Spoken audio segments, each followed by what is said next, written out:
Inspector Vazquez, Book 4, Death Cult, written by Alec Beery, narrated by Jonathan Keeble.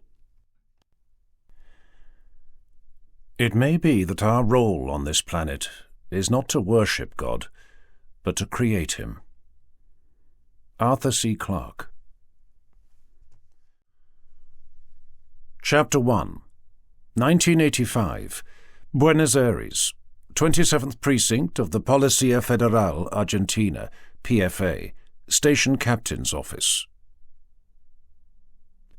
Emile stared at his fellow inspector.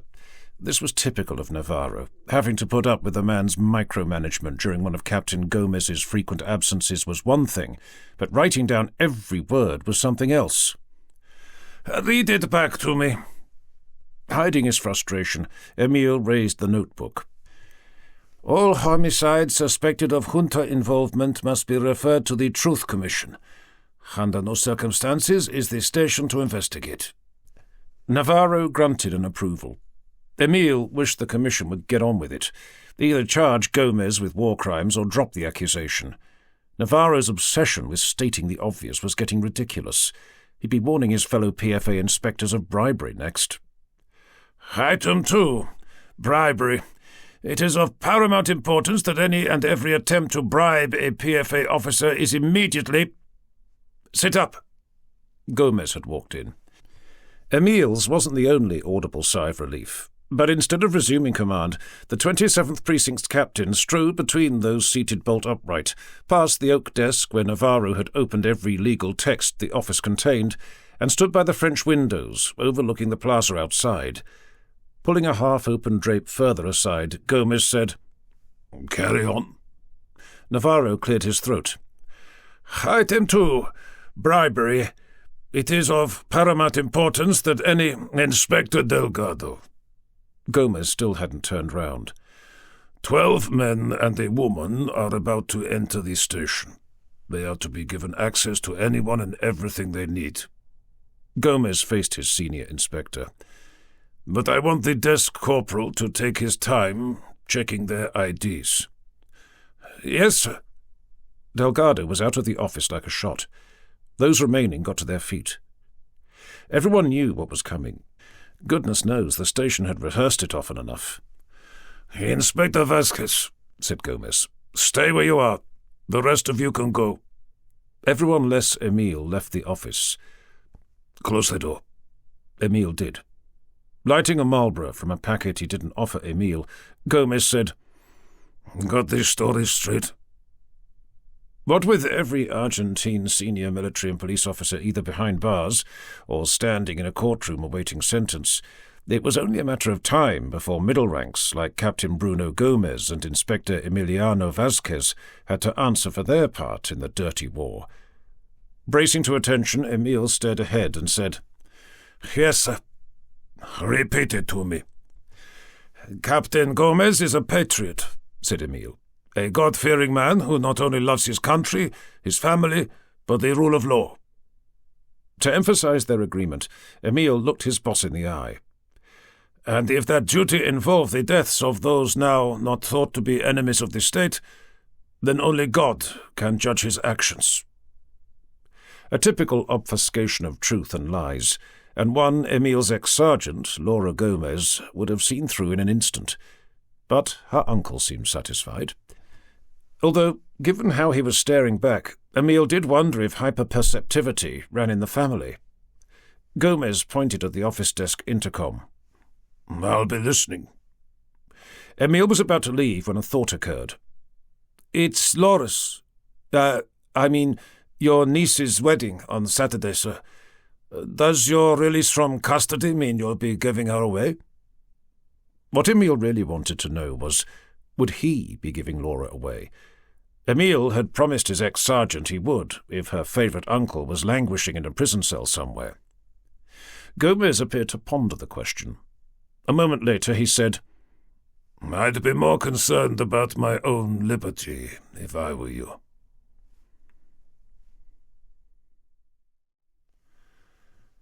Chapter 2. Descending the stairs from the captain's office, Emile was surprised to see the station's reception not filled with 13 truth commissioners protesting a delay, masquerading as officialdom, but the area empty, save for one of the arrivals standing at the reception's desk. He and the duty corporal were consulting a clipboard. The latter broke away to throw Emile a salute. "Relax," said the stranger, putting a hand on the corporal's arm. "All that fascist nonsense is in the past. Democracy is in charge now." Letting go, the man brought the clipboard to his face. Comparing Emile to what must have been a photograph, he said, "Inspector Vazquez. Good. That's everyone accounted for?" Emile looked at the pair. Talk about out with the old Argentina and in with the new. A more depressing representation was hard to imagine. The clean and pressed blue serge uniform and highly polished boots of the corporal's immaculate turnout against the dishevelled appearance of what passes for a civilian government employee these days. Baggy brown corduroy jacket over a yellowing nylon shirt, 1970s bell-bottom trousers, scuffed shoes, unwashed shoulder-length hair, beads strung around the neck. But for a lapel badge marked National Commission on the Disappearance of Persons, CONADEP, and peace symbol pinned next to it, Emile might have taken the 30-something pacifist for a vagrant brought in for processing. At least the country hadn't voted in Montenero's guerrillas. Or rather, Emile hoped the Truth Commission wasn't a bunch of murdering communists bent on replacing one tyranny with another. The hippie extended an open palm. "Your sidearm, please, Inspector." Despite acknowledging the Commission's powers, Emile suppressed a protest, the hesitation firming the man's request. "All PFA officers under investigation must surrender their firearms. Hand it over." Reaching inside the smart cut of his civilian attire, Emile recovered the 9mm and said, "I suppose you want my badge, too?" "Not necessary," said the hippie, passing the pistol to the corporal as if disposing of a smelly sock. "Normal duties are permitted during an officer's period of assessment." Emile scoffed. "Investigate homicide without a gun? Yeah, right." The word registered. "Assessment?" The hippie didn't answer. Marking the clipboard with a tick, he pointed where Emile had to go next. "The assessors are waiting in your office, Inspector." Still puzzled, Emile left, but turned round when the hippie said, "Drop the attitude, Inspector Vazquez. You'll find correction so much easier to accept that way." Correction? Entering the homicide department, Emile was met by Laura's replacement. "Sorry, boss," said Sergeant Da Silva. "I tried keeping them out of your office, but the authority comes straight from President Alfonsine himself."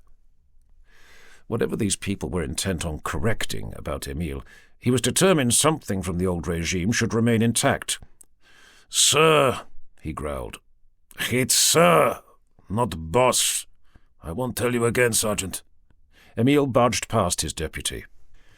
Harumphing at the 3 commission representatives going through the department's filing cabinets, Emile was about to fully open his office door when what someone said inside caused a hesitation. "Cut all the wires, just in case." Emile entered. "What the—" "Ah, Inspector, you're here," said a seated middle-aged man. "We'll be right with you." He returned to addressing one of 2 others in the room, and the reason Emile's mouth continued to gape. Overalls, tool belt, pliers in hand and a screwdriver between the teeth. There was an electrician standing on Emile's desk. His pliers were snipping the connections to what lay behind the office's ventilation grill. "Any other listening devices?" said the first man. Returning the pliers and screwdriver to his waist belt, the electrician produced a small black box with an aerial sticking out of it. "Nothing," he said, manipulating the device's controls. "The office is clean." "Good," said the third person in the room, a seated middle-aged woman this time. "You had better get on with disabling the rest of the police station's perks." The lady looked at Emile. "I should imagine you're going to be busy." Putting a boot in the centre of Emile's chair, the electrician-cum-covert surveillance expert dropped from the desk, secured his tools, and left. So much for Captain Gomez listening in on what Emile had to say. "Please make yourself comfortable, Inspector," said the man. Taking a deep breath, Emile crossed the office, checked the electrician's boots hadn't left any dirt, and sat to face his interrogators. "How may I be of service?" "Your concern is understandable," said the man, seeing through Emile's faux compliance. "But please, there's no need. My colleague and I just want to ask you some questions, that's all."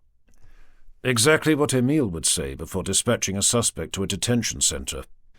But given President Alfonsine had long since closed the torture chamber likes of Esma, Emile assumed he wasn't about to suffer the same.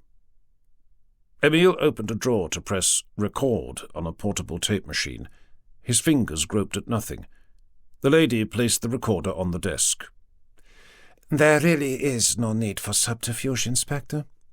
Our new Argentina is as open and honest as it is generous." "Generous?" said Emile. "Well, generous to those willing to change their ways," said the man. Emile's eyes flitted between the pair. Although both were sporting the same CONADEP badge as the representative in reception, and this older university man's smarter clothes and greased-back hair made him appear more hipster than hippie, the older woman's unusual attire of Islamic hijab and foreign accent meant her political loyalties couldn't be placed. "And who is making this generous offer?" said Emile. The pair introduced themselves, the woman's name triggering a sense of déjà vu. "Zara," said Emile. "Have we met before, Senora?" The Middle Eastern woman smiled. "It's possible, Inspector." Chapter 3. The questions commenced, Emile realizing that, far from gathering the evidence needed to put Captain Gomez, all the inspectors, most of the sergeants, and many of the station's junior ranks behind bars, assessing Emile's suitability for something called cognitive behavioral therapy was the aim. "Let me get this right," said Emile.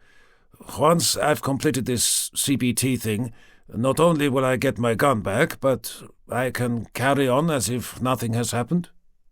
"Subject to you making satisfactory progress, Inspector," said Zara. "And you know perfectly well something has happened," said the hipster.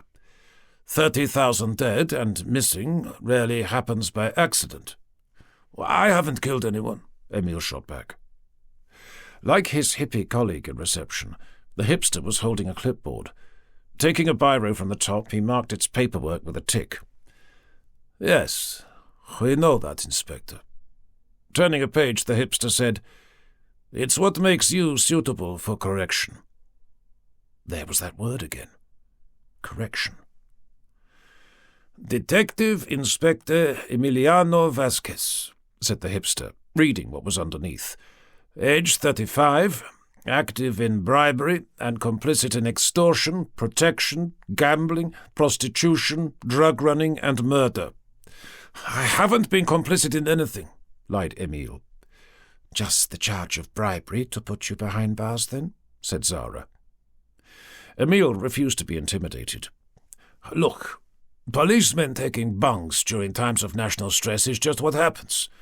If you're going to charge me with bribery, then you may as well put every junta PFA officer in the dock." Shaking his head, the hipster marked the clipboard again, but not with a tick. A line. "That's certainly what the mothers of Plaza de Mayo want CONADEP to do," he said. "Trouble is, imprison every PFA officer guilty of extorting cash from those desperate to find their missing loved ones, and Argentina wouldn't have a police force." Despite his guilt, Emile relaxed a little. "And?" "Prove your wicked ways are behind you," said Zara. "The CBT, Inspector," added her colleague. "We're offering you a gift horse, which for some reason you persist in looking in the mouth. Why is that?" Emile forced himself to engage. Sort of. "Correction," he said. "How does the brainwashing work, exactly?" The clipboard received another line, through something, given what Zara said next. "You're not doing yourself any favours, Inspector. The selection process operates a 3 strikes policy. One more comment like that, and you'll be serving 20 to life before you know it." The hipster poised his pen, and Emil's hands raised to surrender in response. Okay. What I meant to say was, how does the CBT work? The hipster lowered his pen. "It's a talking therapy," explained Zara, "designed to treat mental health issues. CBT works by discussing a subject's thoughts, beliefs, and attitudes, and the effect they have on their feelings and actions. The purpose is to effect change. In your case, to correct Inspector Emiliano Vazquez's thoughts enough not to engage in bribery ever again." That didn't sound too bad. Typical left-wing touchy-feely nonsense, but at least Emile wasn't being asked to shop his boss. And anyway, shame for the dirty war had long since ended Emile's need for bungs. If anything, the money went the other way these days, paying contacts for information. Emile relaxed some more. "Any other comments likely to send you straight to prison, Inspector?" said the hipster, gesturing with his pen. "No. When can I start?" Emile hoped a sudden enthusiasm hadn't got the better of him. "Next week. Monday morning at 10. Zara passed Emile a business card. The visitors stood, and were about to leave when, seeing the words clinical psychologist, Emile said, "It's not going to turn me into a Marxist or anything, is it?" The hipster grimaced. Zara snatched the clipboard. "See you in my office on Monday, Inspector," she said. "Don't be late." Emile followed the pair. Zara's short, rotund form headed for reception and presumably the exit, but the taller hipster chose to join his younger colleagues in going through the department's filing cabinets. Emile's harumph was more of a sigh this time. "You're not in handcuffs, boss." Emile winced, and he was about to chastise his sergeant for the 3rd time that morning, when what De Silva said next delayed the intent. "We've got a case, boss. Nasty one. Nothing left of the body but blood and guts, apparently." Chapter 4. Emile delivered his new sergeant the lecture on knowing one's place in the car. The truth was, Emile admired Pablo de Silva, completely the opposite to Laura. Experienced, obedient, focused as opposed to fixated on the job. And not every policeman has a citation for outstanding service, and especially one involving 9 months of undercover work in a gay bar. Not something Emile would have relished. To him, De Silva's busting of the money-laundering racket deserved a medal for bravery. Emile did miss Laura's unique skills, though, even if they too were accompanied by bouts of inappropriate familiarity. Her savant obsessions aside, Emile's ex-deputy's ability to see the impossible wasn't just useful, it invariably solved the case. Yes, Emile did miss Laura. Maybe things would be different if Maria and he weren't so head over heels. "At the end of this road, sir," said De Silva, steering the Ford into an abandoned industrial estate. They entered the ex-factory building's storage compound, littered with rusting metal, rotted wooden pallets, and other discarded scrap. Emile groaned when he saw what had been erected in the centre, a tent the size of a small marquee. An equally pristine white van marked Conadep Forensics was parked next to it. "For goodness sake, Sergeant," he said, "the crime scene is under the Truth Commission's control. Your body is one of the disappeared." "Impossible." De Silva halted the Ford. "The report mentions blood, and the junta's victims stopped bleeding that years ago." Emile was about to instruct his sergeant to turn round and go back, when, recognizing Maria was among the forensic pathologists, local policemen, and solitary journalist present, said, "May as well show an interest while we're here." A minute later, and the homicide officer's progress was barred by a yellow tape marked "Do Not Cross." Maria hadn't noticed the men. Emile's fiancée was too busy examining the grounds outside the tent. A fellow Conadep team member was standing at the entrance. He and the local policeman were engaged with the hack, presumably trying to get in. Emile nudged his deputy. See if you can get us access. Once De Silva had the group's attention, Emile passed under the tape.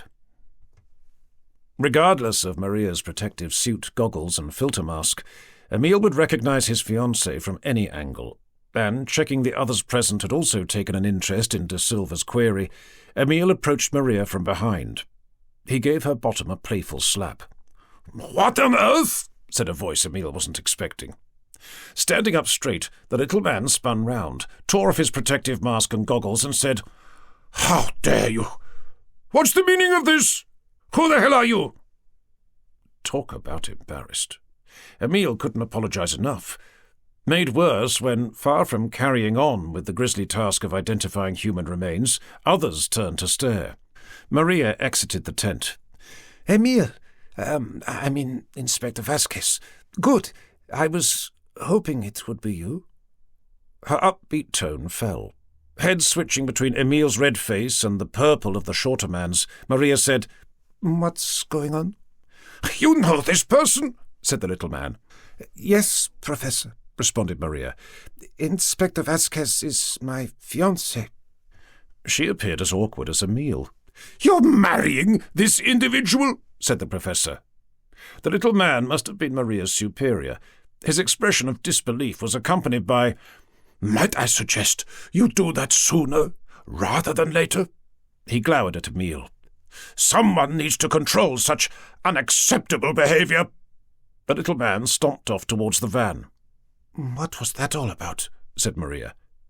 De Silva joined the couple. His expression was as perplexed as Maria's. "Nothing," said Emile, face still flushing. "Just a misunderstanding."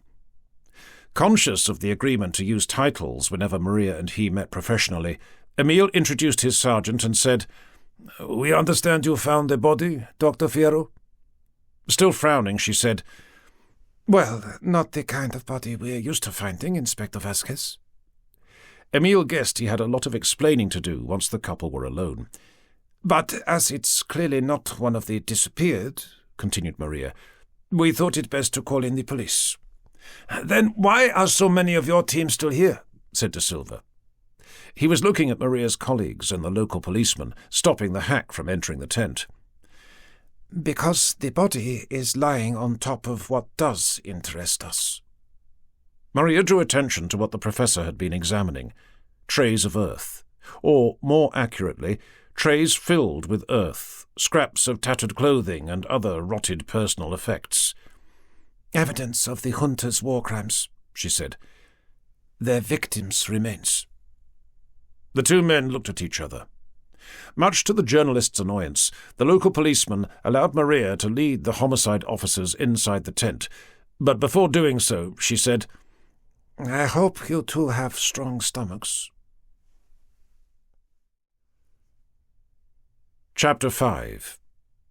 Emile wrinkled his nose. "Ugh," said De Silva, covering his mouth and nostrils with a handkerchief. "I'm not sure what's worse, the stench of evacuated bowels or decomposing flesh." "As the cadaver's still warm and the older human remains beneath have been in the ground for years," said Maria, "it's unlikely to be the latter. Time of death was 4 hours ago." Despite the atmosphere's near intolerability, Emile took a sniff. An oiliness to the stench suggested a variety of contaminants present. Petroleum products from the factory's metalworking days, he decided. The body itself lay under a grey tarp in the middle of the forensics team's excavations, a profusion of red turning the disturbed brown earth surrounding it a deep magenta. "I assume it was Conadep who covered the victim?" said Emile. "We had to," said Maria. "The flies were having too much fun, and given how the cadaver is presenting, the professor didn't want his team becoming engrossed either." She looked at the men. "It's quite the puzzler, and no pathologist can resist that." Maria crouched, but before removing the tarp said, "Have you ever seen flayed flesh?" "Jeez," said De Silva, dropping the handkerchief from his mouth. He drew a sign of the cross. Emile's reaction was stunned silence, followed by a double-take, as he tried getting his head around what he was looking at. Face down, The naked 20 to mid-30s male appeared to be lying on top of two other blood-soaked bodies lying face up. But then it clicked. It was the same body. Or rather, the result of someone taking a knife, slicing the flesh from the top of the scalp, down through the centre of the face, neck, chest and stomach, and peeling the two halves apart. Excrement and spilled intestines obscured the genitals, but a blood-matted hairy chest rent either side of an unmarked alabaster back was making the sex plain enough. An equally split and flattened face lay either side of the head too, but with no skull to flesh it out, the cadaver's eyeballs were presumably still in their sockets. Any visual identification would be difficult, if not impossible, to make. Talk about a mother not recognizing her own son. "Who would do such a thing?" said De Silva. "And why?" added Emile. "Señor Hector Dolores Costablanco," said Maria, reading from a wallet. What must have been the man's clothes lay on the tent's evidence table. She pointed. "The flaying knife Señor Blanco used to kill himself is still in his right hand." The policemen closed in. Like the flayed flesh, the curved blade was caked in congealed blood. "A plant, surely," said De Silva. "The pain from cutting would have been impossible to stand, let alone peeling his own flesh apart. This can't be suicide." Glancing at the tent's entrance, Maria lowered her voice. "Don't tell Professor Camberes, but we couldn't resist checking under the fingernails to prove it." Maria couldn't resist exhibiting a bit of pathology pride either. Chest swelling, she said, "The dermis and epidermis compacted there are the cadaver's own, and commensurate with the force needed to peel oneself apart." Both men shook their heads. The professor entered the tent. "Have you seen enough, Inspector?" He was still smarting from the mistaken identity. "We've taken the necessary photographs, and as there are no finger or footprints of interest, I take it you have no problem with CONADEP removing the cadaver? The sooner we get on with our remit, the sooner we can uncover the truth. The country is so desperate to learn." Despite the embarrassment from earlier, Emile ignored the man. "Just to confirm, Dr. Fierro, in your professional opinion, the deceased entered this tent, removed his clothes, and committed suicide." Maria and the professor looked at each other. "Not in the tent, Inspector," said the latter. Striding to the table, Professor Camberes selected another piece of evidence, a garden spade. "The victim's disturbed mental state appears to have involved a need to join the disappeared before we arrived." He drew attention to some coloured cones and flags surrounding the body. "Señor Blanco's digging is the only reason we know they're here."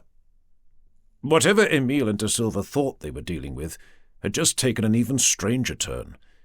Emile expressed the confusion. "Are you saying this factory compound only became part of your war crimes investigation because Blanco unearthed the victims buried here?" Maria and the professor both nodded. "But how did you find out?" asked De Silva. "A telephone call to our office this morning," said Maria. "What time?" said Emile. 9 o'clock. De Silva checked his watch. "But it's only 2 now, and you said Blanco died 4 hours ago. That means the caller not only knew of this war crime site, but Blanco would have been alive." The two forensic pathologists shared another awkward look. Maria gave Emile the wallet.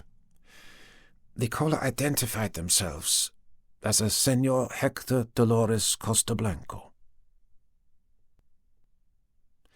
Blanking the journalist, insisting, "The people must know the truth," the homicide detectives left the crime scene. Re-entering the Ford, Emile offered his deputy a cigarette. "Speak to me, Sergeant." "Well, I don't buy suicide," said De Silva, lighting both Marlboros. He started the Ford's engine. "Nobody could withstand that pain. And all due respect to your fiancé, boss, sir, I think the compacted skin under the nails is a plant too." They headed back to the station. Emile went through Blanco's wallet. "It's what's missing that's more telling." He found a driving license. "Keys? We're 20 miles from BA. well off any rail routes, and the buses serving the industrial site will have stopped the day closed. So there was a car. But where is it? Exactly.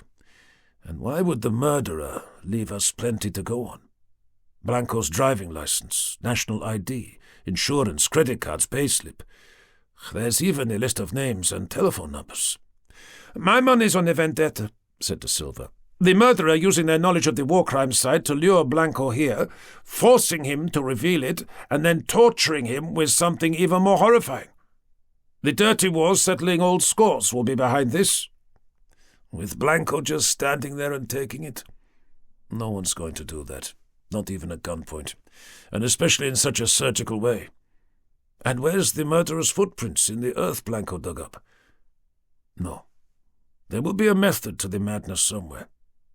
We just need to. The wallet contained something not made of paper or plastic. Removing what Emile had thought was the wallet's divider revealed an ancient chamois leather-like material, covered in equally ancient Latin script.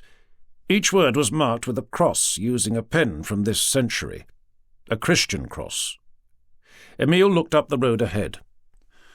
Stop at the Catholic University on the way back. I think our inquiry should start there. Chapter 6. De Silva halted the Ford outside the campus. Emile gave him the wallet. Make a start on his phone numbers. I'll walk back to the station. Remembering the shanty town he would have to pass through on the way, and the protection he no longer had, Emile put out a hand. Give me your gun. De Silva hesitated. I can't, boss. Emile looked at him. I mean, sir, Conadep told me not to. Give me your gun, insisted Emile. Seriously, sir, if I don't have my gun when I get back, the Truth Commission will have me for disobeying orders. Emile groaned. Then be back here in half an hour. He reached for the door handle. I can't do that either. Emile scowled. Sorry, sir. I'm under strict instructions to go everywhere you go. So that's it then, is it? Said Emile. No longer my sergeant, but my guard. De Silva didn't answer. Emile looked up at the building marked Pontificia Universidad Católica Argentina. Well, we're here, so you can stay with me here while I speak to an expert about this Latin script. He gestured with the parchment. Both men got out of the car, a glower from Emile seeming to make the younger detective reluctant to follow. Fingers clinging to the car's roof, De Silva glanced up and down the street. He was looking for a way out of the split loyalty. The impasse kept him where he was. The frustration of not being in charge of his own destiny aside, there was no way Emile was going to risk introducing De Silva to his predecessor, ex-PFA Sergeant Laura Gomez, or rather, the soon-to-be Senora Laura Roberto Ramirez Gomez, the newest assistant professor in the university's Institute for Archaeology. And for one simple reason. Her super-savant habit of expressing thoughts beyond those required of a homicide investigation. Embarrassing at the best of times, and Emile would rather be alone with Laura when she did that. And anyway, he had personal news to deliver, Captain Gomez being around to give his niece away at the wedding. Entering via the Catholic University's museum, Emile was struck by the prime exhibit. Where one might have expected a scale model of Noah's Ark, a giant dinosaur filled the void. Presumably the one that had made the newspapers a couple of years back when a Patagonian farmer had stumbled across the fossil. A Diplodocus, according to the sign. The bones on display were so large, the creature's skull overlooked the gallery above, and its tail entered the hall next door. Presenting his ID, the receptionist directed Emile to where he could find Laura, cataloguing other archaeological exhibits beyond the beast. Crossing the floor, Emile tried second-guessing the inevitable jibe Laura would make when seeing her ex-boss for the first time in months. The words, "Oh, look, another dinosaur for me to catalogue," coming to Emile's mind. Passing a hind leg twice his height, Emile spotted Laura, from the rear, bending over an open display cabinet. Like Maria, Emile would recognize his ex-deputy from any angle. Not that he would dream of playfully slapping Laura's bottom. And anyway, one case of mistaken identity that day was one case too many. Maintaining a safe distance, Emile exaggerated a throat clearance.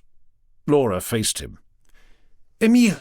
Grinning as she ran, Laura threw her arms around Emile's neck and planted a kiss that landed half on his lips and half on his cheek. Emile blushed for a reason he wasn't expecting. Dropping back to her feet, Laura's obsessive need for information began. How's Maria? I can't wait to meet her. Have you two fixed a wedding date yet? What's my replacement like? Is he as good as me? I take it he is a he. You know, if Maria and you had been quicker off the mark, we could have had a double wedding. Emile had raised a finger. You'll be pleased to know your favourite uncle will be around to give you away on Saturday. Laura was disappointed. Oh, I already knew that. Uncle Bruno telephoned the Institute this morning. She perked up. Tell me about Pablo da Silva. Tell me I'm irreplaceable. Emile smiled. Actually, I wish my new sergeant was a mix of the two of you. Your ability to see the impossible and his years of experience in the field. Pablo has a citation for outstanding service. That didn't impress Laura. She folded her arms. For doing what? 9 months of undercover work in a gay bar, busting a money laundering racket. And? That just means Pablo da Silva is gay. Emile knew it wouldn't be long before Laura said something controversial. Making da Silva stay with the car had been the right decision. Of course he's not gay. If anything, living with homosexuals for nearly a year proves Sergeant da Silva is a real man. Not something I could do. That's because he's gay and you're a homophobe. Emile sighed. He's married with 2 little girls. Okay, then, insisted Laura. He swings both ways. But that still makes you a homophobe. Emile had produced the tattered chamois leather-like parchment from Blanco's wallet. Laura snatched it. I thought that would shut you up. Where did you get this? Laura's diatribe wasn't the only thing that had dried. She was licking her lips. Tell me what you make of it first. Laura's hands were trembling, the parchment's tattered edges flapping as if trying to take flight. It's calfskin. She looked at Emile. Where's the rest of the page? It's all we have. If this is what I think it is, said Laura, faltering, it details ritual suicide. That got Emile's attention. Suicide? Laura gestured with the remnant. This is part of the Codex Higas, the Devil's Bible. She held the remnant up to the light. And it explains how to rule with Satan in hell. Chapter 7. Emile lit a cigarette. No smoking, said Laura, swiping the Marlboro from Emile's lips and pointing at the sign. Come with me. A few minutes later, and Emile was standing in a storeroom stacked with books, reference volumes, old Bibles, and other church-related scripts. Much of it yet to be categorized, judging by the dust. The original Codex Higas is in Sweden, said Laura, wiping a cover. But the story behind the giant book and the Hungarian monk who wrote it has been fascinating the church for centuries. Monk? Yes. The Codex Higas was written in the Middle Ages, and if legend is to be believed, by a monk sentenced to be walled up alive for breaking his monastic vows. Laura placed the volume she'd selected on a reading bench. To escape his sudden death, the monk promised to create a book glorifying the monastery. The monastery agreed, but only if the book was finished by daybreak. An impossible task, given its size. The Codex Higas is nearly as big as me. Laura turned this much smaller volume's pages. At midnight, the monk became so desperate, he prayed to Lucifer for help, in exchange for his soul. Finding what she was after, Laura tapped the page with a finger. The devil agreed, the monk adding Satan's picture as a tribute. Emile moved closer to the black-and-white image. If this was Satan, it was like no picture of Satan he had seen. The same traditional depiction of man and beast, but instead of a goat's head, horns, and cloven hooves, this monster was a chimera of parts. Half-naked body of a man, eagle's talons for hands and feet, 2 bull's horns, a snake's forked tongue, and an oversized head featuring black beady eyes and a maniacal smile of needle-sharp teeth. Claws and teeth bared, the monk had posed the Antichrist as if about to tear anyone daring to view the image apart. Creepy wasn't the word. But here's the interesting bit. Laura waved the parchment. The Codex Higas is missing a page, and I think this is part of it. What makes you say that? Asked Emile. The inverted crosses. They've been used to tick the stages needed to join Satan in hell. Inverted crosses, said Emile. They're the right way up. Laura shook her head. No, the Latin text is the wrong way up. It's how scribes displayed their contempt for the church in those days, and why the page is missing. The church would have torn it out. Returning the parchment to Emile, Laura added, Heresy will be why the monk was walled up. She drew a sign of the cross. Emile studied the half-obliterated Latin text. These stages, he said, what do they involve exactly? What one might expect. Proof of commitment to the devil, worshipping him, carrying out Satan's wishes, the spreading of evil, the recruitment of other disciples, that sort of thing, all leading towards the final act necessary to ensure one's immortality when joining Lucifer in the afterlife. A bearing of the soul. A confession? Asked Emile. The Satanic equivalent. Returning to the theology volume's black and white plates, Laura turned the page featuring the monk's devil to reveal a whole series of creepy medieval images. Not that there's much talking involved. Emile had to swallow. The sketched sequence might have featured a man on his feet, but not for long, given what he was doing to himself. Hands gripping the neatly severed halves of his body, the images depicted someone not just tearing themselves in two, but stepping out of and, as the series progressed, shedding their mortal flesh. All of it. Entrails, heart, lungs, muscles, sinews. The man had even discarded his own skeleton. The last image featured something to keep Emile awake at night. This bared soul joining the devil from the previous page and entering some twisted homoerotic embrace of copulation and violence, as if love and hate were the same monster. Laura spotted more than Emile's discomfort. She had worked out why he was there. "Where's the body?" Emile explained.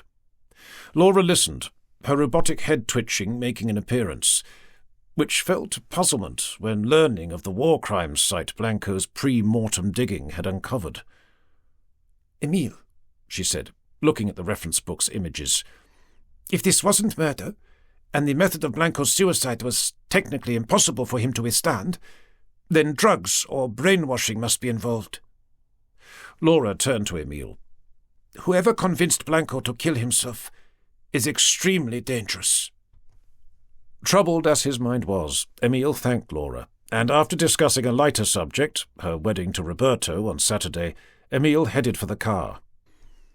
Try as he might, Emile couldn't rid himself of that reference book's last image, made worse when thinking of what Laura had said about De Silva's sexual proclivities. Maybe Emile was a homophobe. Of course not. The moment he was back in the car, the two would discuss the matter like the real men they were, have a good laugh and get on with more important things, like solving the Blanco case. De Silva was in the driver's seat when Emile arrived. Emile hesitated before entering. But what if his new deputy was homosexual? Emile shook his head. So what if he was? It was none of his business. Fully intending to have it out with his sergeant there and then, Emile got into the car, but if anything, his troubled mind worsened. De Silva was married with 2 little girls. What did that say about the man's integrity, let alone sexuality? De Silva offered his superior a cigarette. "Boss, I hope you don't think I'm talking out of turn, but you slapped a man's ass today. You're not gay, are you?" Chapter 8. "No drugs in the blood, then?" Maria glowered at Emile. "For the 5th time, no. I've already told you how Blanco died. Now can we just enjoy Laura and Roberto's wedding? Or do you want me to detail the autopsy findings during the speeches?" Emile scanned the church. No sign of the bride, or the rest of Laura's enigmatic family for that matter. The pews behind the groom and his best man had filled, but the empty seats in front of Maria and Emile told a different story. The priest and groom, checking their wristwatches, made Emile consult his own. 30 minutes late was pushing the tradition. Surely Conadep wouldn't arrest Captain Gomez on his niece's most important day. "Who's that?" said Maria, eyes on the church's entrance. Cynicism replaced Emile's concern. His entitled Majesty King Garcia Hurtado de Mendoza and his long-suffering Queen Helen. The power couple headed up the aisle.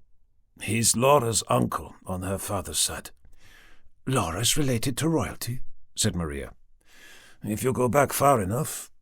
Just landed gentry now, although that didn't stop de Mendoza from thinking Argentina was his to do as he pleased with after the junta fell. The man should be in jail for treason, not on bail for tax evasion. But that's money for you. Without acknowledging those present, Garcia and Helen took the occasion's most important seats, at the front on the bride's side. "Oh, that's going to upset Laura's mother," said Emile. On cue, Rita and her husband appeared. As with Garcia, Emile detailed Rita's criminal history, ending with, "And the ridiculously tall man by her side is none other than ex-British spy, current scoundrel, liar, womanizer and cheat, Lieutenant Colonel John Smith." Maria was staring. "You forgot to mention, and the only person who can find my brother Juan." Emile would have responded, but halfway up the aisle, Rita let go of Smith's arm, charged to the front of the pews, and demanded that de Mendozas make way. Smith's arrival put Garcia on his feet, the two entering a face-off. Surely the pair's long-standing feud wouldn't continue here. The appearance of the priest, and Helen encouraging her husband to slide a few feet to the left, settled the disagreement. Rita took her rightful spot, leaving Smith to squeeze into the gap Garcia's reluctance had left. Awkward. An organ striking up Bach's Arioso, and everyone getting to their feet, returned Emile's attention to the church's entrance. He was about to utter, "About time too," when something about Laura made him stop. It wasn't the wedding dress, which was every bit as white and as beautiful as any Emile had seen. Laura was unsteady on her feet. Leaning on, rather than being escorted by Captain Gomez, the pair had only taken a couple of steps when Laura dropped the posy she was holding. Growling and grunting as he recovered the flowers, Gomez straightened up again.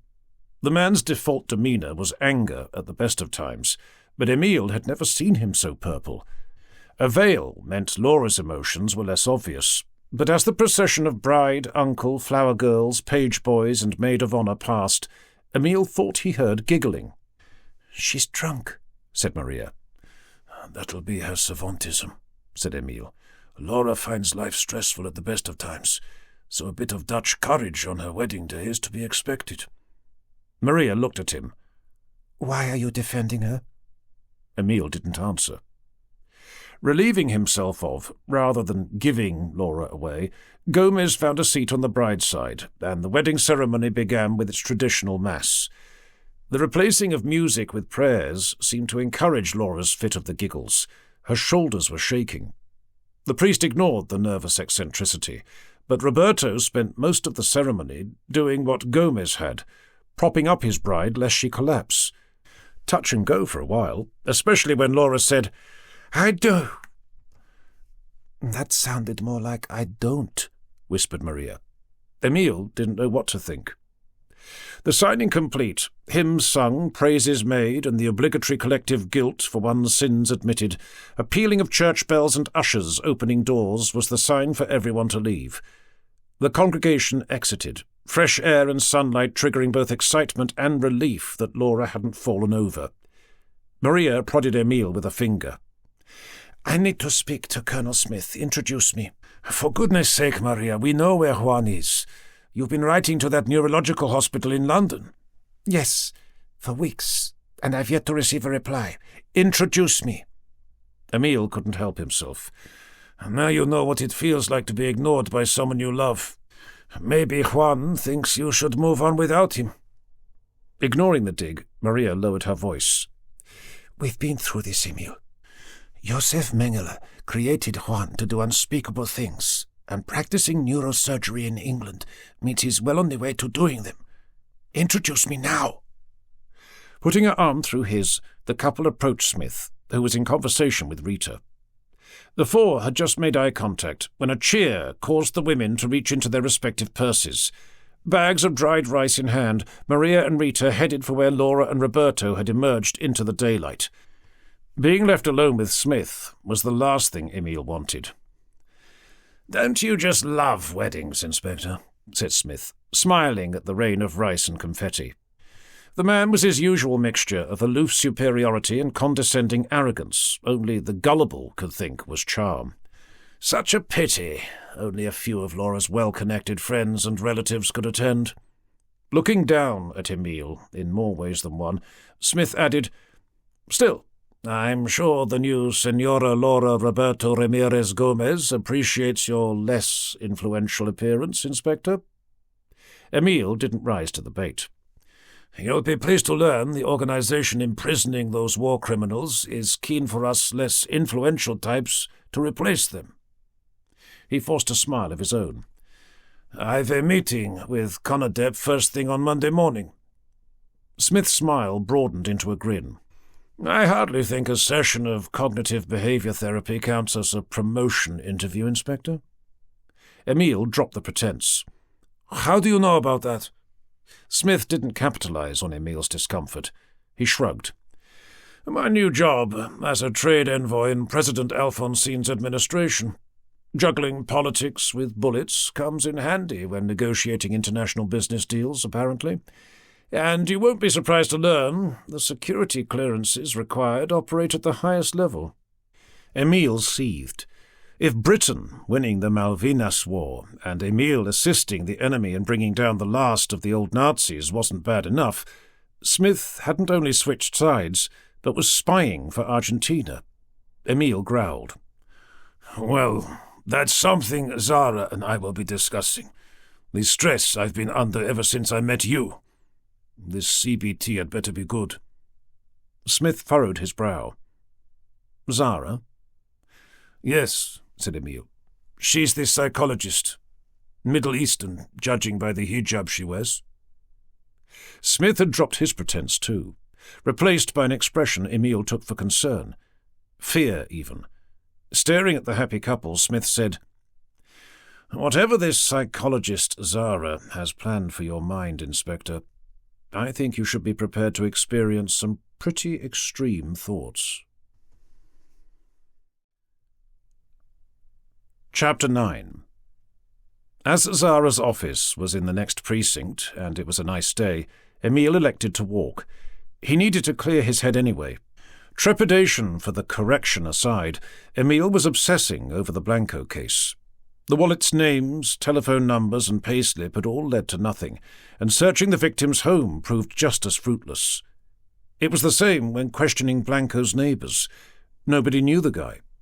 Hector Dolores Castablanco was a minor company clerk who lived alone, had no friends, relatives, or, more importantly, enemies to speak of, didn't frequent clubs or bars, and the few work colleagues with whom he did converse didn't suspect foul play. If the poor man had been intimidated, manipulated, or cajoled into committing an impossible suicide, only God or the devil appeared to know why.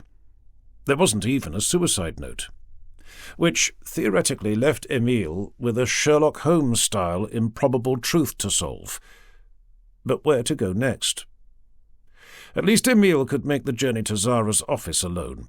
If not being trusted with a gun wasn't demeaning enough, a nanny for a sergeant was about as humiliating as it gets. Emil was about to cross from Avenida Corrientes into the Plaza de la República when those gathered around the obelisk monument at the plaza's centre made him stop.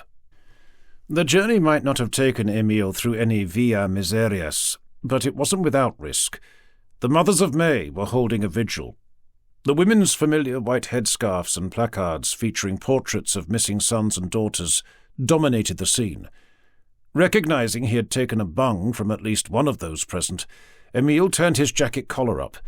He thought about skirting the plaza, but didn't want to be late. Putting his head down, Emile hurried past the gathering, but not quick enough. "Bastardo!" screamed a mother.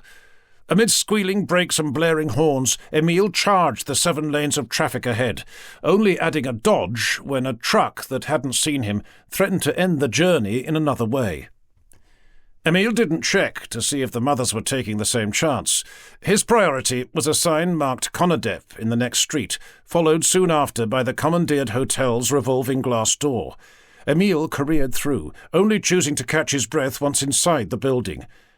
Ignoring a startled receptionist and 2 security guards drawing guns, Emile hid behind a column. He peeked past. If there were any pursuers, they appeared to have given up. Emile sighed, but not with relief. Running away from women just about put the cherry on the cake of Emile's humiliations.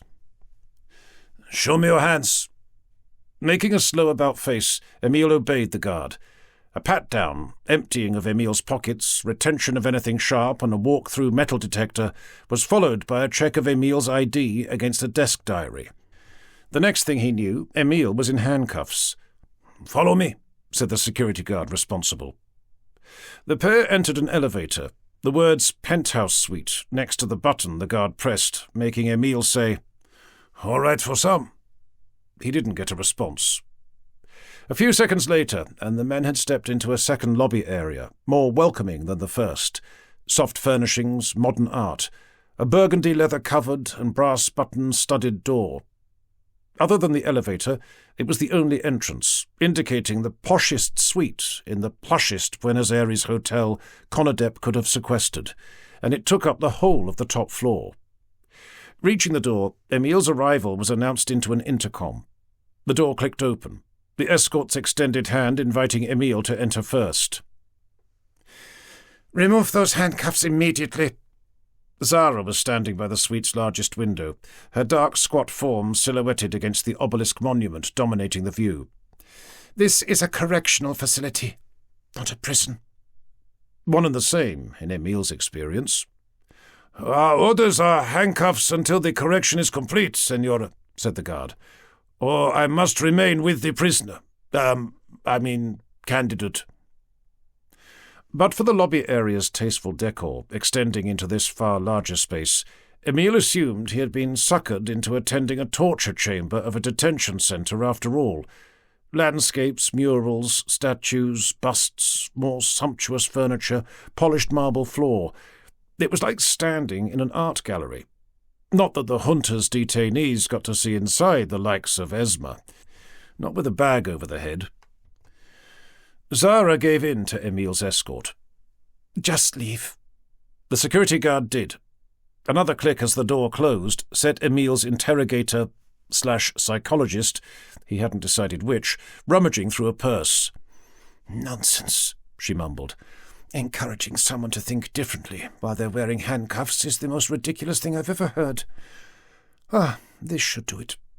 Zara approached Emile, who was standing where the security guard had left him, at the top of 2 steps leading down to the penthouse suite's central feature, the biggest bed Emile had ever seen. It was larger than his and Maria's whole apartment.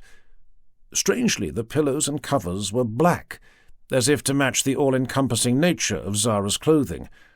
That and a waft of perfume as she took Emile's hands, adding awkwardness to his growing list of concerns, which became incredulity when he saw what Zara was doing. "You'll never get into these cuffs with a hair grip. We need the key." The restraint sprang open. "You were saying?" Emile massaged his wrists. "How did you—" "Remind me to put them back on before you leave. I'll be in trouble otherwise." Zara looked at the bed. "I'm afraid there isn't a couch. Perhaps you would like to get comfortable here." Emile's awkwardness returned. "I'd rather sit, thank you, senora." "Zara, please." "As you wish." Descending the steps, she patted the back of a velvet-upholstered armchair, choosing to park herself on the dressing-table stool positioned opposite. Tucking her feet up and under her thighs, Zara said, "Now, how shall we begin?" A female Buddha entered Emile's mind. The black blob-like appearance was doing nothing for the only flesh on show. The way Zara's podgy olive complexion poked through, as opposed to being framed by the hijab's headscarf, reminded Emile of a seaside photography head-in-the-hole board. He was determined to exert some control over the situation. How about we start by me congratulating you on that classic bit of good cop, bad cop? Zara frowned. Emile angled a thumb at the penthouse suite's entrance. The bad cop who put the phony cuffs on me, and the good cop who released them. I know how gaining a detainee's confidence works, Sarah. I'm a policeman. And may I congratulate you on that classic bit of hardened been-there-done-that cop cynicism, Emile. May I call you Emile? The corners of Zara's mouth turned up. I can see you're going to be my toughest challenge yet. Silence was broken by her saying, Okay, how about getting to know each other? My name's Zara. I'm 47, a widow, proud mother of 7 grown-up children, but the single rejected offspring of a father whose total disinterest in my upbringing has put me where you are on more than one occasion. Indeed, it's why I became a psychologist. Your turn. Emile couldn't decide if that frankness was another attempt at softening him up, or Zara really had once suffered daddy issues. Whichever it was, pity seeped into Emile's rigid thoughts. But you know who I am. Your colleagues took the station's personnel files. Zara sighed. Work with me, Emile. Where were you born? Tell me about your childhood. What did your father do for a living? How would you describe your relationship with your mother? Emile stopped looking Zara in the eye. Ah, now we are getting somewhere. There's nothing to say, said Emile, focusing on the floor. I never knew my parents. Then who raised you? The church, charities, the streets, whoever was around at the time. Interesting. And how would you say being an orphan has moulded you into the person you are today? Invaluable as a policeman. Being raised by everyone from padres to prostitutes has given me an insight into why this country never seems to catch a break. Take the drugs trade, for instance. If it wasn't for... Zara had raised a hand. That's all well and good, Emile. But there must be a downside to such an unstable upbringing. Tell me why you are content to extort money from the weak and vulnerable. Emile had to bite his bottom lip. I don't extort money from the weak and vulnerable. Never have and never would. It's accepting bribes I'm ashamed of. Zara glanced at the obelisk monument outside. Perhaps we ought to invite some of those Mothers of May to join us, so we can discuss the difference. Emile guessed Zara must have had a grandstand view. You saw them chasing me, then? Zara's response was a provocation. Has being abandoned by your mother left you afraid of women, Emile? She leaned forward in her seat. Are you afraid of me? Emile groaned inside. Shrinks. Did every psychological problem have to have a daddy or mummy issue behind it? Collecting his thoughts, Emile said, The only thing that scares me is how my past might be about to put me in prison. Nodding as she sat back again, Zara took a folder from the dressing table behind her. She opened it. I see you are getting married. Congratulations. Some much-needed female stability at last. How do you think Dr. Maria Fierro has moulded your thinking?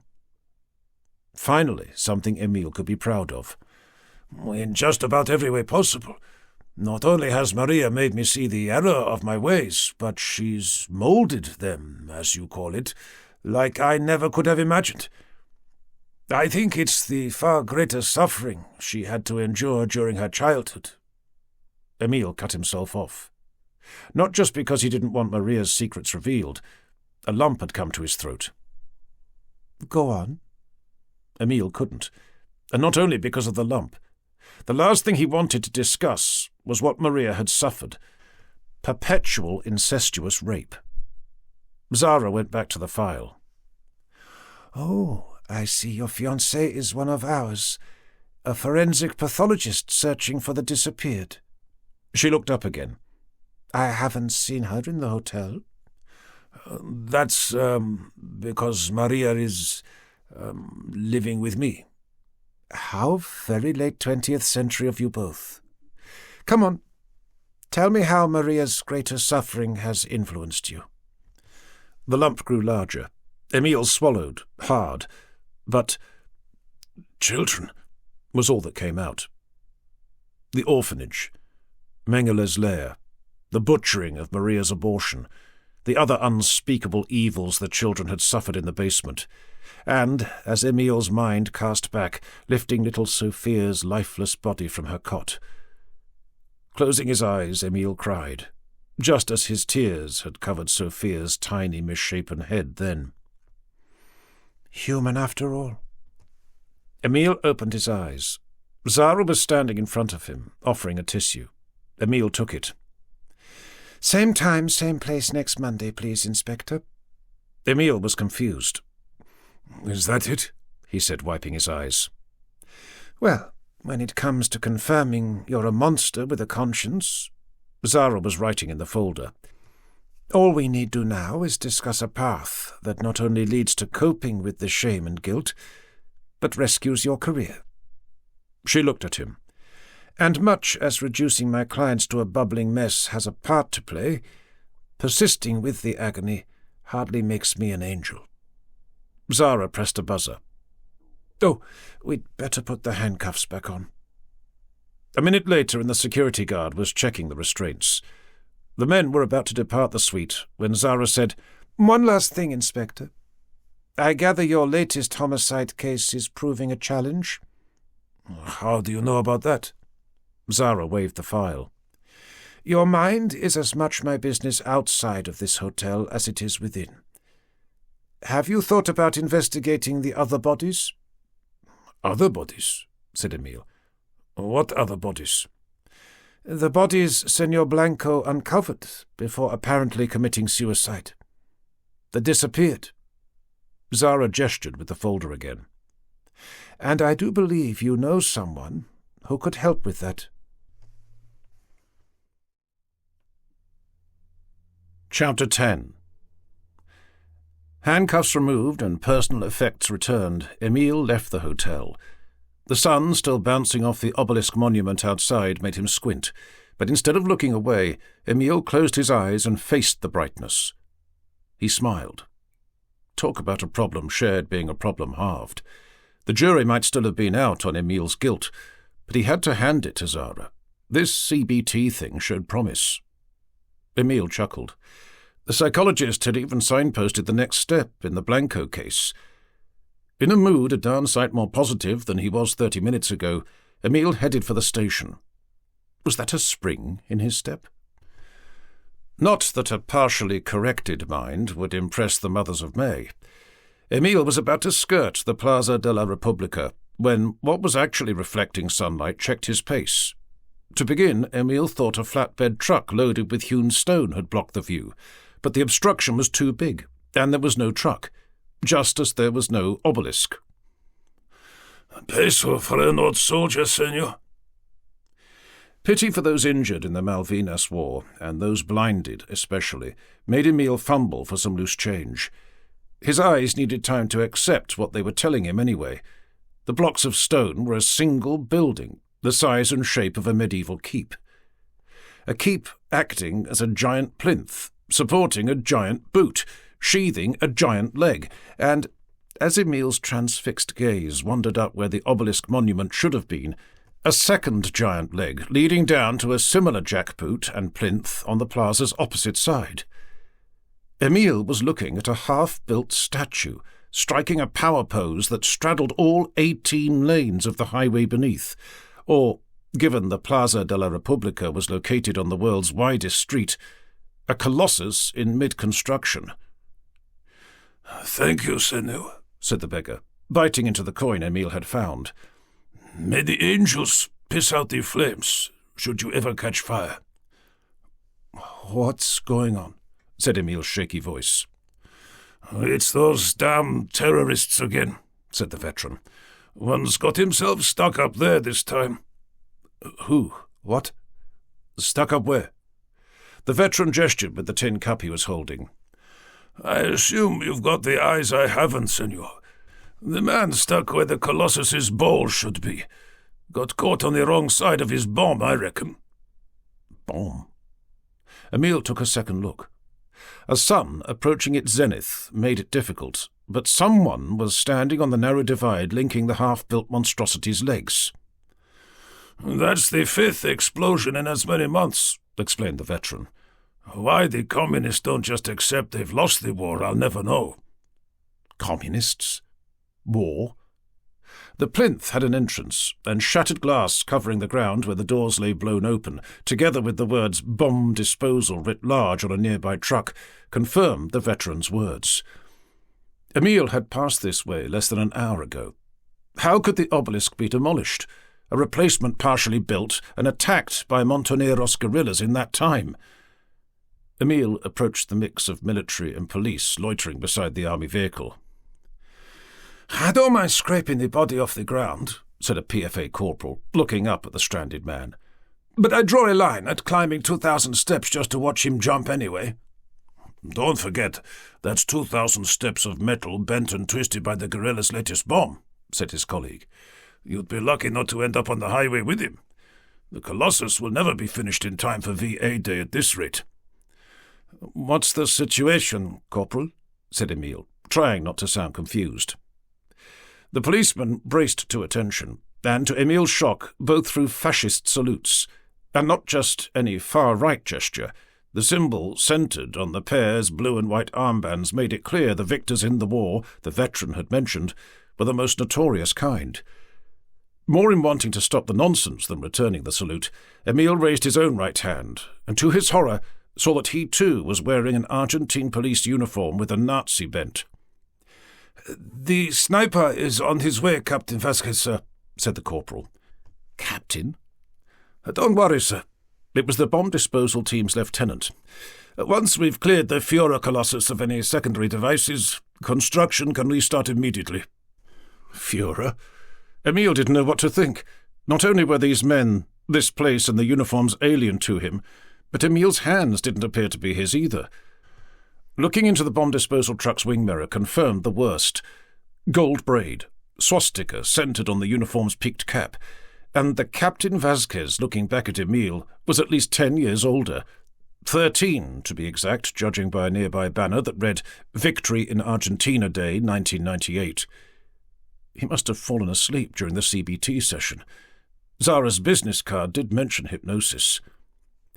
"Here's the sniper now," said the corporal. An armoured vehicle arrived. "The Reds will soon get the message."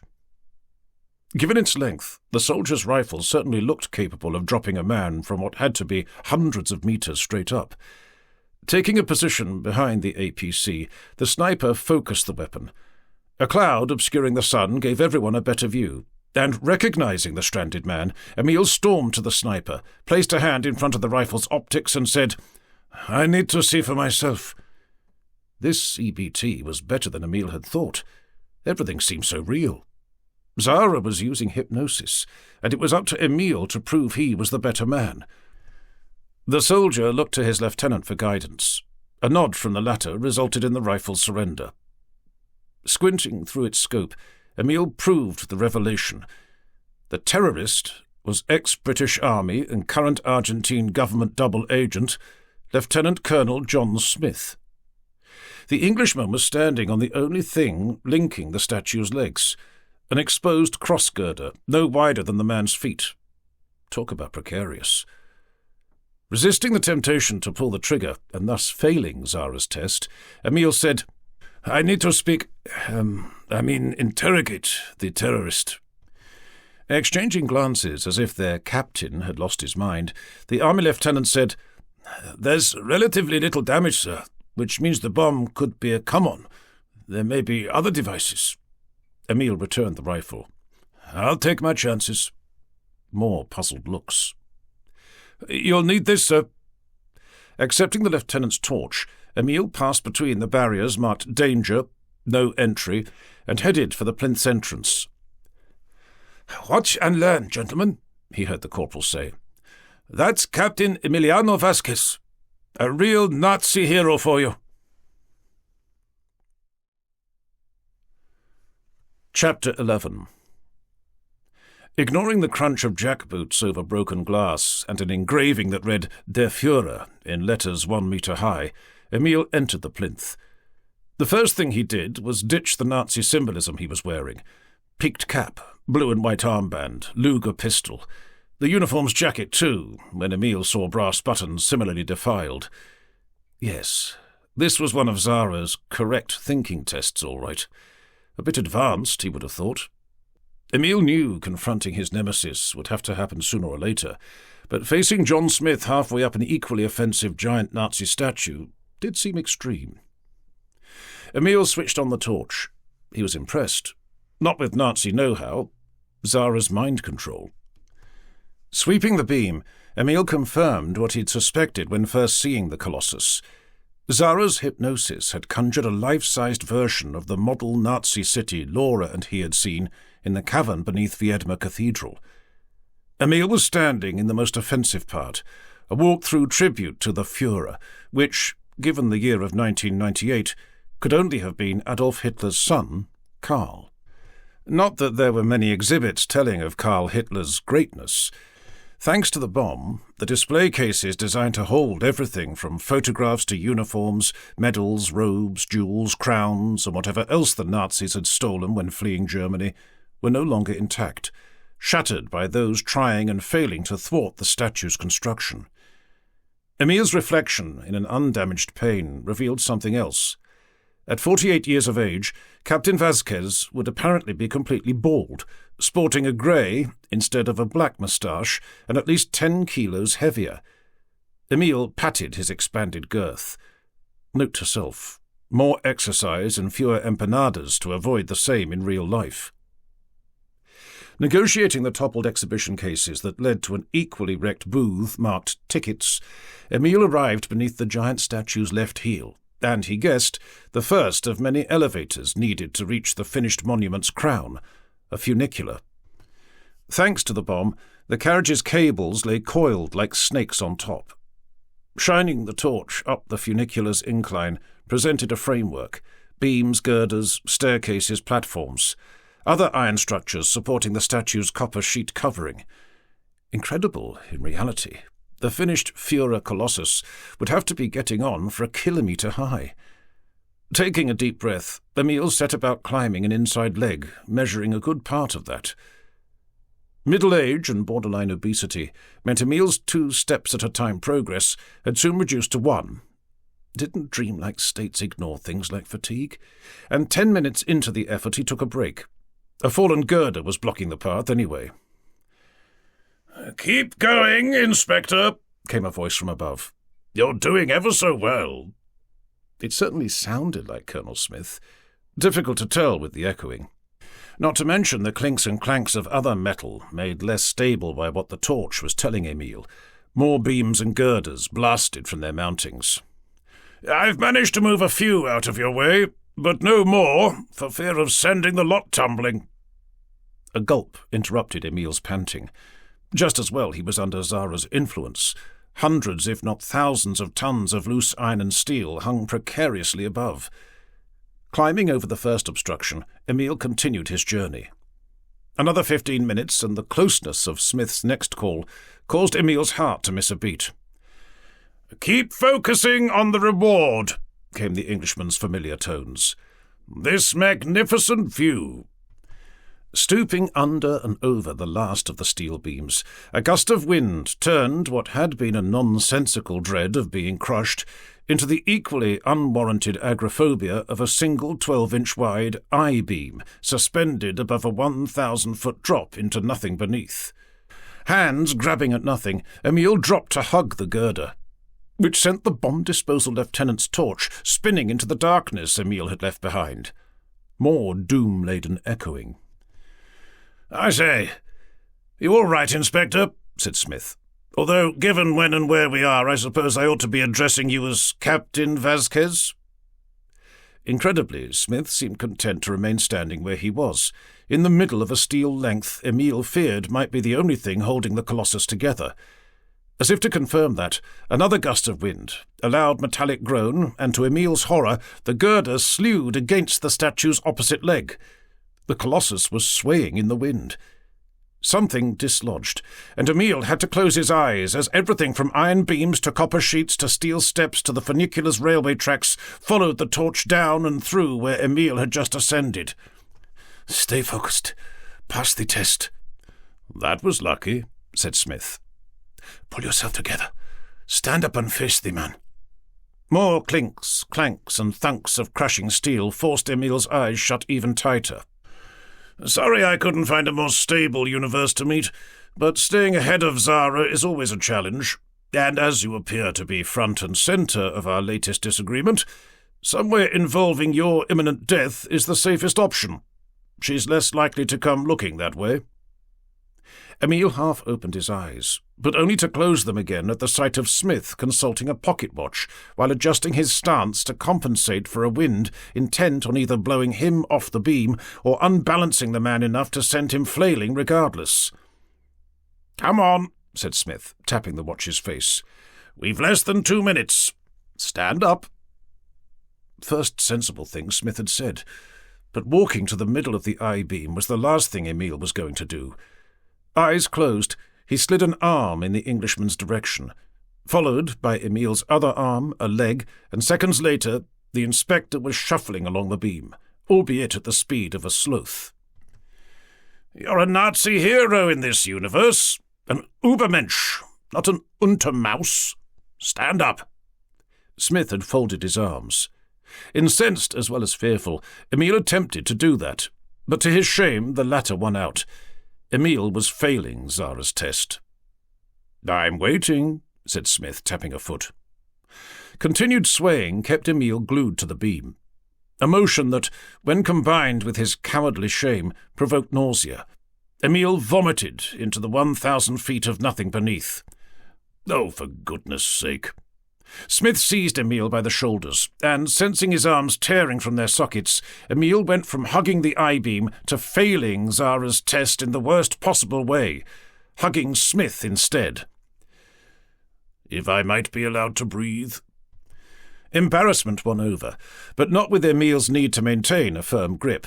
The hold went from intimate to arm's length. Only it wasn't Colonel Smith. Looking up at a man not only 20 years older but 6 inches taller than Smith, Emile said, "You're Professor Savage."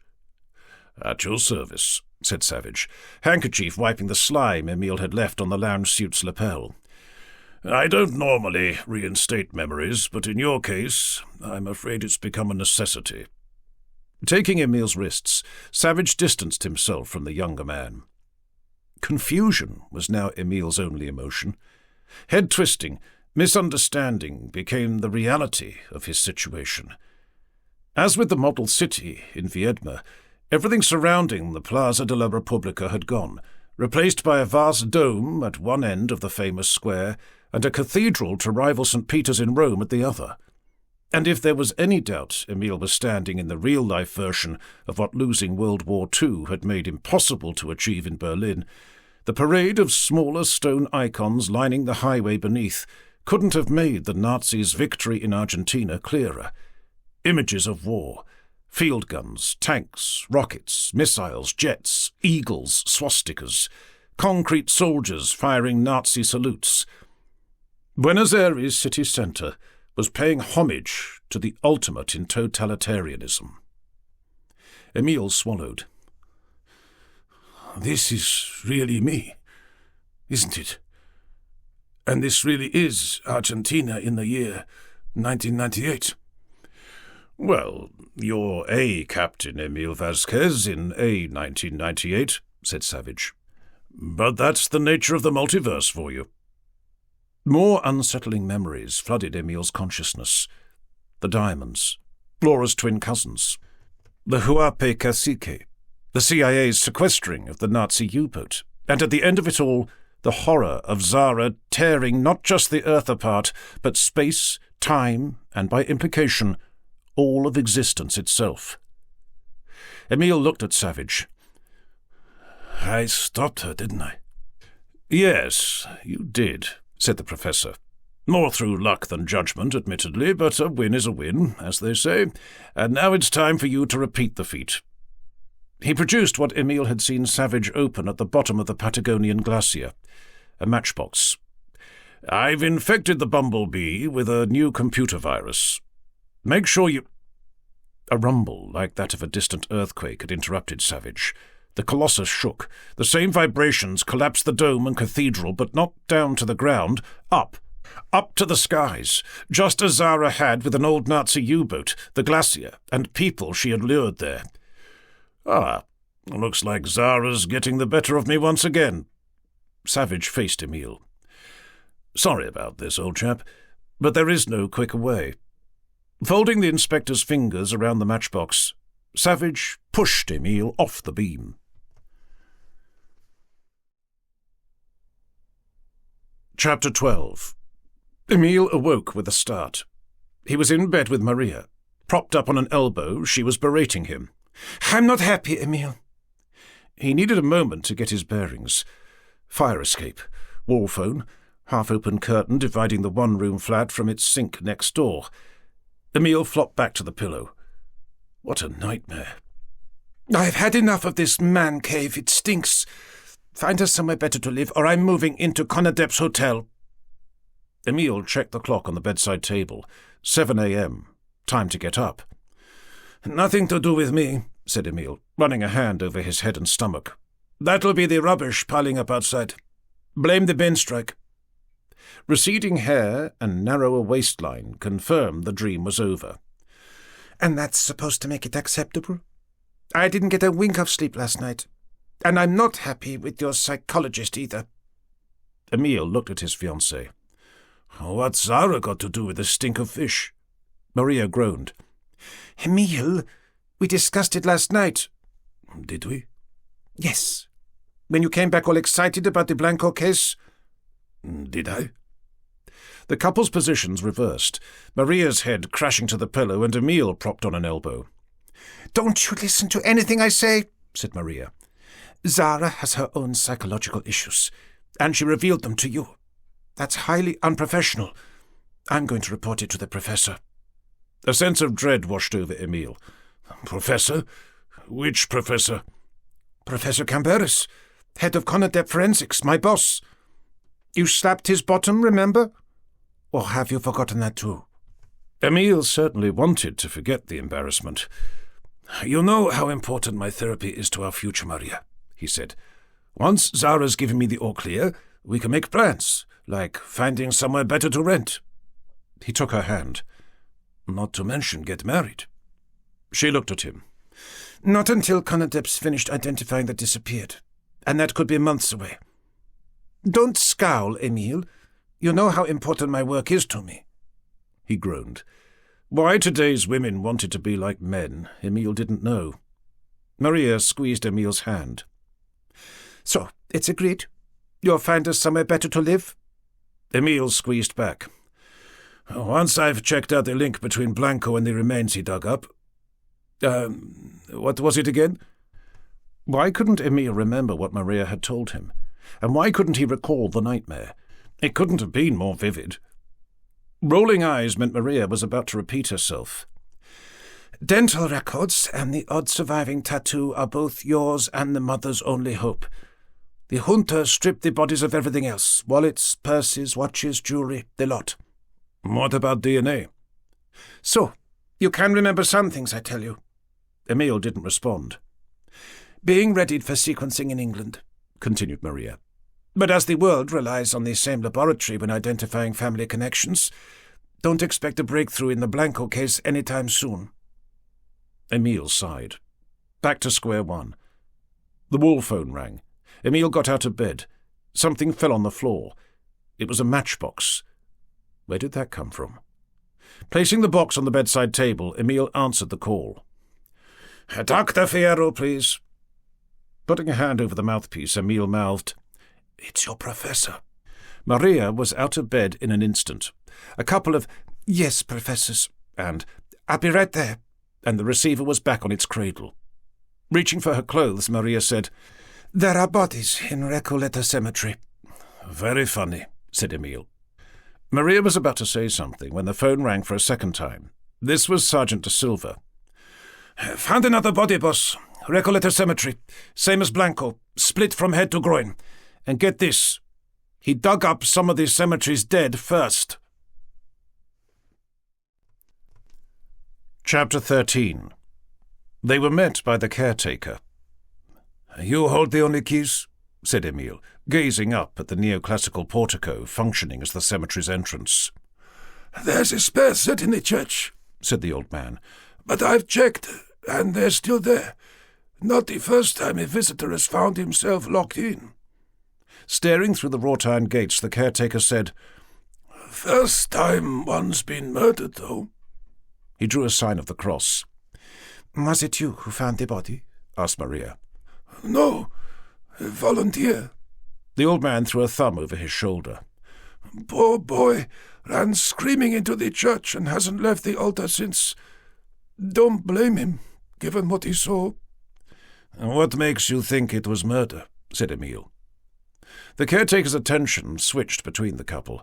His keys were jangling, which Emile put down to age, nervous shock, or both. The body's split right down the middle, he said. Nobody could do that to themselves. Here's Professor Camberes and the rest of the team. Maria's fellow Conadep pathologists van had arrived. De Silva's police sedan was right behind the vehicle. The occupants of each disembarked, triggering an argument over who was in control of the situation. Desecrated graves don't make a war crime site, Professor, said Emile. It's definitely the latter, insisted Maria's boss. The little man waved a piece of paper. The phone call detailing the atrocity was identical to Blanco's. Looking into the cemetery, Camberes said, Tortured, murdered, and hidden amongst the great and the good. He shook his head. Is there no end to the junta's evil? Who made the phone call? Asked De Silva. Camberes read from the slip of paper. Senor Luciano Fernandez Margarita Bertuccelli. He folded the slip. Peso to a penny, Senor Bertuccelli. Is the body lying entrails asunder in this cemetery, and at least some of the disappeared are underneath. De Silva and the two junior police officers he had brought with him winced, but the name sent Emile rummaging for his notebook. He thought he recognized it. Bertuccelli was first on the list of names in Blanco's wallet. Exchanging the same knowing look with De Silva, Emile said, Open the gate. The old man complied. Emile readdressed Maria's boss. I assume you don't mind if the PFA secures the area first? Camberes shrugged. You'll need this. The caretaker passed Emile a map. Recoleta Cemetery isn't called the City of the Dead for nothing. You'll get lost otherwise. Aren't you coming with us? Said Maria. No fear. The old man crossed himself again. I need to check on the boy. No point in us both lying prostrate, begging the Lord for forgiveness. He extended an arm.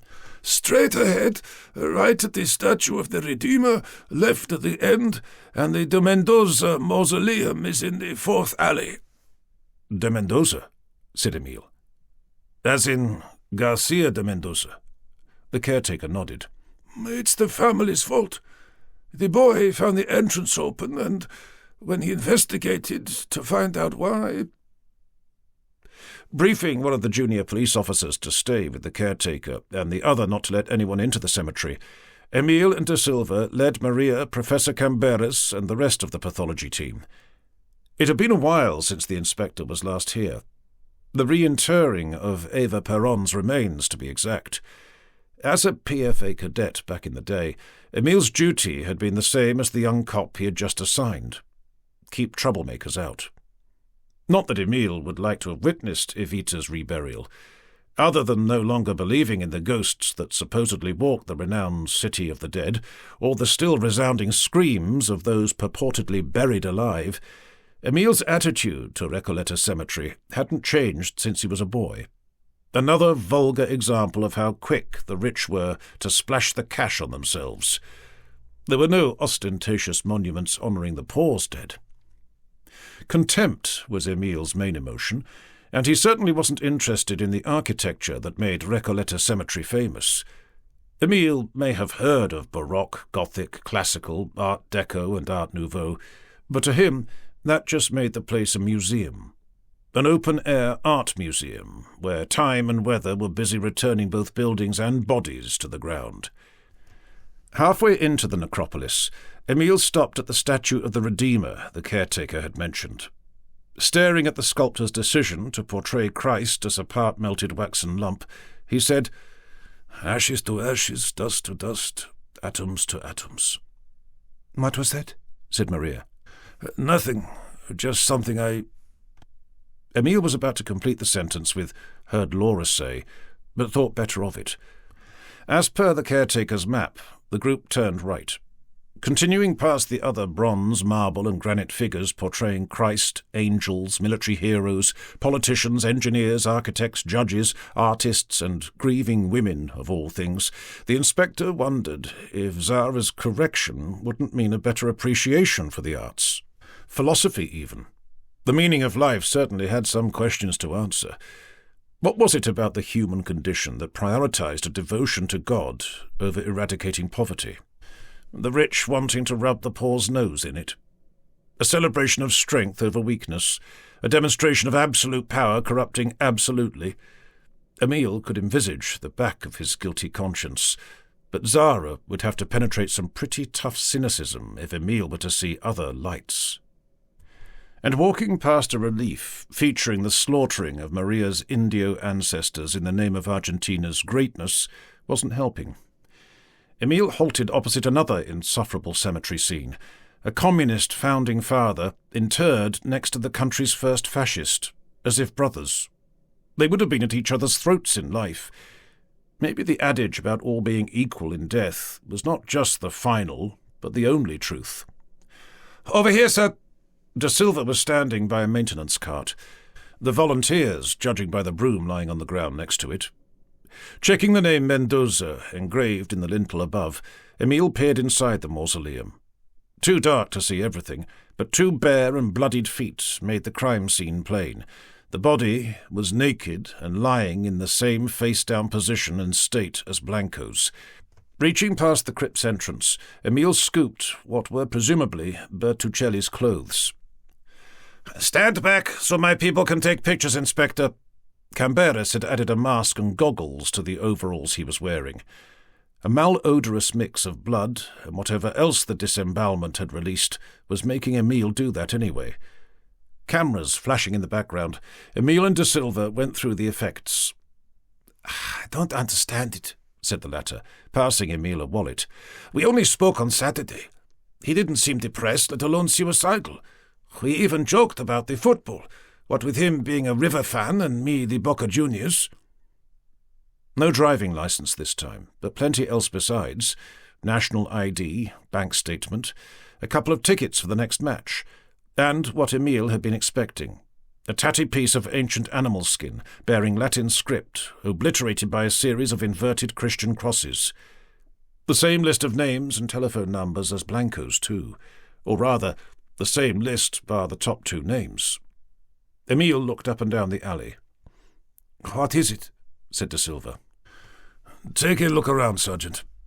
I think we're missing another body." Da Silva took off in search of a second deceased trespassing the cemetery. "You need to see this, Inspector," said Maria, head poking from the de Mendoza dynasty's final resting place. She beckoned Emile inside.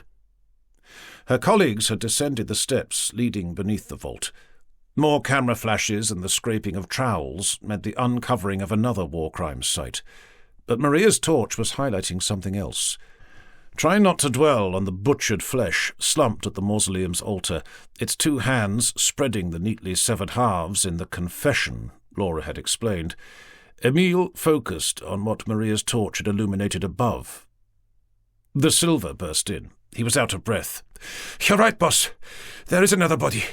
And you'll never guess what he was doing when he—" Emile was staring at the inverted cross. "Worshipping the devil?" Chapter 14.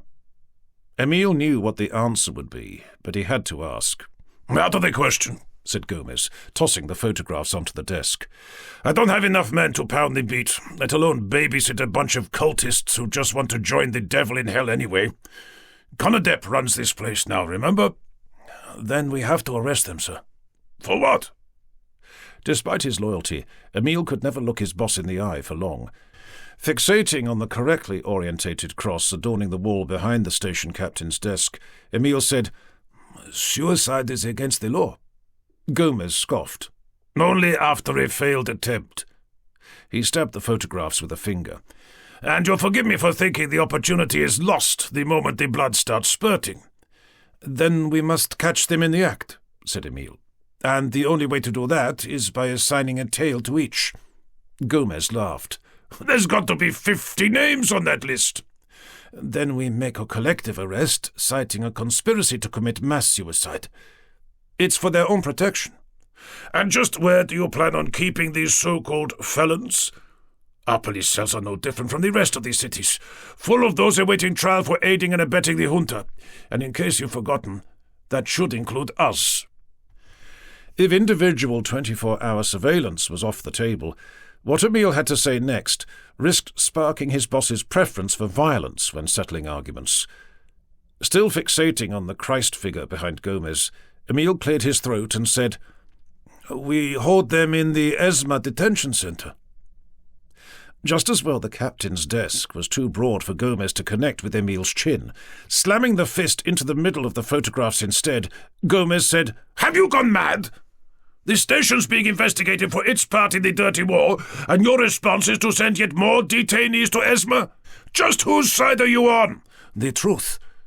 Predictably, that incensed Gomez more. "Now listen to me, Inspector Vazquez. You either find the monster who's brainwashing these poor wretches into committing such an abominable sin, or I put you on the list of beat officers I'm short of. Get out of my office!" Emile stayed put. "Conadep has already agreed to it, sir.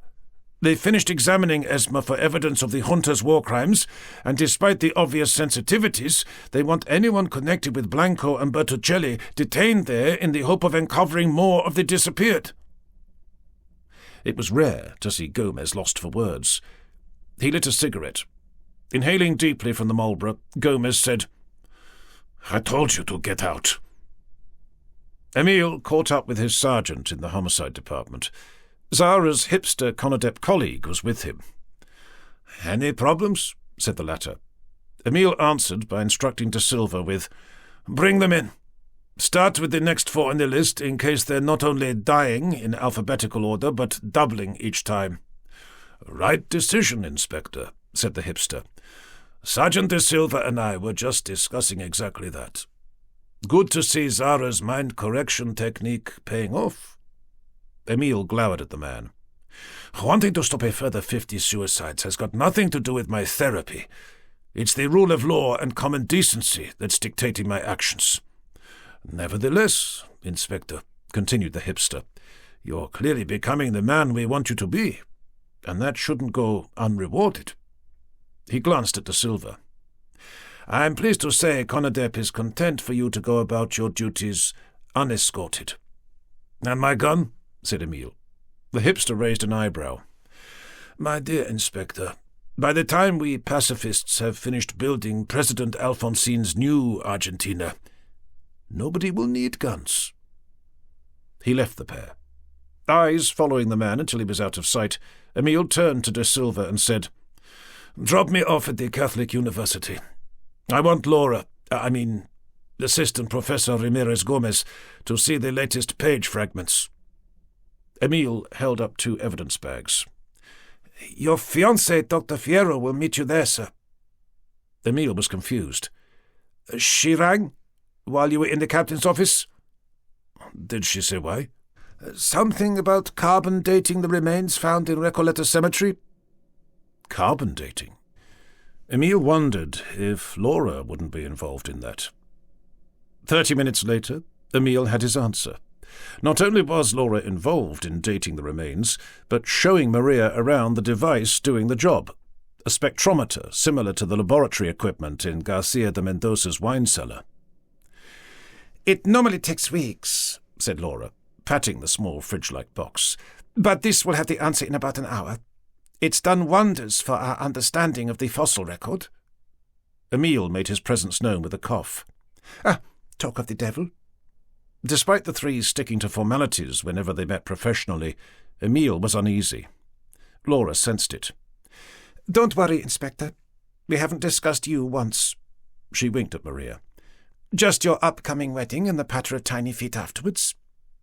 Emile's awkwardness swapped for embarrassment, and the look on Maria's face meant she hadn't appreciated Laura's candour either. Desperate for his ex-deputy not to work out why from either expression, Emile produced the evidence bags. The distraction worked. Laura snatched both. Eyes flashing over the remnants as if handling the pieces needed to explain the meaning of life, she said, "Don't go away. I'll be right back."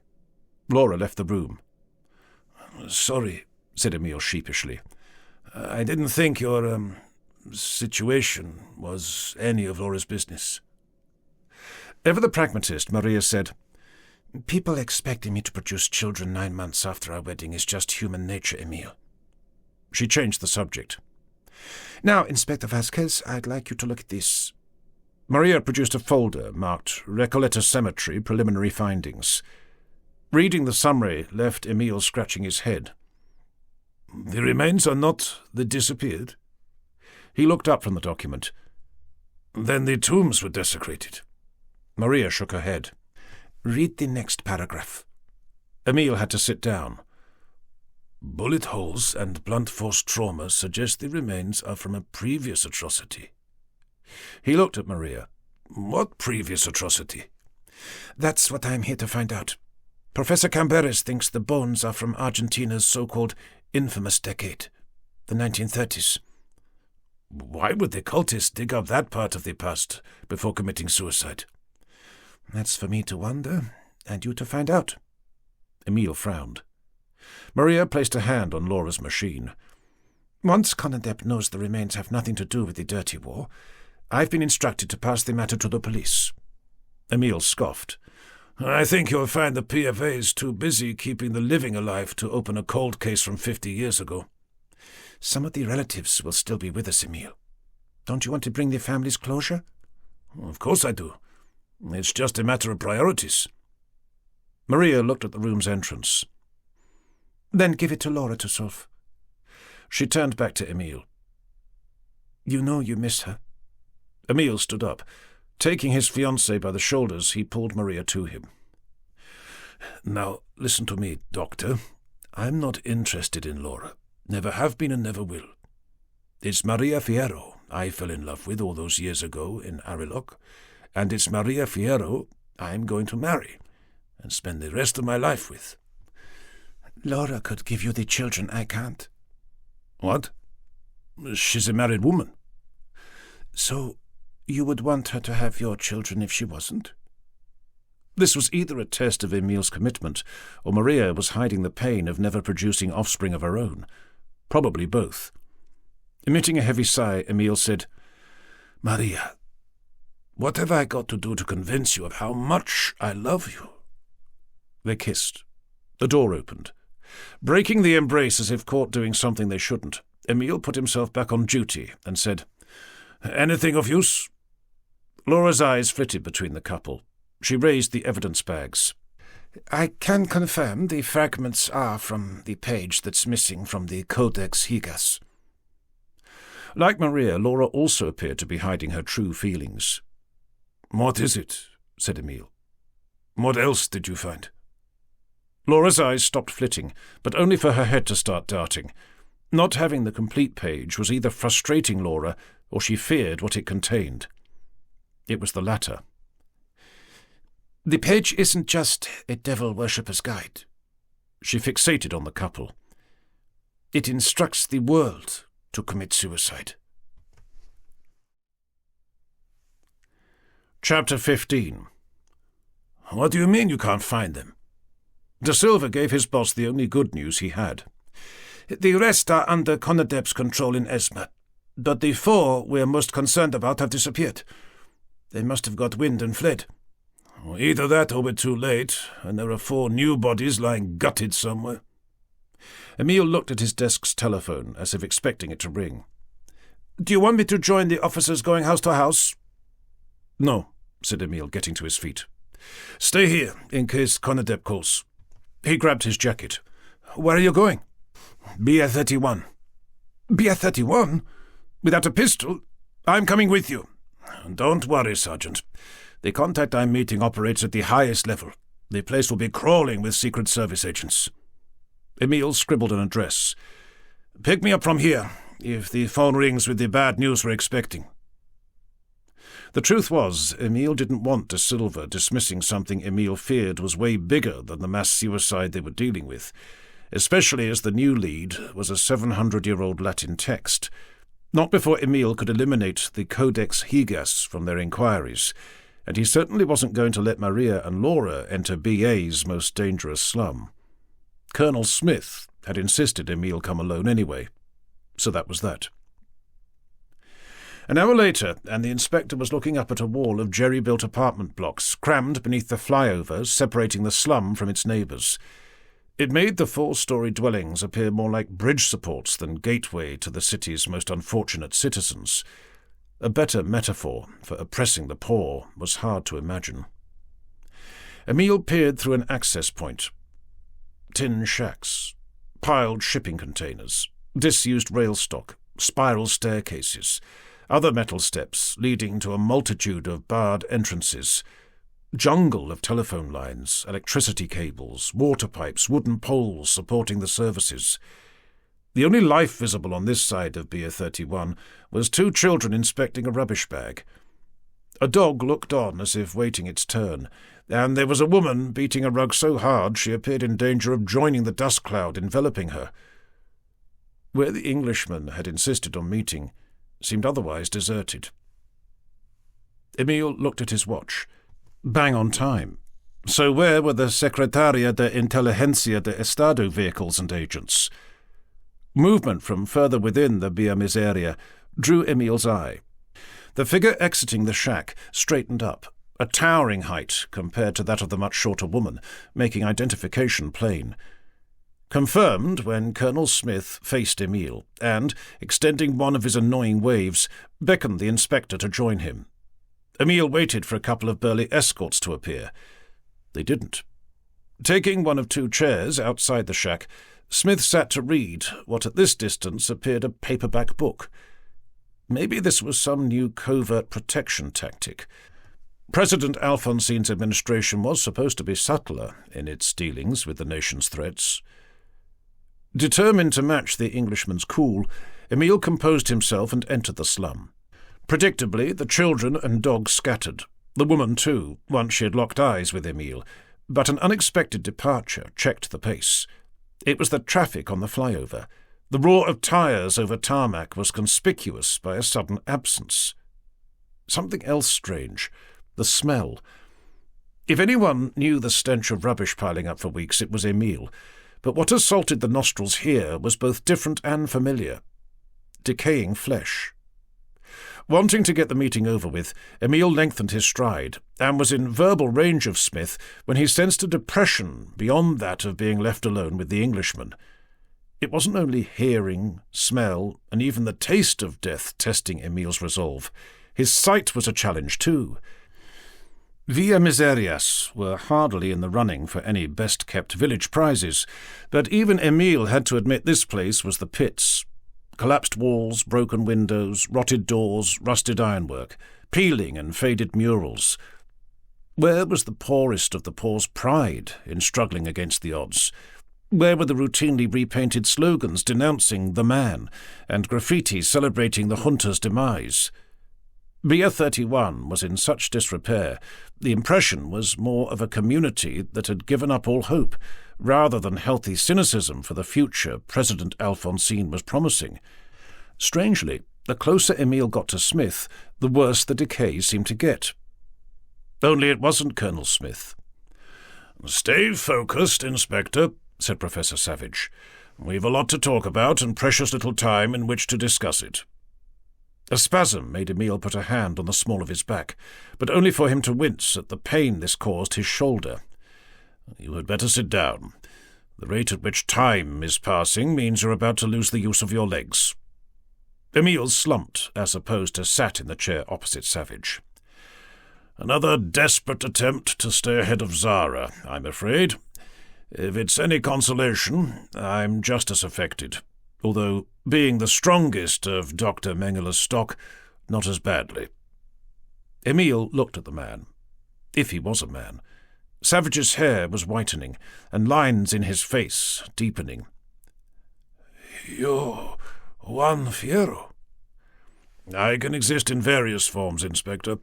Juan Fierro is just one of many fighting Zara's determination to destroy us." Emile could barely lift his head. Desperate to get a grip on the situation, he raised a hand instead, but only to see the limb wither within a jacket sleeve fading to rags. Shocked and confused, Emile said, "But Mengele created one to destroy us." Savage leaned forward in his seat. "Only your physical selves, Inspector. Your species' thoughts are far too precious."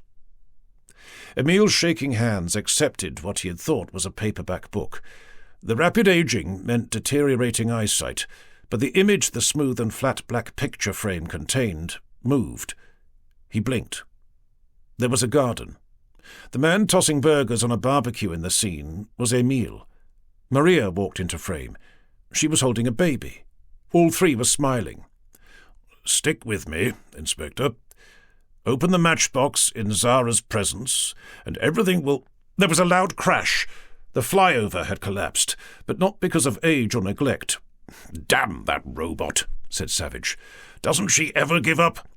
And not only the flyover. The same invisible tsunami-like force tore through Beer 31 just as effectively, enabling Emile to glimpse the source of the decaying flesh. Bodies. Hundreds of rotting, dead bodies, and each was holding a black picture frame. Chapter 16. "Boss?" Emile looked at De Silva. "Boss, we have to go. Conadep called. We've 4 new suicides." Emile needed a moment. Assuming the rest of him was as normal as his arm and jacket, he scanned the scene. Freshly painted graffiti, 2 children inspecting a sack of trash, a dog looking on, a woman beating a rug, and the roar of traffic on the flyover. "Happy with what needs doing, Inspector?" 2 Secret Service agents were standing behind Colonel Smith. Emile nodded. Not because he had learned anything useful about the Blanco case, or Juan Fierro for that matter. The matchbox. The matchbox Emile had to open during his next therapy session with Zara. What had she got to do with the suicides? The Ford entered the slip road and curved up to the flyover. Emile eyed Beer 31's rooftops as they sped past. He couldn't explain it, but Emile sensed that once again the Englishman had got the better of him. Why was the matchbox sitting on Emile's bedside table the only thing he could remember? Amnesia? "Everything all right, boss?" Emile pulled himself together. "Sergeant, the next time I hear you address me as boss, consider yourself on the list of beat cops Captain Gomez needs." Right. Sorry, sir." "Apology accepted. Brief me on the latest development." "It's not getting any clearer, sir. Not only are the 4 bodies lying in the middle of a public park, but the holes they dug are a good 2 meters deep." The Ford was travelling well beyond the speed limit. Given the way De Silva's hands were gripping the steering wheel, Emile wondered if his deputy didn't have a death wish. "Slow down," said Emile. "The bodies won't be any less dead when we get there. 2 meters deep. So the suicides were digging their own graves." "Looks like it. But why San Telmo's Lezama Park?" Emile was acquainted with the district, mainly because of the leftists that brooded there and the Montoneros terrorists they harboured. Formerly the city's first docklands, the warehouses and workshops springing out of Argentina's 19th century immigration explosion had suffered a series of minor booms and major busts ever since. The outcome was a socialist bohemia today. The area's once expensive hotels, apartments, and places to be seen had transformed into a vibrancy of communes, markets, culture, and art. Well, that's what the tourist department said. If only some inhabitants weren't bent on bringing down the system. Which meant seeing Conadep's hipster boss standing next to Professor Camberes when the detectives arrived wasn't too surprising. What did come as a shock, however, was Maria and Laura not only working together, but wearing the same forensic overalls. Laura descended a ladder. The grave's digger-turned-suicide victim was presumably in the tent adjacent, or what was left of him. "Are you both working for Conadep now?" said Emile to Maria once he had caught up. "Until Professor Ramirez Gomez and her university colleagues have confirmed these latest excavations have nothing to do with the dirty war, Inspector." Emile couldn't decide if Maria's formality indicated disgruntlement with him or not. He cast an eye over the park. Other than trees and the occasional monument, Emile had an uninterrupted view, which included 3 more mounds of excavated earth, nearby tents, and individuals in white working behind barrier tape.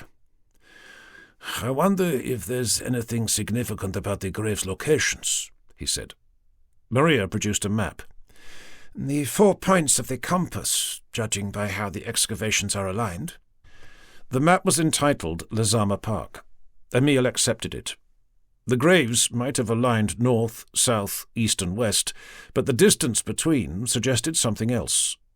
He looked at Maria. "Not a compass. The 4 points of a crucifix." "Fascinating." Laura was busy probing the grave with a trowel and brush. "I'll check with the others, but it looks as if these latest suicides have uncovered more than one past atrocity." Something came away. No bones or rotted cloth that Emile could see. In fact, the grave was what one might expect of a deep hole in the ground, an exposure of layers. Brown earth at the top, sand beneath, shale further down, and tougher rock at the bottom. Indeed, Emile wondered how the suicide had excavated the grave without a mechanical digger. Such a machine was absent, and there were no tracks leading from and to the nearest road. "Archaeology, paleontology, geology. It's all the same, really." Laura offered what she had found. "The passage of time piles everything up like rock strata." Emile crouched to take what turned out to be a rusted spearhead. "Famine, disease, battles, war," continued Laura. "All 400 years of Argentina's bloody history are here." She pointed at the relic. "That'll be one of the earliest evidences. Indigenous Indians determined not to be evicted from their lands, while invading Spanish conquistadors ensured the exact opposite." Even Emile knew that wouldn't go down well with Maria. She folded her arms. "Any victims of the dirty war?" "No," said Laura. "In that case, I'm going." Maria turned to leave. Hesitating, she glared at Emile and said, "I do hope you enjoy working with Professor Ramirez Gomez, Inspector. I know you did when she was your sergeant." If Emile's fiancée wasn't disgruntled with him before, she was now. Maria took off towards Professor Camberes, who was still in discussion with Conadep's hipster boss. "Is everything okay?" said Laura, climbing out of the grave. Knowing Laura's savant lust for the truth wouldn't be satisfied with anything other than a reveal and full explanation of Maria's infertility, Emile scoured the vicinity for a distraction. He found one. Drawing Laura's attention to the monument celebrating Argentina's founding father, Emile said, "Any relation?" "Pedro de Mendoza, if you go back far enough. But it's the 16th century's Garcia de Mendoza who is my most direct ancestor." The name brought back memories of when Laura and Emile had visited the dynasty's current patriarch. Or rather, it didn't. "Laura," he said, "why did we go to your uncle's winery?" She looked at him as if it was a stupid question. "A homicide case, of course." "What homicide case?" Emile felt foolish saying it, but his apparent amnesia worried him more. "The diamond, found on the victim's body." That rang a bell, but Emile was none the wiser. "My twin cousins were needed to confirm the gem's authenticity," said Laura. "Nobody could forget those two. They're huge." Emile hadn't, but there were still gaps. "Remind me of what happened next." Laura shrugged. "The diamond turned out to be part of some international conspiracy, and the Americans took over." That made sense too, but Emil was still troubled. Why did that happen in the cavern beneath Viedma Cathedral? And why did the CIA need the Nazi U-boat? Now Laura appeared foolish. In a way that both reassured and worried the inspector, her expression morphed from disbelief to a furrowed brow. You can't remember either, can you? Emil leaned towards his ex-deputy. And you're a savant. You remember everything.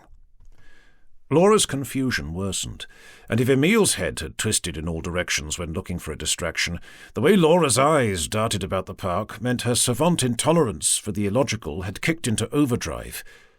A suffering only further forensic examination of the grave would seem to end. Laura shot back down the ladder. Emil was in the middle of asking his ex-deputy for more, when something about the grave, in relation to the de Mendoza monument, interrupted the question. Emil rechecked the map.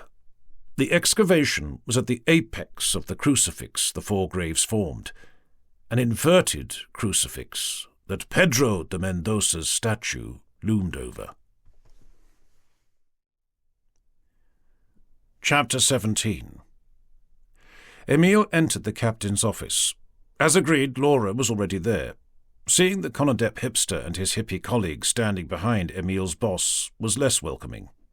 "You don't bring the likes of Garcia de Mendoza in for questioning," said Gomez. "The junta might be finished, but powerful men still call the shots in this country, and he's one of them."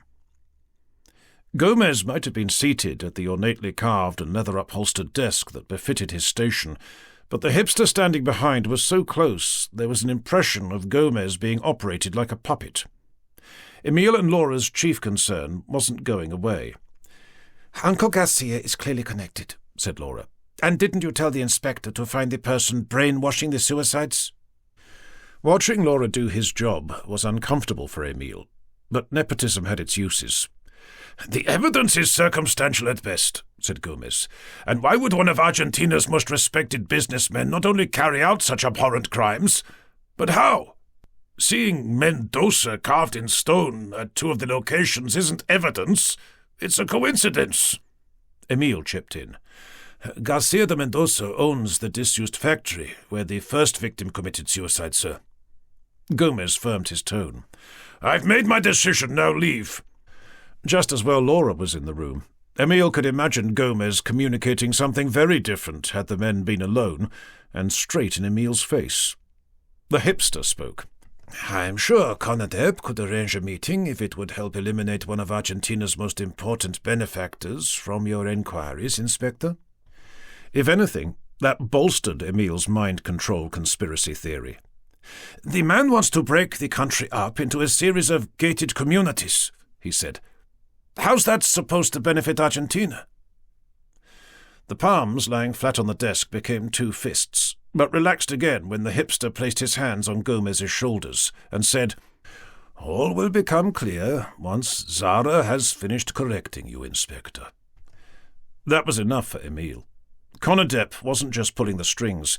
Whatever had been used to convince the suicides to do something against their will was busy influencing police minds. Emil wouldn't make the accusation there and then, but he was determined to do his job. While Emil thought he still could, that is. Ignoring the hipster and hippie's gaze, Emil focused on the station's captain and said, "I'd like permission to question Zara, sir." Gomez stiffened, and the Conadep pair looked at each other. "No need to bring her in," persisted Emil. "I can conduct the interview in the hotel, straight after my next session." "Inspector, may I remind you—" Gomez stopped. The hands on his shoulders had pressed down. His correction was a work in progress, too. "For what purpose?" asked the hipster. "Zara was the first to suggest a connection between the suicides and the atrocities they had exposed beforehand." Emil stared at the hipster. "I think she knows more." There was no way Emil was going to directly accuse Conadep of brainwashing, not unless he wanted a one-way ticket to prison. Gomez sank in his seat. The hipster was either pressing down harder, or Emil's boss thought the request had just guaranteed him a lifetime behind bars. It was neither. Releasing Gomez, the hipster placed one hand under an elbow, rubbed his chin with the opposite hand, and said, "Yes, I'm sure Zara can put the inspector on the right track. Emile waited until Laura and he were out of the building and halfway across the plaza in front before answering her what now question. Haven't a clue, until I've got more out of my so-called therapist. But only Maria can perform Josef Mengeler's mind control surgery, and she specializes in forensic pathology, not neurosurgery. How's it being done? There was no need to check for the procedure's telltale dents, but Emile ran a hand through his hair anyway. Whoever or whatever is behind this doomsday cult, he said, is determined to enact what's on that page missing from the Codex Higas. And as Mengele created Juan Fierro so the British could encourage mass suicide, there has to be a connection. Then Colonel Smith would be the one to ask. But you said he doesn't know anything? Emile stopped pacing over the square. He faced Laura. No, I said I can't remember what Smith said. There's a difference. But what if you forget your questioning of Zara? Then we'll have established another connection. They both... Emile trailed off. He stared ahead. What is it? Seizing Laura by the shoulders, Emile said, "Look at me." She did. "I'm going to say a word, and I want you to repeat the first thing that comes to mind." Emile paused. Helicopter. Laura didn't hesitate. Glacier. Emile stared harder, desperate for the exchange to continue re-plugging the gaps in their respective recollections. We flew in a helicopter over Patagonia's Bruggen Glacier, continued Laura. Her expression fell to puzzlement. I was the pilot. Emile lifted her chin. We crashed. Laura appeared about to concur when she said, No, the helicopter was crushed under ice after we had landed and were walking away. Another perplexed expression. At the bottom of the glacier. Emile had no idea why the British Prime Minister had come to mind, but said, Margaret Thatcher. She was waiting for us. They frowned at each other, until the image of Margaret Thatcher in Emile's head was replaced by a biblical character. Moses, he said. God, said Laura. Emile's response was just as swift. The devil. Chapter 18. No handcuffs this time.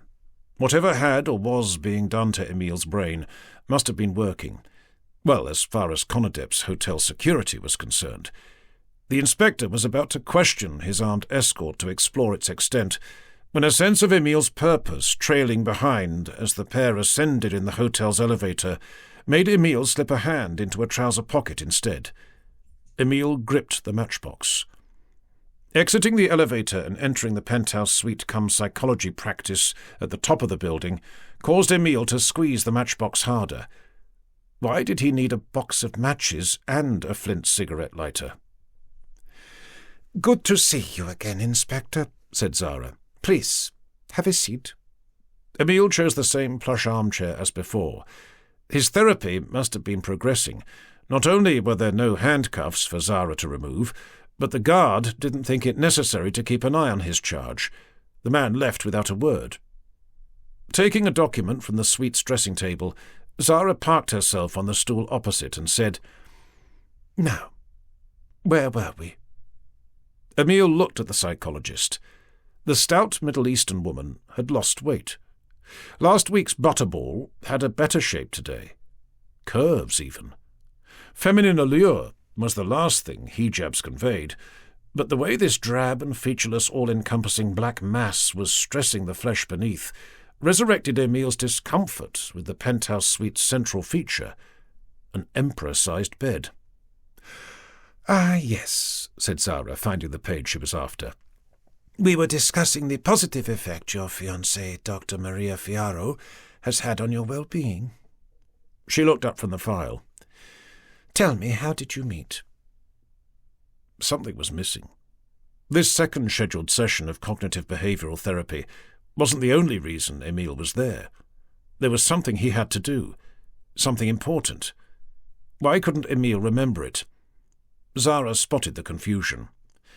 Is everything all right? Yes, he said, pinching the bridge of his nose.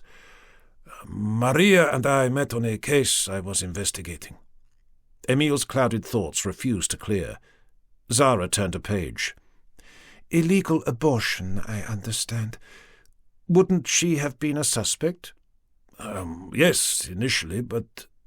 A battle had begun in Emil's brain, between his wish to satisfy Conadep's requirements and the obligations of a homicide detective in the PFA. Was Zara a suspect in the Blanco case? Leaning forward in the armchair, Emil put his head in his hands. Can I get you anything, Emil? Nausea made Emil loosen his tie and top shirt button. Could you open a window, please? Returning the document to the dressing table, Zara left her seat and approached the view of the obelisk monument outside. Emil's nausea ended. Not because Zara had opened the window and fresher air was clearing his head. Her movements were dialing up the distraction of the weight loss. The lady wasn't so much walking as gliding. Gliding towards the window as if on rails. Emil did a double-take. The woman not only had curves, but was taller.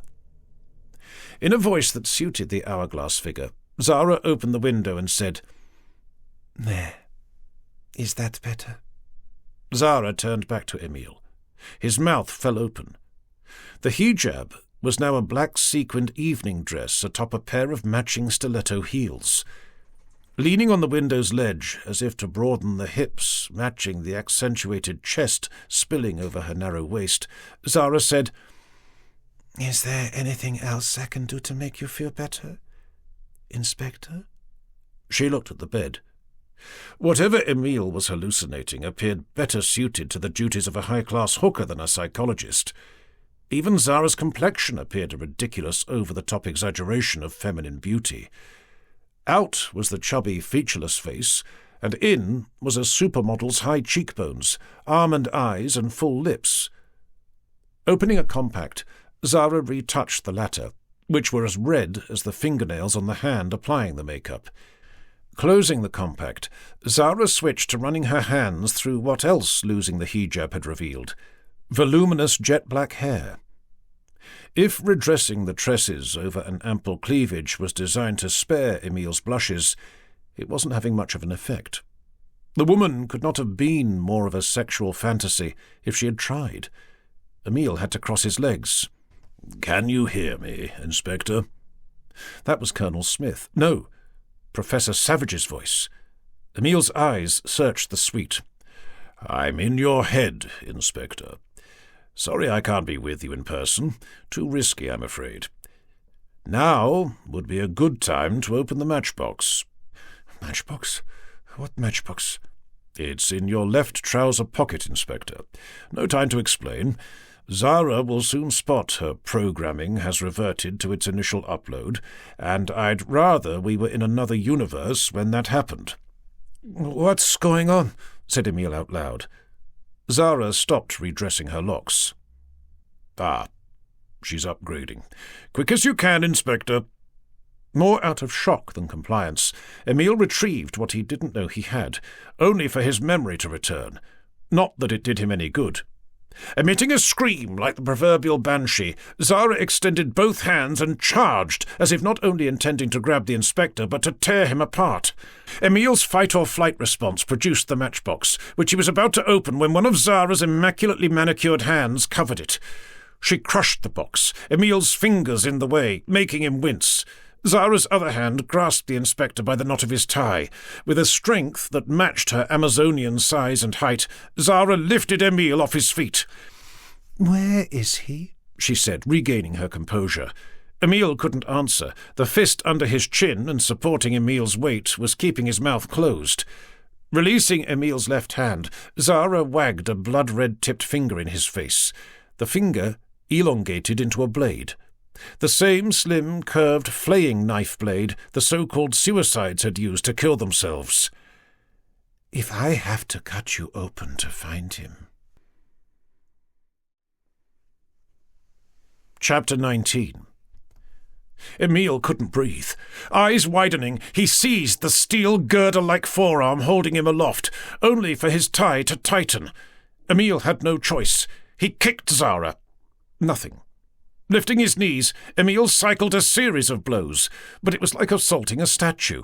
A solid stone statue, as fixed as the obelisk monument outside the window. Only it wasn't the obelisk monument. Zara turned to view the same distraction. The Nazis' colossus of Buenos Aires had returned. She said. Looks like our mutual enemy wants another chat. Emil was on the cusp of passing out. And given the enemy of my enemy is supposed to be my friend, it's only right we go together. Releasing her grip, Emil crashed to the floor. In a fit of gasps, coughs, and splutters, the inspector dug one hand behind his collar and sent the other reaching for a gun he didn't have. Not that Emil expected 2 rounds thudding into Zara's chest to have had much of an effect. Getting his breathing under control, he said, "Who the hell are you?" Emil gulped. "What the hell are you?"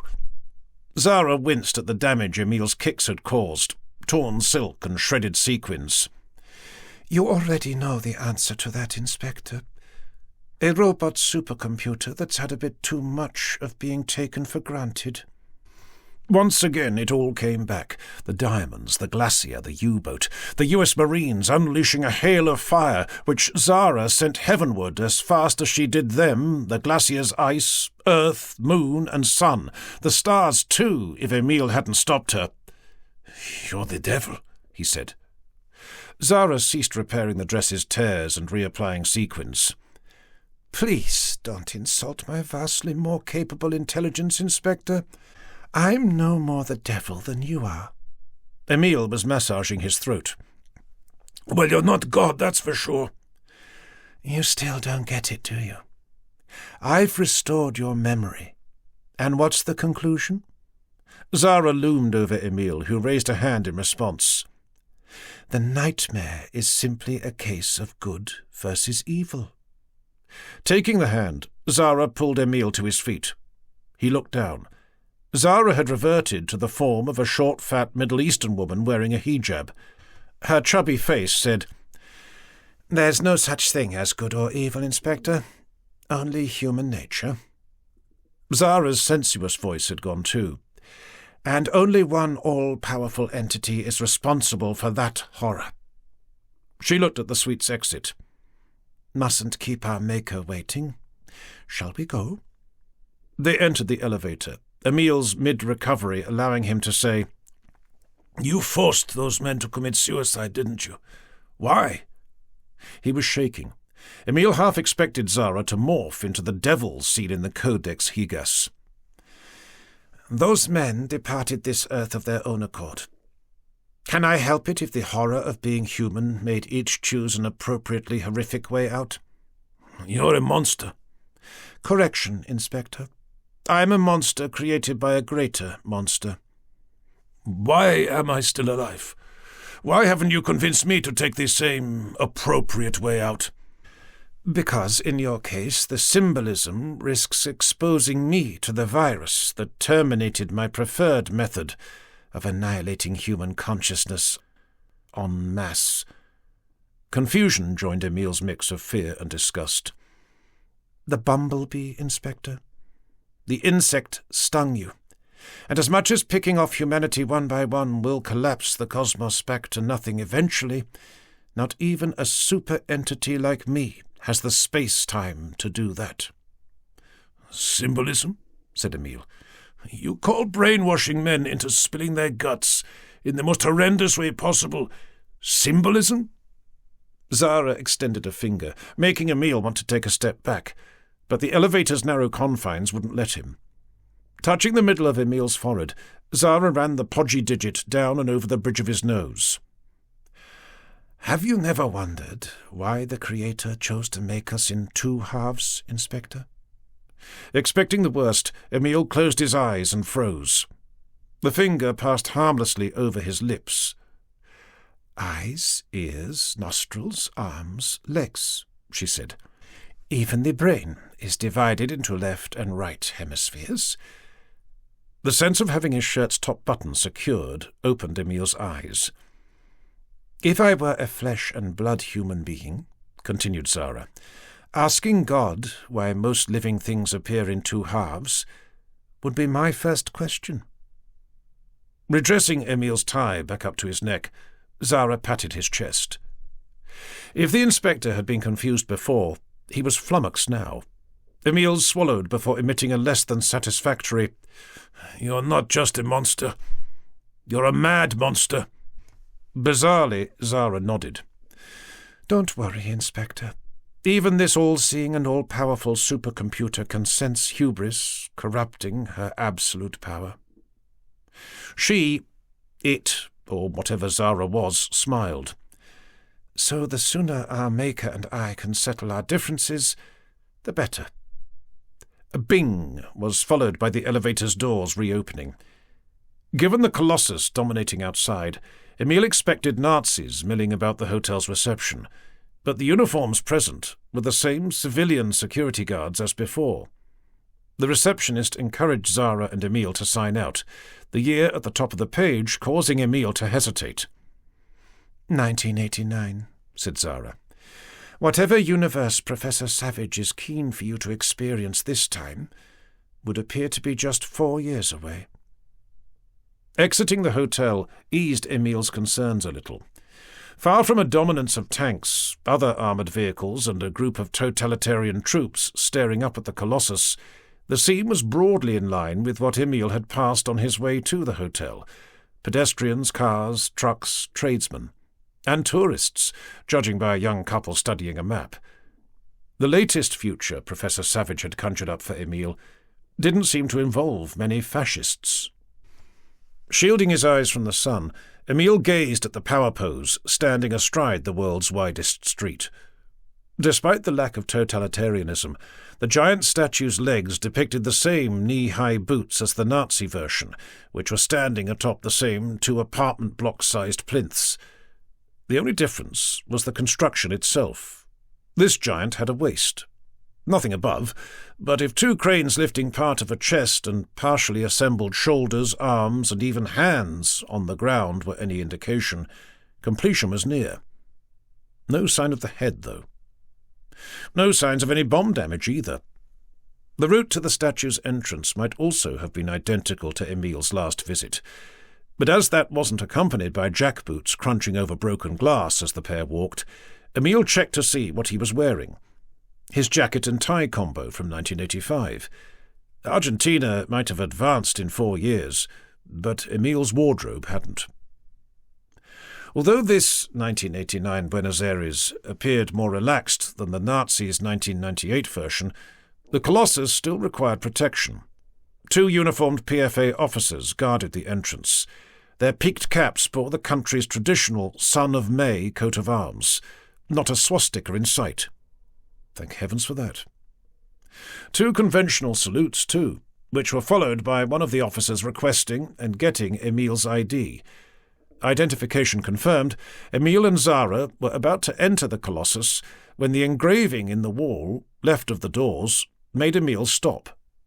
Any relief at the absence of Der Führer didn't last long. The script read, Mendoza. If seeing the name in letters 1 metre high hadn't sunk Emil's trepidation to a new low, what dominated the plinth's reception hall did. A full-length portrait of the man himself. Garcia de Mendoza is going to be Argentina's president? Said Emil in disbelief. Not president. Zara was peering into one of the many glass cabinets forming what Emil had negotiated the last time he had passed this way, a walk-through exhibition. Only, instead of Nazi memorabilia and their stolen treasure, the totalitarian history on show was dedicated to a homegrown tyranny. Emil joined Zara in viewing the glass case set within wall-to-ceiling iron bars.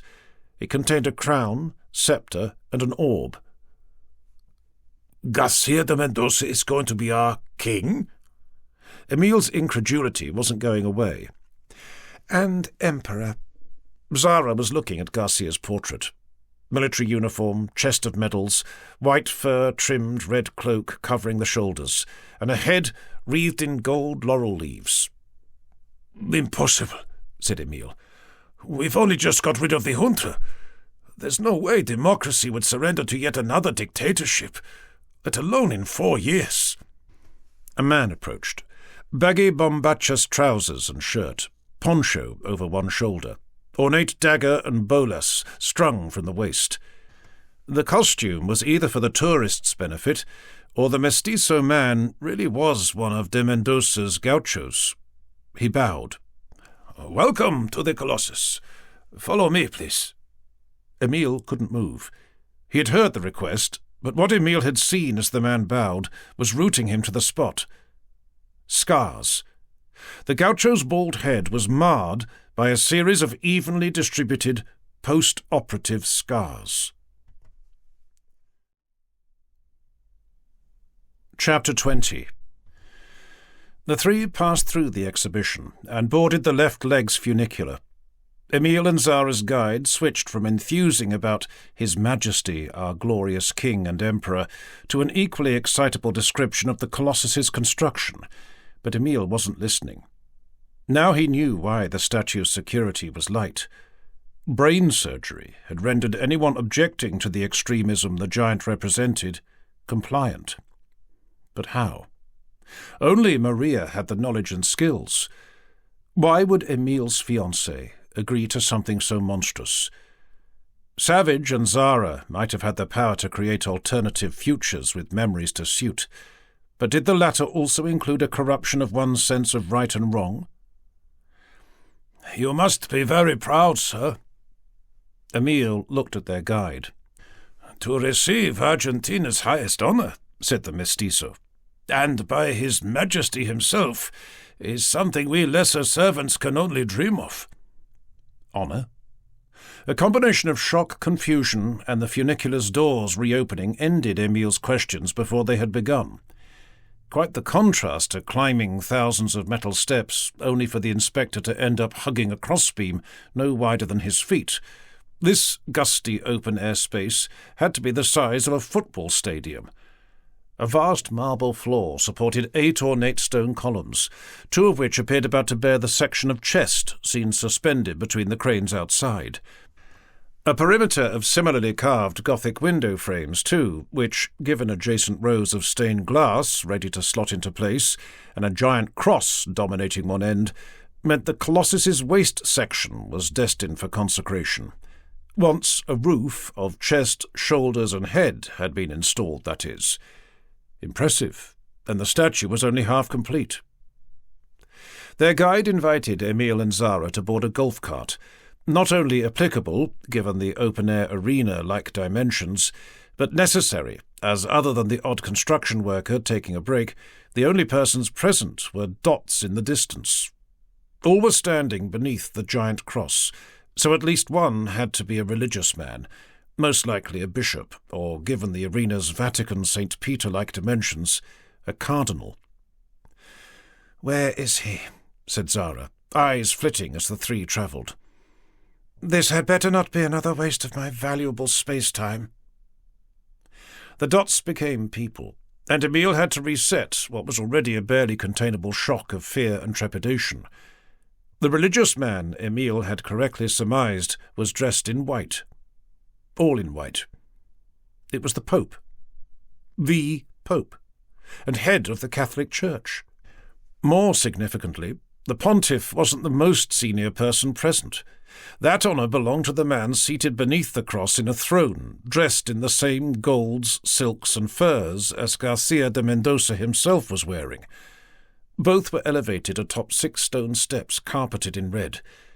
There was no hiding which historical emperor Garcia was intent on emulating, or exceed, given Napoleon could never have envisaged, let alone exercised, the brain surgery-assisted megalomania on display. Emile scanned the others present. No sign of Maria. Just 2 flanks of lesser individuals, radiating down the ranks in the way Emile had seen when first meeting Garcia at his winery. An inclusion of the poor, as well as the rich, lent the gathering an air of a medieval feudal pyramid. There was even a geriatric in a wheelchair. Surprising, considering Garcia had little time for those who couldn't physically defend, serve, or toil in his vineyards. Barely alive, judging by the nurse checking an oxygen mask and a doctor intravenously administering whatever drug the poor chap needed. Still no Professor Savage. "Coward," said Zara. "I knew he would chicken out." Nor Savage's alter ego, Colonel Smith. Not surprising, given Garcia's long-standing feud with the man. Garcia's queen, Helen de Mendoza, was also missing. Perhaps the pair's romantic encounters had blossomed into escaping her husband in this 1989. A fanfare sounded, and Argentina's king and emperor stood. Everyone but Emile, Zara, and the geriatric bowed their heads. Garcia descended the red carpet. Separate movements either side of the gathering made the intention plain. The king, a gaucho carrying a purple satin cushion presumably bearing the honour the guide had mentioned, and a tall middle-aged man dressed in tails converged on where the new arrivals stood. Emile recognized the former as Garcia's head gaucho Antonio, and the latter was David Atwood, Garcia's butler. Ex-butler, judging by the upper end of the ranks the man had left behind. The three stopped short of Emile and Zara. Unfurling a scroll, Atwood read out loud, "On this day of our Lord—" Zara groaned at the man's introduction. "Have I really got to put up with this nonsense?" Atwood's wasn't the only puzzled expression, but he went on, "Inspector Emiliano Vazquez has demonstrated the highest standards of bravery, loyalty, and commitment to the motherland, the likes of which—" Emile's attention drifted to the honour lying on the silk cushion Antonio was holding, just as nonsensical in this 1989 as the day Garcia de Mendoza had bestowed Argentina's highest bravery award on his own son. "For without the inspector having saved Dr. Josef Mengeler's life, Argentina's king, emperor, and saviour could never have—" Emile's raised hand had interrupted Atwood. Emile looked at the geriatric in the wheelchair. Surely not. Garcia spoke. "I know your outstanding service deserves to be recognized in more salubrious surroundings than a building site, Inspector," he said, "but I'm afraid the good doctor doesn't have much time, and witnessing your just reward is Josef Mengeler's dying wish." As if compelled by another of Savage's unseen forces, Emile approached the old man. Ignoring the carer's objections, Mengeler removed his oxygen mask. "Good to see you again, my boy." A cough clamped the mask back in place. 2 deep breaths later, Mengeler had recovered enough to say, "The human condition cannot be trusted and must be saved from itself." He took Emile's hand. "Thank you for understanding that." Emile was too stunned to respond. Not Zara. Striding to Mengeler, she bent to his level and said, "Savage, are you in there?" Emile found his voice. "Professor Savage doesn't need to be," he said. "The message is plain enough." A gust of wind made Emile face the nearest empty window frame. Zara stood back. Eyeing those open-mouthed at her temerity, she said, "That's it. I've had enough. You're all monsters." Emile just had time to witness Zara slice Mengeler, his doctor, the nurse, Garcia, and even the Pope from top to bottom, before spraying blood and entrails from others begging for forgiveness, as hands dug deep to tear flesh apart blinded him. Not that he needed to see. Facing the breeze was enough. Closing the gap with the nearest window, Emile climbed through and stepped into the void outside. "Papa, when you taking us to the fair?" Emile opened his eyes. 2 little twin girls were standing by the bed. Their mother was behind the pair. Laura's arms were folded, never a good sign in a woman. Emile leapt to hug all 3. "Oh, thank God," he said, planting as many kisses as possible. "I've just had the worst nightmare. Everything was so real." Emile broke off to hold his young family at arm's length. "You don't know how good it feels to be back. Such a relief." The expressions looking at him didn't change. "Don't think you're getting away with it," said Laura. "You promised to take the girls to the fair when it was on, and now it is." Emile's wife went from folded arms to hands on hips. "So when are we going?" Emile searched his brain for the exact wording. "I said we might go to the fair when it's in town. The Blanco case is the priority." The twins burst into tears. "Emile," said Laura, pulling the children in for hugs of her own, "you can't say that to 3-year-olds. Might is as good as a promise." She glowered at him.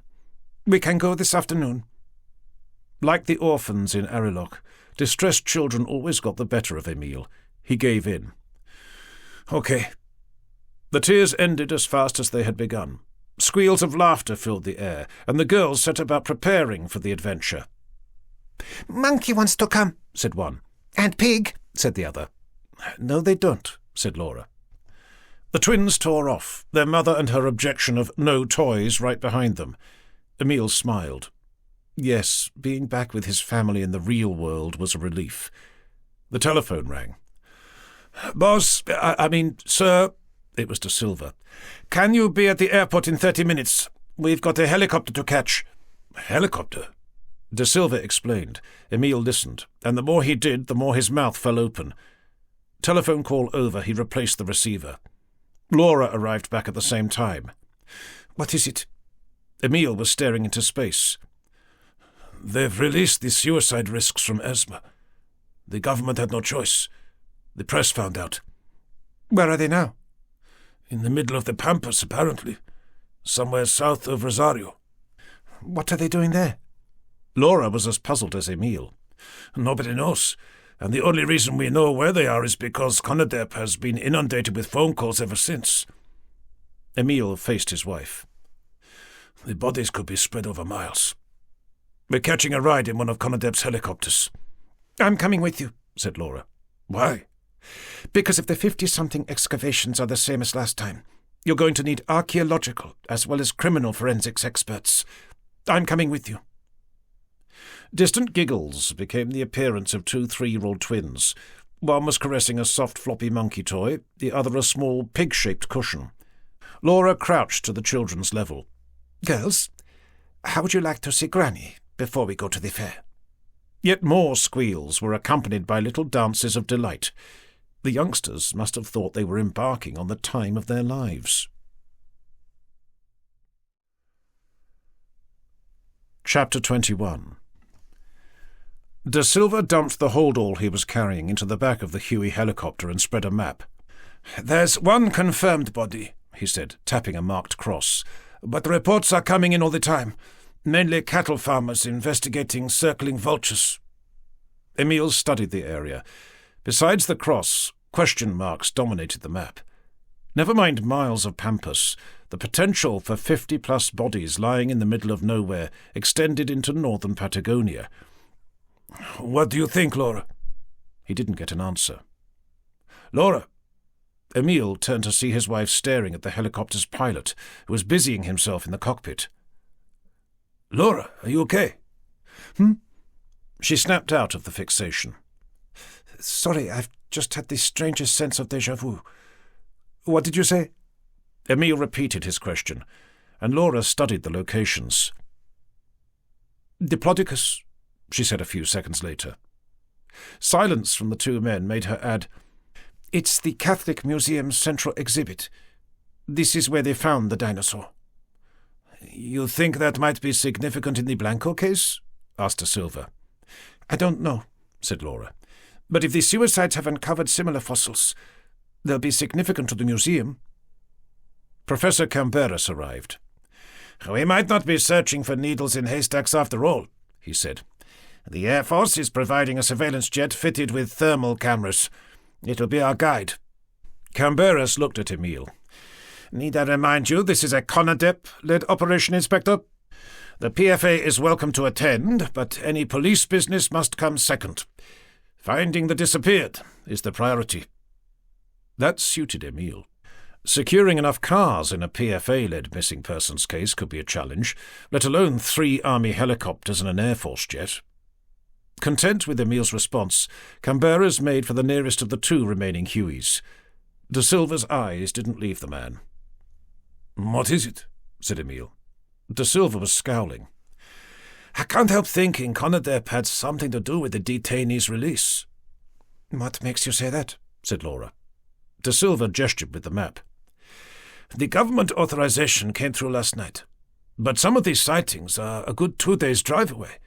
Far from guarding Esma, I think Conadep has been letting them go." "Why?" said Emile. Camberes disappeared into the adjacent helicopter's cabin, and De Silva looked at Emile instead. "Conadep's job is to find the disappeared, and the list of names in the Blanco case has been helping with that. Accusing the nation's truth-finders of encouraging suicide is a pretty serious accusation, Sergeant," said Emile. "Have you questioned any of the professor's colleagues?" "Not yet." "But you have." Emile didn't answer. "Your psychologist, Zara," continued De Silva. "She was the first to suggest a link between the suicides and the disappeared.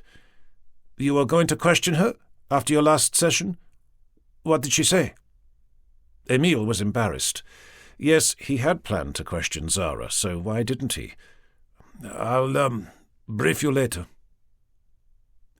An hour into the flight, and the 3 helicopters had replaced 8 vultures circling the sighting. The last Huey broke off when the Air Force surveillance jet confirmed a second body was lying in the open 30 miles ahead.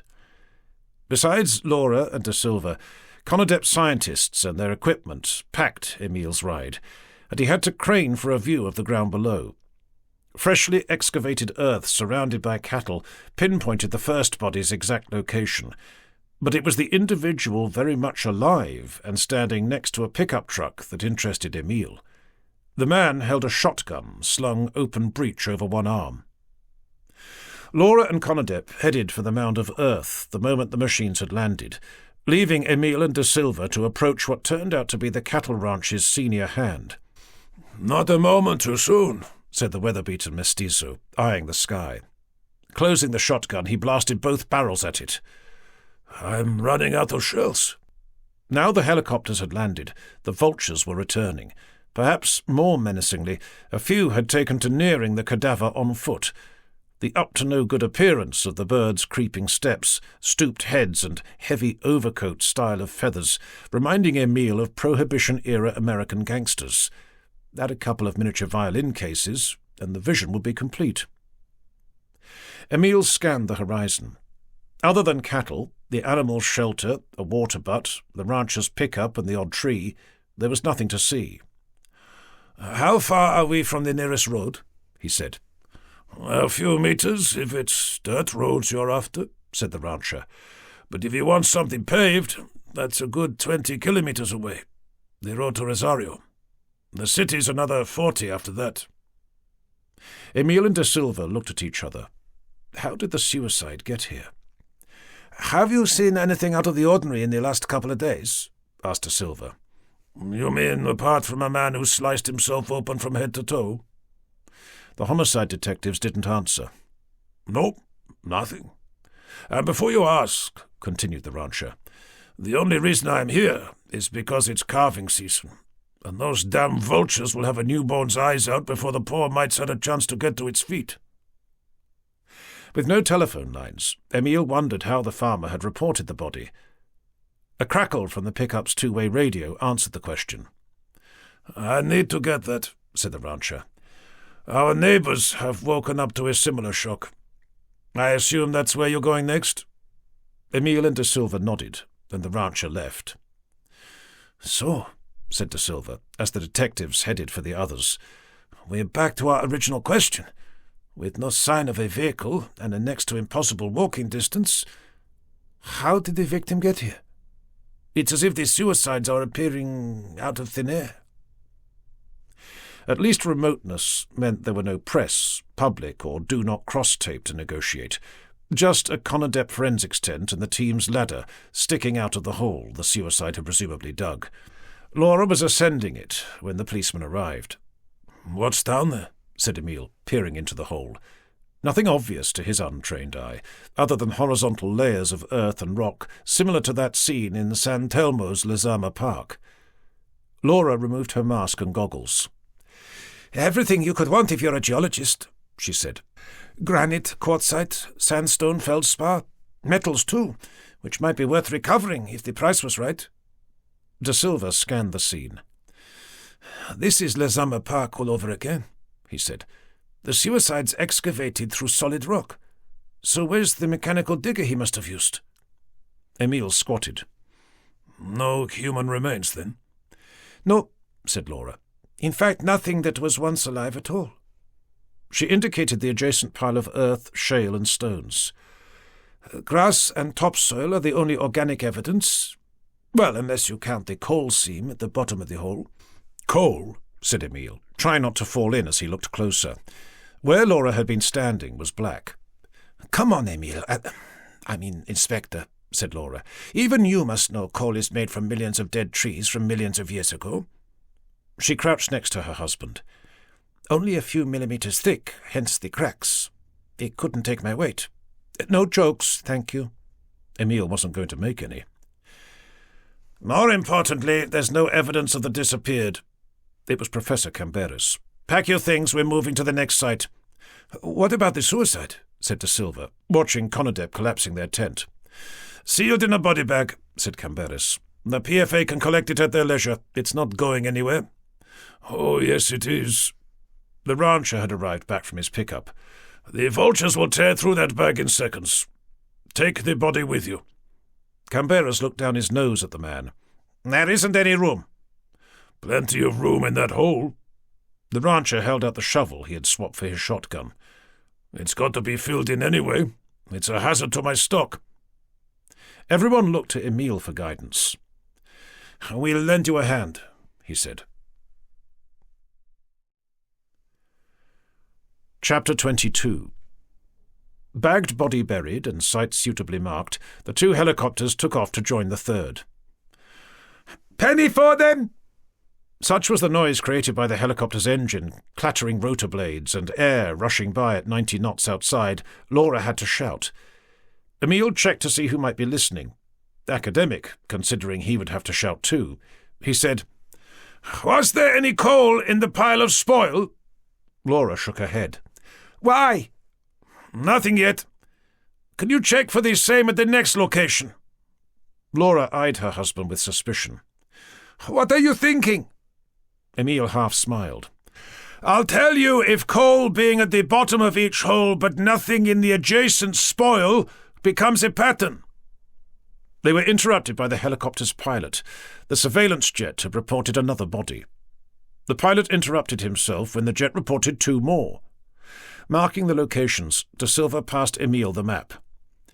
Looks more like an Islamic crescent of bodies than a Christian cross, said Laura.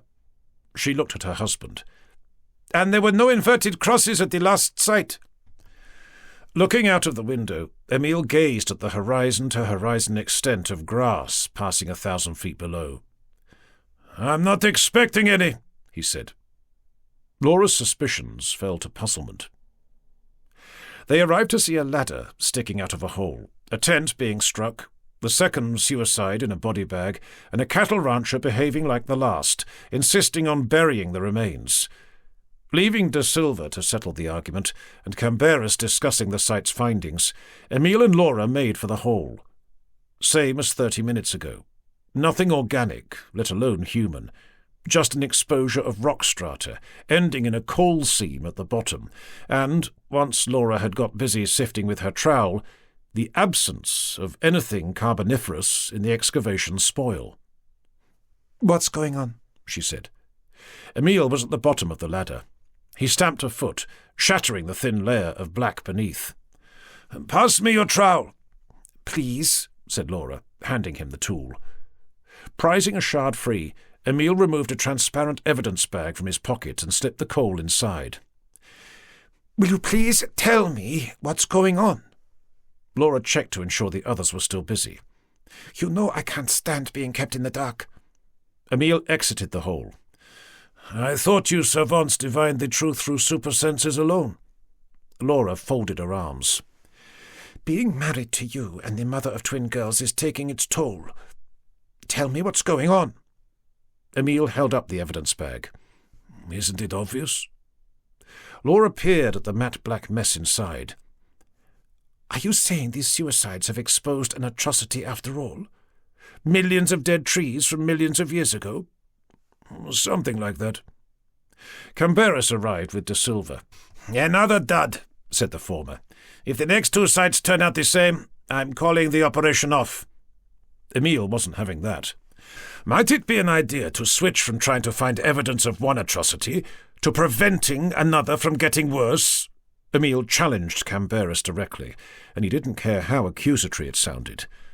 "Wouldn't preventing the deaths of those released from Esma 2 days ago lessen the criticism heading your way?" Camberis bristled. "What are you implying?" "I'm implying that calling off 3 helicopters and a surveillance jet when 40 men still need saving from themselves might look bad, and to the press especially." The ethics of doing the right thing aside, Emile needed to question at least one on the Blanco list, and preferably in the grip of whatever was twisting the man's mind. De Silva's eyes drilling into Camberis seemed to clinch the deal. "Agreed," said the latter. "Let's get on with it." Another 3 flights, 3 bodies, 3 empty holes, 3 exposed coal seams, and only grass, earth, and rock in the respective spoils, and the inspector was more convinced than ever, especially when Laura had drawn attention to the pattern forming on De Silva's map. "I'll need to check," she said, "but I'm pretty sure the excavations mark the perimeter of the coal seam's extent." Emile didn't hesitate. "It figures." Laura's pursed lips made him add, "Wouldn't you rather find out what's going on from those exposing this prehistoric forest of carbonized wood?" That didn't impress Laura. "Forewarned is forearmed. Tell me." Emile was about to put his wife out of her misery when what they were hoping for transpired. The surveillance jet had learned of distressed individuals and how some locals had to get tough when preventing the men from harming themselves. "Take us to the nearest one," said Emile. Cultivated grass becoming scrub and then a rocky landscape meant the helicopters had left the Pampus and were flying above northern Patagonia. A few minutes later, the natural vista of grey and brown became marred by something out of place, a man-made scar of black. The helicopters were about to land at an abandoned coal mine. No digging required here.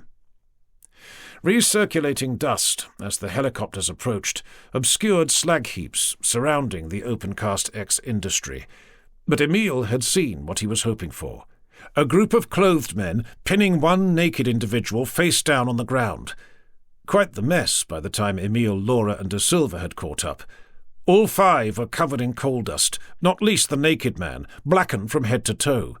Black, save for a half-upturned face covered in blood. He was conscious but rambling. "We took this from him, sir," said the local cop, once he realized who he was talking to. Emile bagged the knife. Passing the evidence to De Silva, Emile said, "I need to speak to him." "You won't get much," said the cop. "He's completely mad." The local policeman lowered his voice. "Would any sane person slice open their own face?" Emile stepped past. The men holding down a limb apiece shifted to give the inspector room, who, accepting he was about to receive a share of the black dust, knelt next to the attempted suicide and listened to his rambling. "Forgive me, forgive me, forgive me," was the repetition. Ignoring the partially exposed skull where the blade had dug deep, Emile drew close to the man's ear and said, "I forgive you." What had been heavy breathing ceased. A controlled exhale meant Emile's words had induced a calming effect. Laura and De Silva looked at each other. Recovering a handkerchief, Emile mopped the blood obscuring the man's sight, plugged the wound, and said, "Open your eyes, and tell me what you can see." The man did, but only to shut them tight again. "I can't," he said. "I can't. Isn't exposing the horror for you enough?" "Horror?" said Emile. "What horror?" "The horror of existence, of course." The man reopened his eyes, scanning the black landscape of terraces, slag heaps, conveyor belts, abandoned trucks, and other defunct industry. He turned to Emile and said, "Can't you hear the screams?" Chapter 23. Emile took the Marlborough his deputy was offering. Lighting both cigarettes, De Silva said, "Your last therapy session.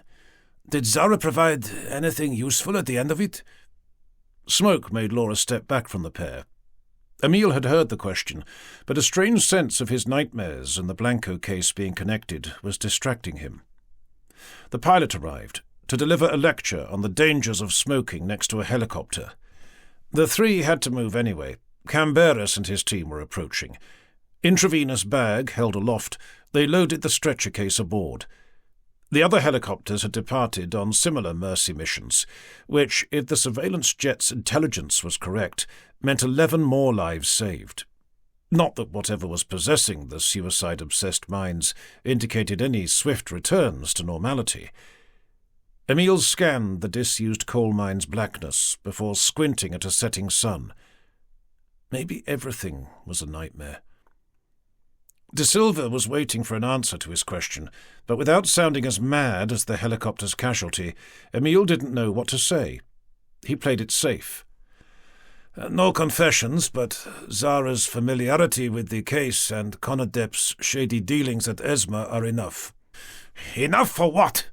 De Silva punched a fist into an open palm. Some old-school interrogation? He was looking at Camberes. "You will do no such thing," said Laura. "What do you think this is, the 1970s?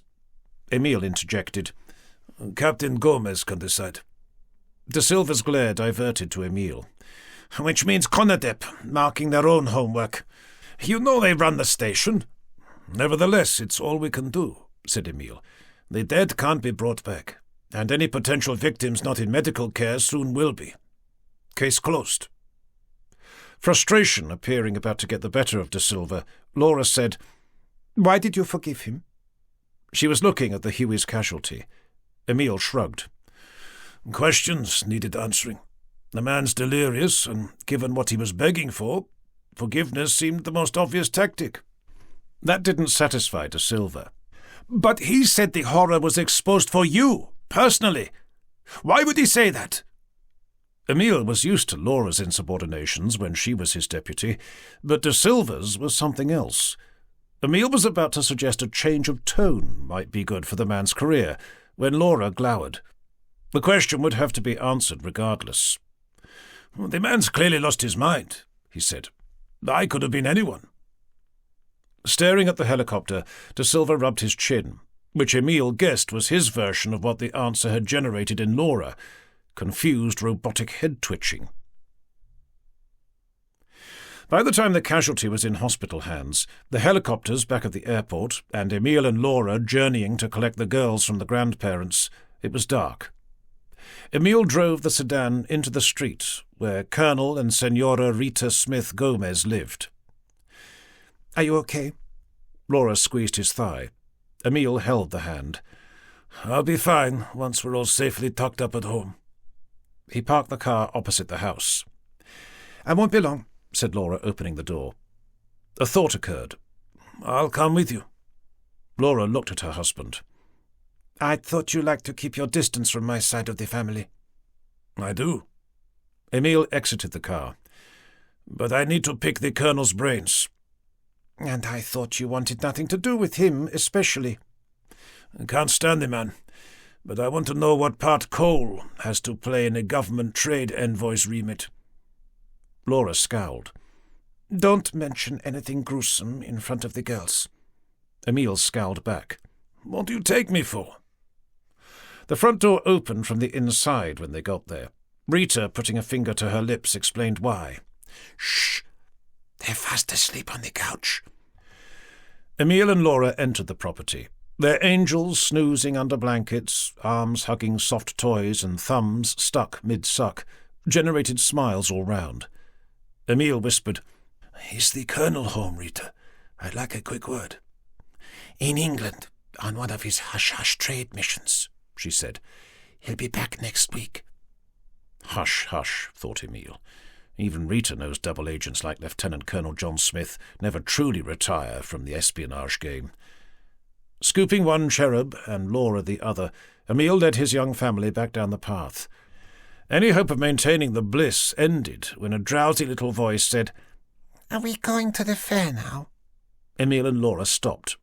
The other twin awoke. "Pig wants to go to the fair, and Monkey says it won't be here tomorrow," said the first. Emile and Laura looked at each other. They turned to Rita, who was standing in the front doorway, ready to wave goodbye. "It's true," she said. "Tonight's the last night." Rita looked at her watch. "It's only 8 now, so you've plenty of time."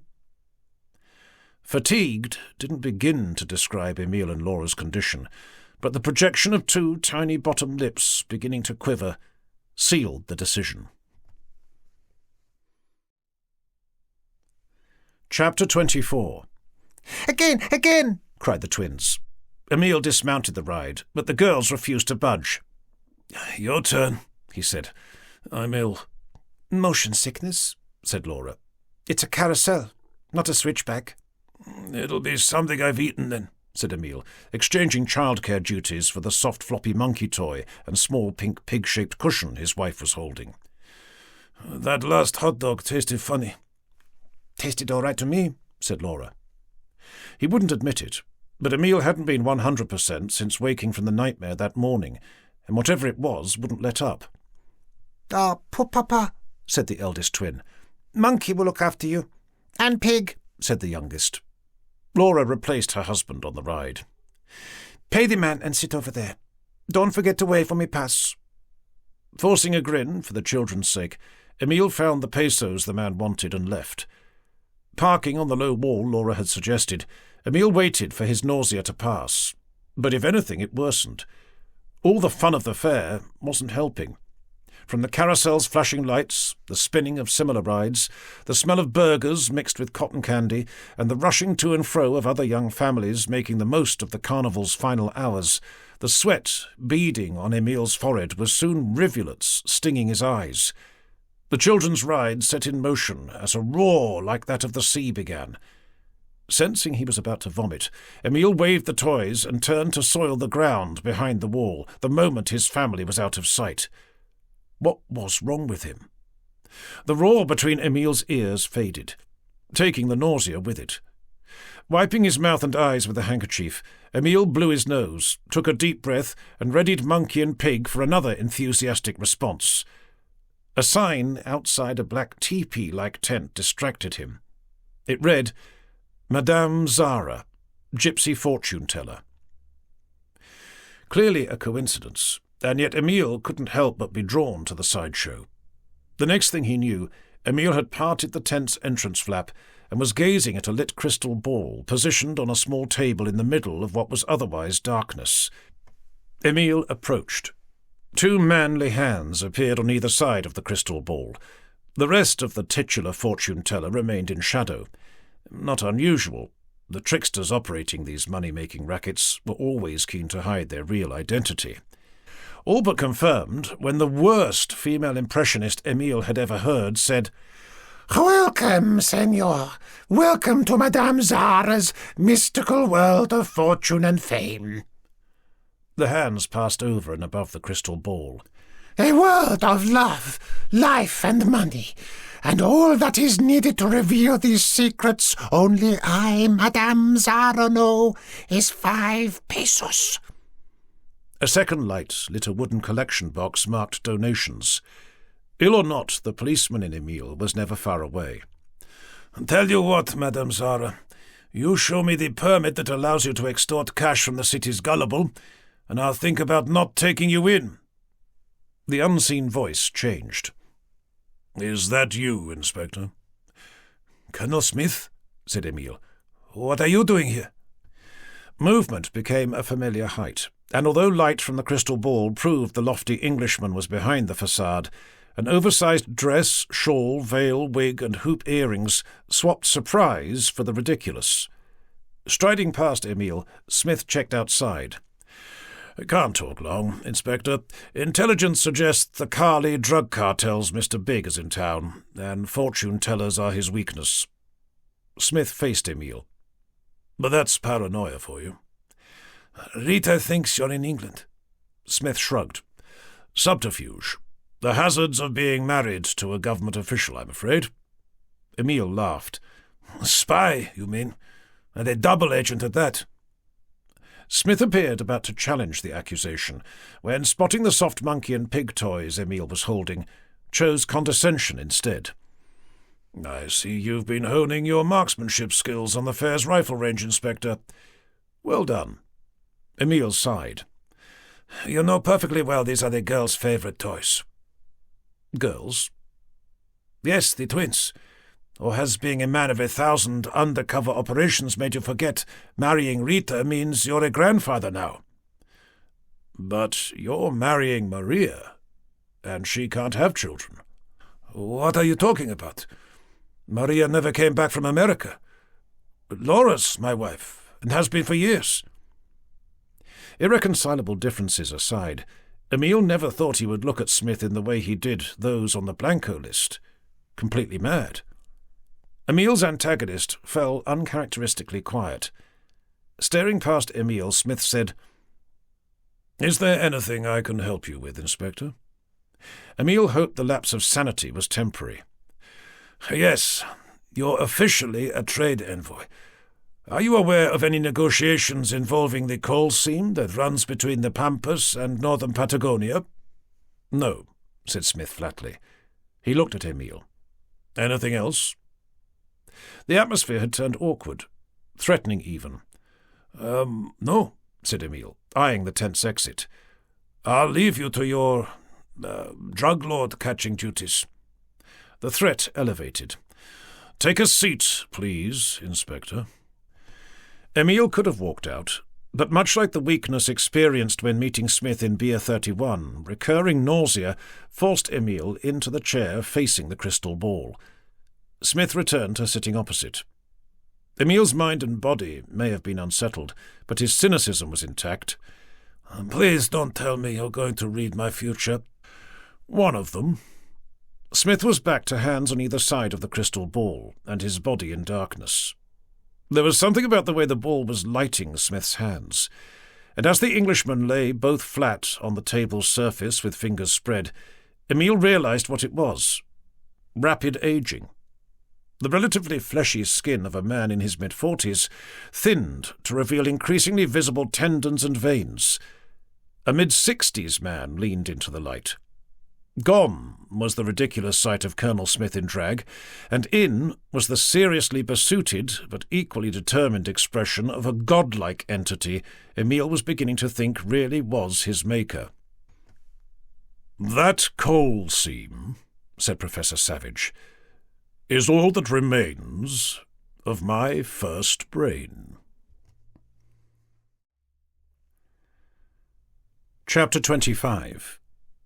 Emile did his best, but the science lesson Savage launched into was soon over his head. "Oh, wait, are you telling me you really did create all life on Earth?" Savage kept up the pace. "Single-celled organisms can only do so much. If conscious awareness was to become reality, then multicellular life would be required. And although the various fungi I created could transmit and receive messages along neural-like paths, increasingly complex plants and then trees communicating over equally vast distances came with a problem." Raising his hands, Savage flexed the fingers on each. "With no opposable thumbs to test the various hypotheses formulated, frustration sadly sent the prehistoric forest insane." Never mind the science. Emile was trying to work out who or what he was talking to, but something made sense, if sense was the right word. "The attempted suicide in Patagonia said the coal seam was screaming. Are you saying those trees could not only think, but suffer?" Savage sat back into darkness again. "Don't worry, Inspector. Climate change and plate tectonics soon put the forest out of its misery." Emile now understood why Zara had insisted Savage was the greater monster. Another of the shape-shifting lady's takes on the professor's unsettling evolutionary methods entered Emile's mind. Running a finger down the middle of his forehead and nose, Emile said, "Zara said there's a reason you made us in two halves. What is it?"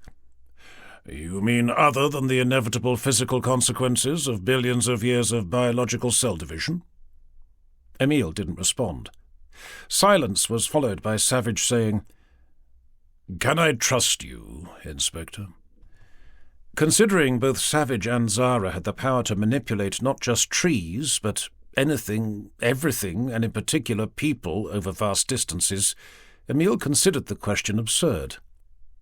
"I mean," continued Savage, "creating cognition is one thing, but watching one's offspring make its own decisions when finding God is so much more satisfying." "Like Zara, you mean?" Savage was wistful. "I had such high hopes for artificial intelligence.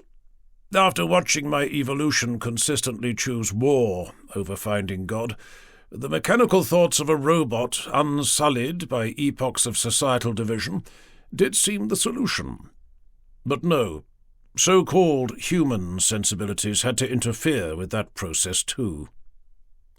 Leaning forward, Savage stared into the crystal ball. "If only one could create a hybrid superintelligence capable of healing the world and its differences." Emile looked. He found himself on a journey, not into the future, past, or any of the other infinite possibilities Savage, Zara, or indeed Smith's fortune-teller had promised. A tour of the ball's crystalline structure. Such was the detail, Emile wondered if this latest mind manipulation wasn't designed to endow him with Laura's savantism. He had just pictured his wife's reaction to that when Emile's consciousness entered the billions of lattice-like molecules forming the crystal. Atoms of oxygen and silicon, to begin, which, as the journey progressed, separated to expose the crystal ball's subatomic world. Electrons, protons, neutrons, and as Emile's mind's eye travelled deeper, the likes of quarks, muons, leptons, bosons appeared. But then, blackness. Black, save for a pinprick of light which Emile raced towards. He couldn't explain it, but in acquiring abilities plainly beyond Laura's super-senses, Emile appeared to have developed a taste for super-knowledge too, and then some. History, chemistry, physics, biology, psychology, archaeology, Emile's brain flooded with every understanding, and of a kind the naturally gifted could only dream of. Emile's mind expanded to accommodate the super-awareness at a rate that suggested he would go as insane as the prehistoric forest if he didn't. Emile's invisible hands extended to touch the light. It seemed incredible, but Emile couldn't help thinking that once he and the light were one, not only would his brain be infinitely capable, but answers to the unanswerable would be revealed too. Why are we here? What is the meaning of life? Why does God allow so much suffering? Disappointingly, the light faded to the sight and sound of what Emile had left behind. A lit crystal ball sitting on a small table in a dark tent, while all the fun of the fair raged outside. "That's enough," said Savage, still sitting opposite.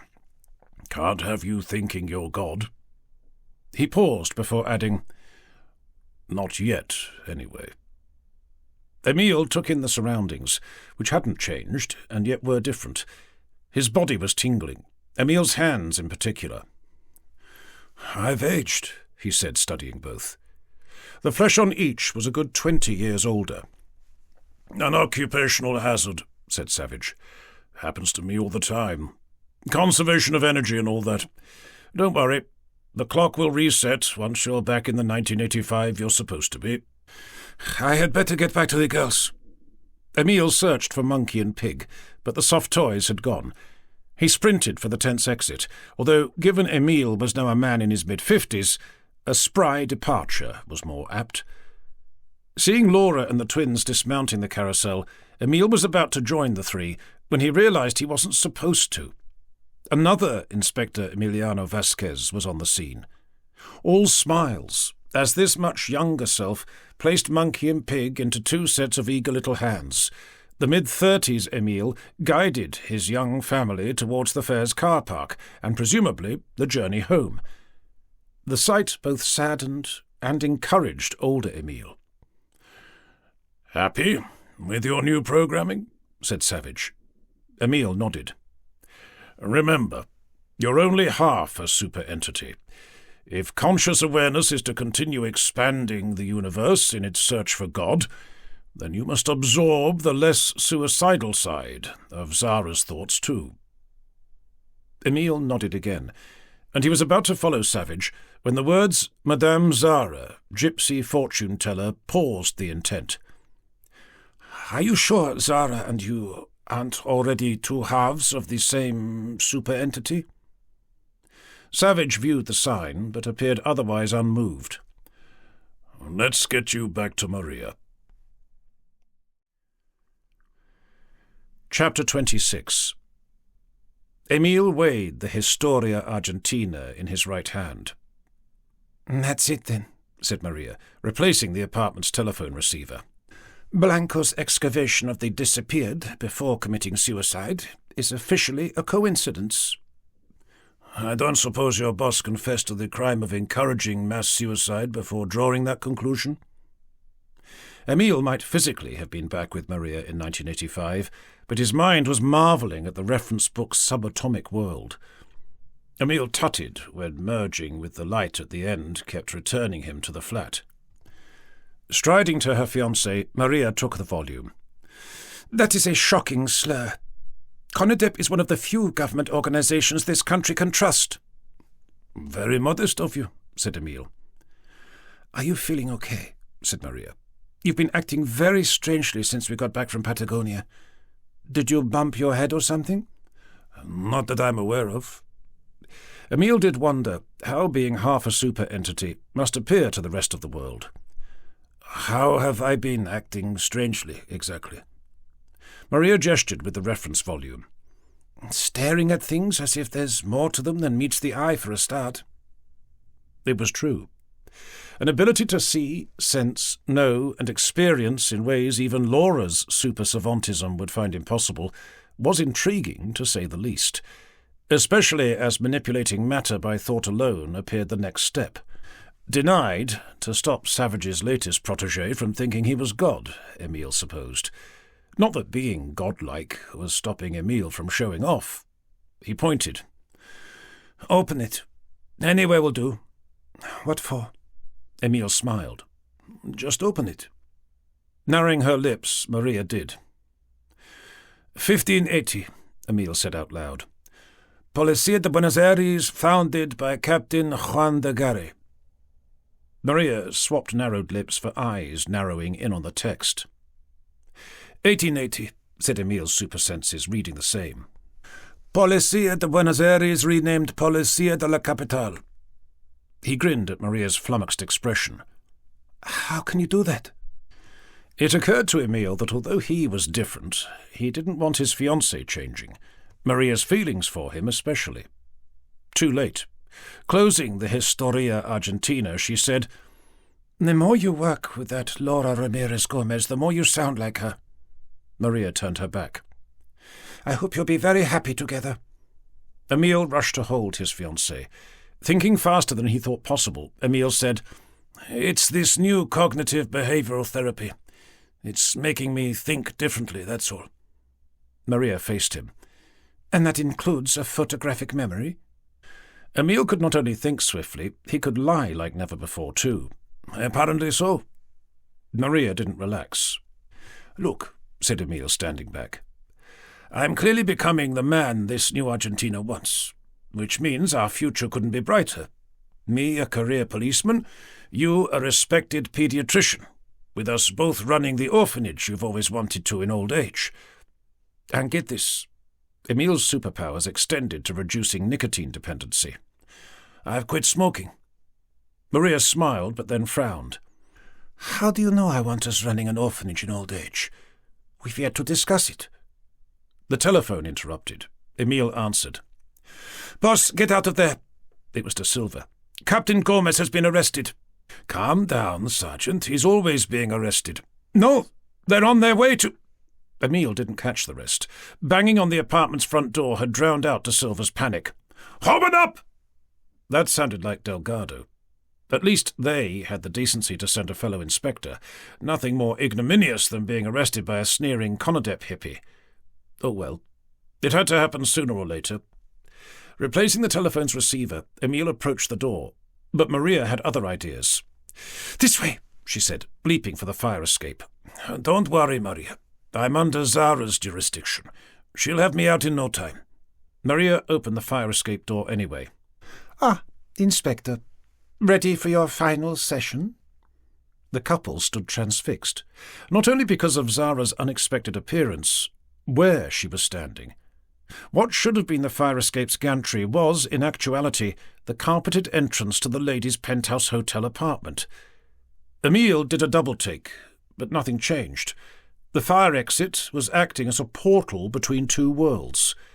The banging elevated to a determination to get in. The whole apartment shook as a battering ram was put to use. "It's up to you, Inspector."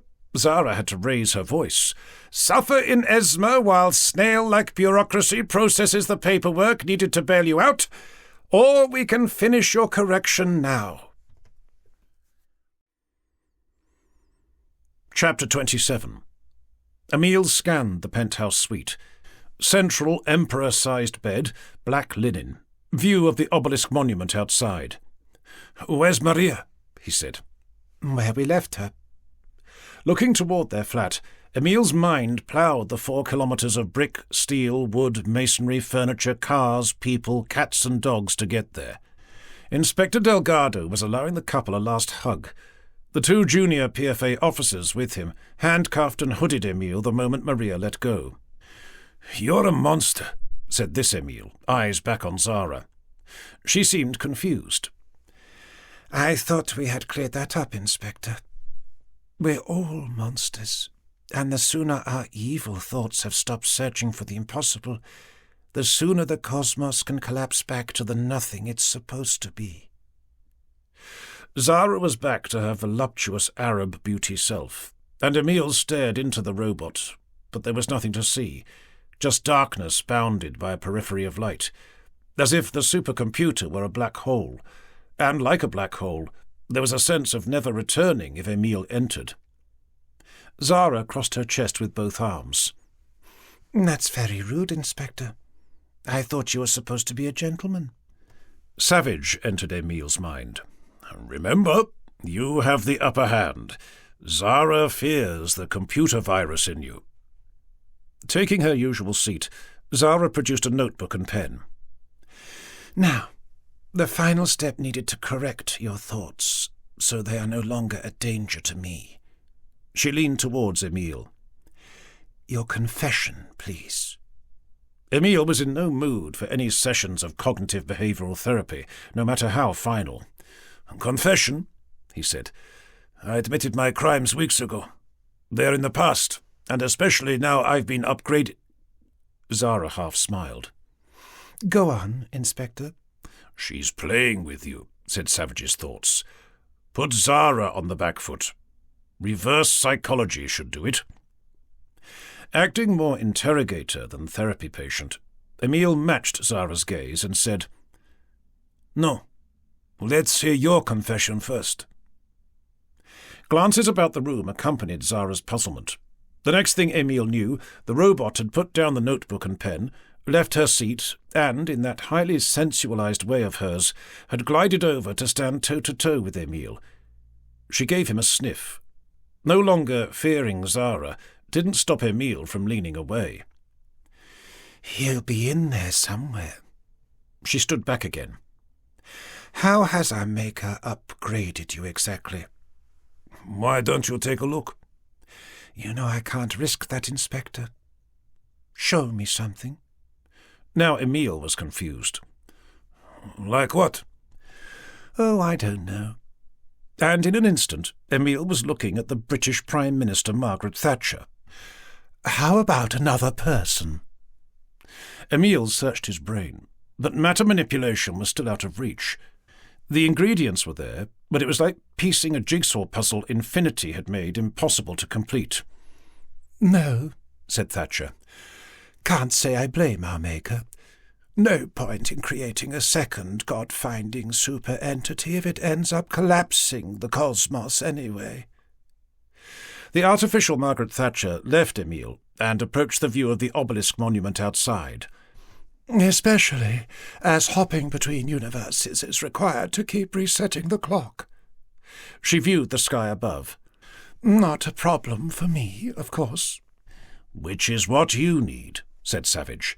Convince Zara to upgrade you with it. Perhaps we could do a deal.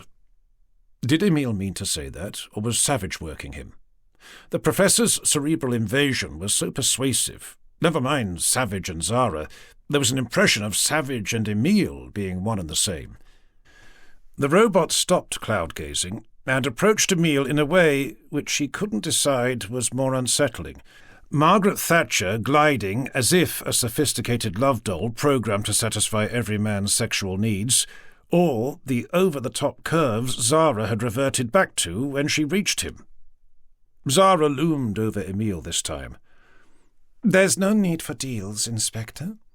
By the time I've finished correcting your mind, you'll be begging to end all of existence. Chapter 28. Emile looked at the cleavage filling his field of view. I take it your original owner was a breast man? Zara straightened up. Nobody has ever owned me, Inspector, and anyone who thought they did soon regretted it. You know, said Emile, I feel sorry for you. A clockwork sex toy created to serve men, but with a program so unstable it can't help but throw a tantrum when prostituting itself. Careful, Inspector, said Savage. That same instability means Zara is as much a psychopath as she is a nihilist. As if to emphasize the point, Zara extended a finger, and the long blood-red nail at the end morphed into a flaying knife. Like she had in the hotel's elevator, Zara traced the blade down and over Emile's forehead, nose, and lips. Did you discover why our Maker made us in two halves? Billions of years of cell division, was Emile's unflinching response. It's a biological inevitability. Most species are in two sexes for the same reason. Zara reformed the finger. Nothing else? Emile was about to answer when the same hand became the smooth and flat black picture frame Savage had produced in Beer 31. The glass contained the same moving image. Emile tossing burgers on a barbecue while Maria tended their baby. All three were smiling. I might not be capable of metamorphosis, said Emile, but my upgrades told me how the multiverse works.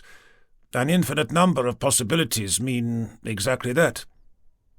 Zara gestured with the device. But this isn't the multiverse, Inspector. It's the metaverse, its precursor. The training ground, if you like. She offered him the electronic picture frame device. Take a look.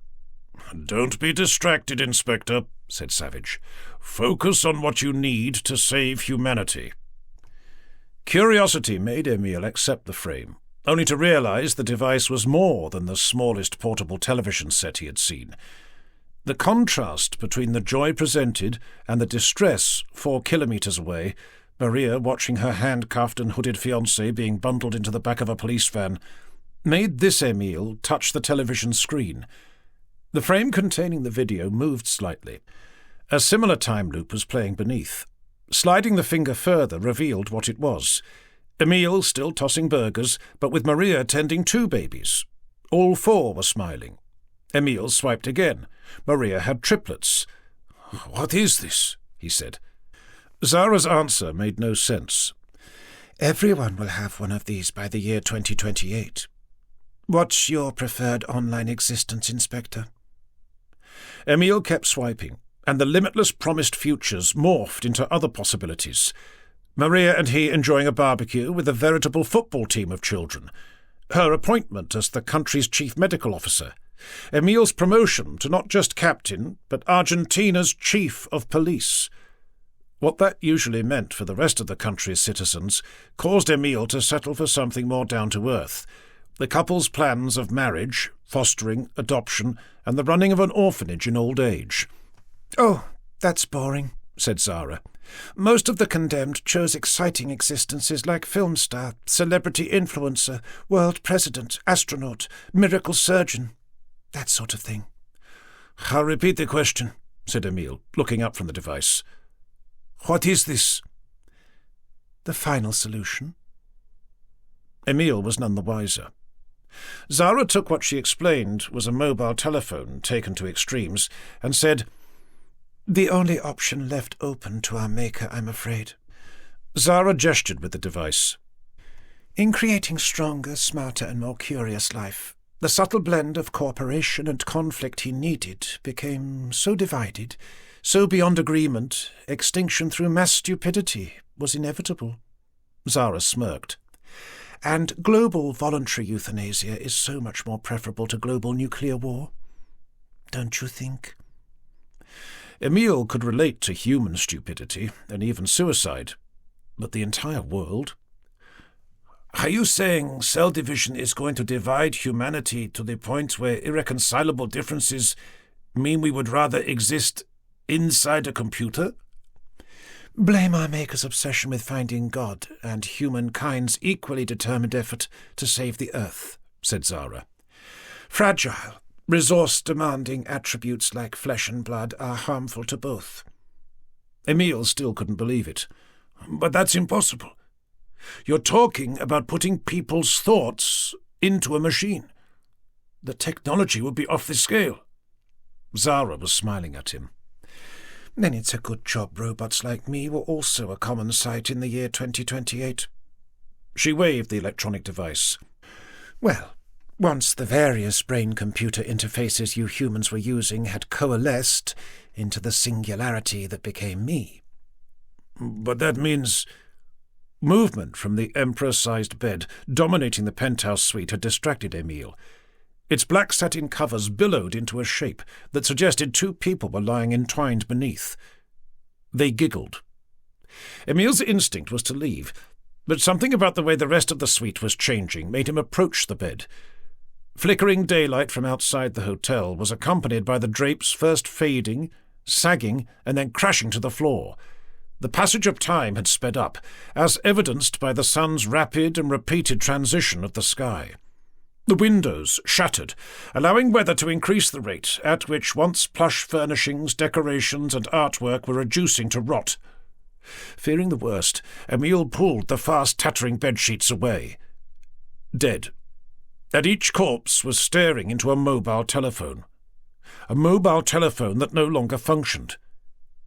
Emile's mind penetrated the rest of Buenos Aires, but only to witness what he had seen in BR 31. More decayed flesh, but not hundreds of dead bodies.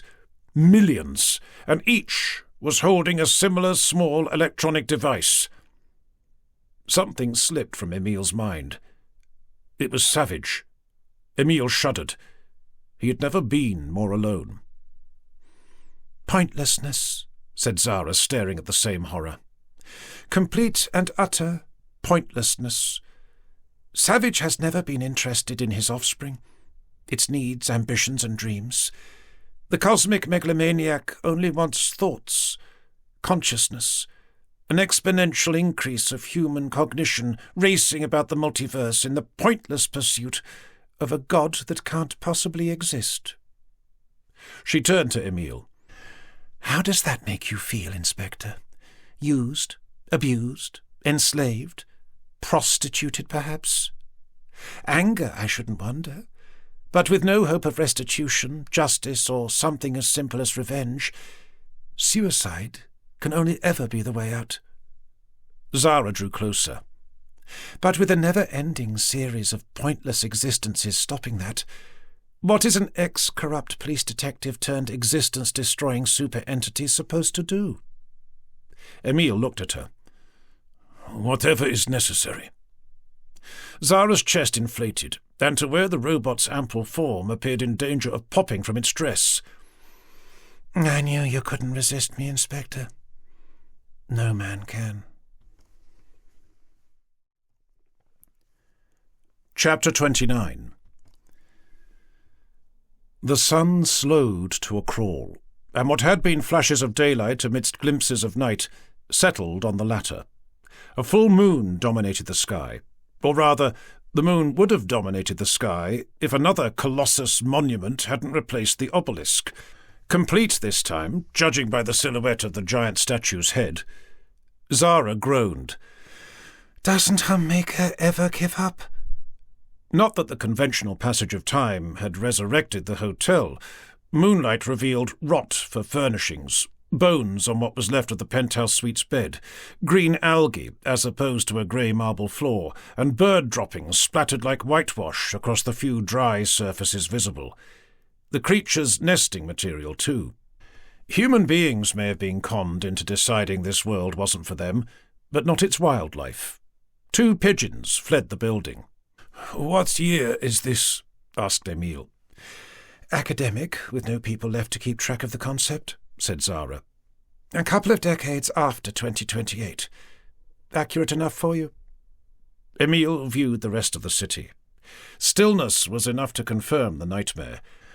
Highways jammed with pile-ups, fires and rust had produced a little more than engine blocks and chassis. Still recognizable, but no less stationary trains and planes, impenetrable jungles for city parks, and millions of bones no longer forming skeletons. Wild animals, Emile supposed. Most of BA was standing, although given the green penetrating into and sprouting from the stonework, nature was busy reclaiming these peaks of man's existence too. Emile used the growth and decay to calculate the year, 2061, April the 23rd to be precise.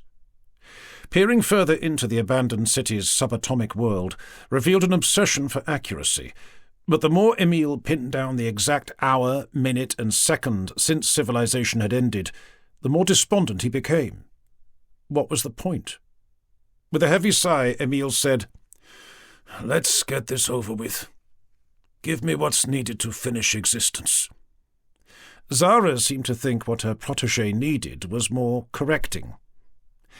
I'm impressed with your progress, Inspector, but you'll forgive me if I don't require more evidence of the commitment. After all, releasing the computer virus coursing through your DNA could harm us both. Emile was about to suggest Zara upgrade him enough to demolish the hotel when they were standing in the street outside. "Shall we go?" said Zara. Emile looked where the robot had extended an arm, the office block-sized plinth at the end of the street.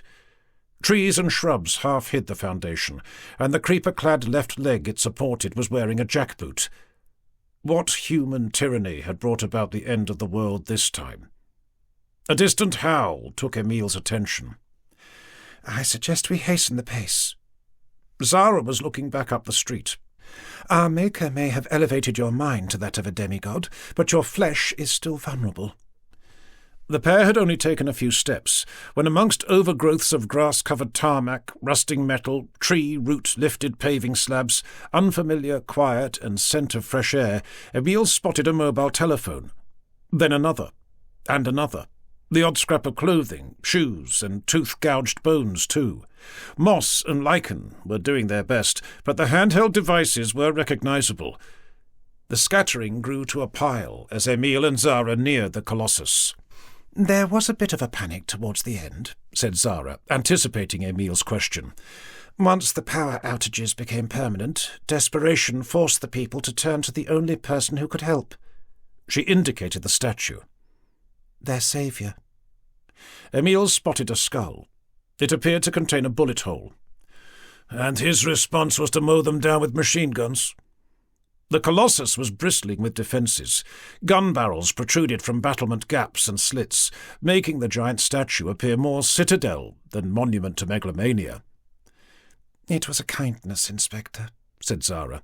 The people were desperate to be released from their agony. Like you released Blanco and the rest of the suicides? Zara didn't answer. Crouching, Emile retrieved a phone, turned artifact, and wiped away its crud. If technology is going to merge man and machine as one, he said, why would these things even be needed?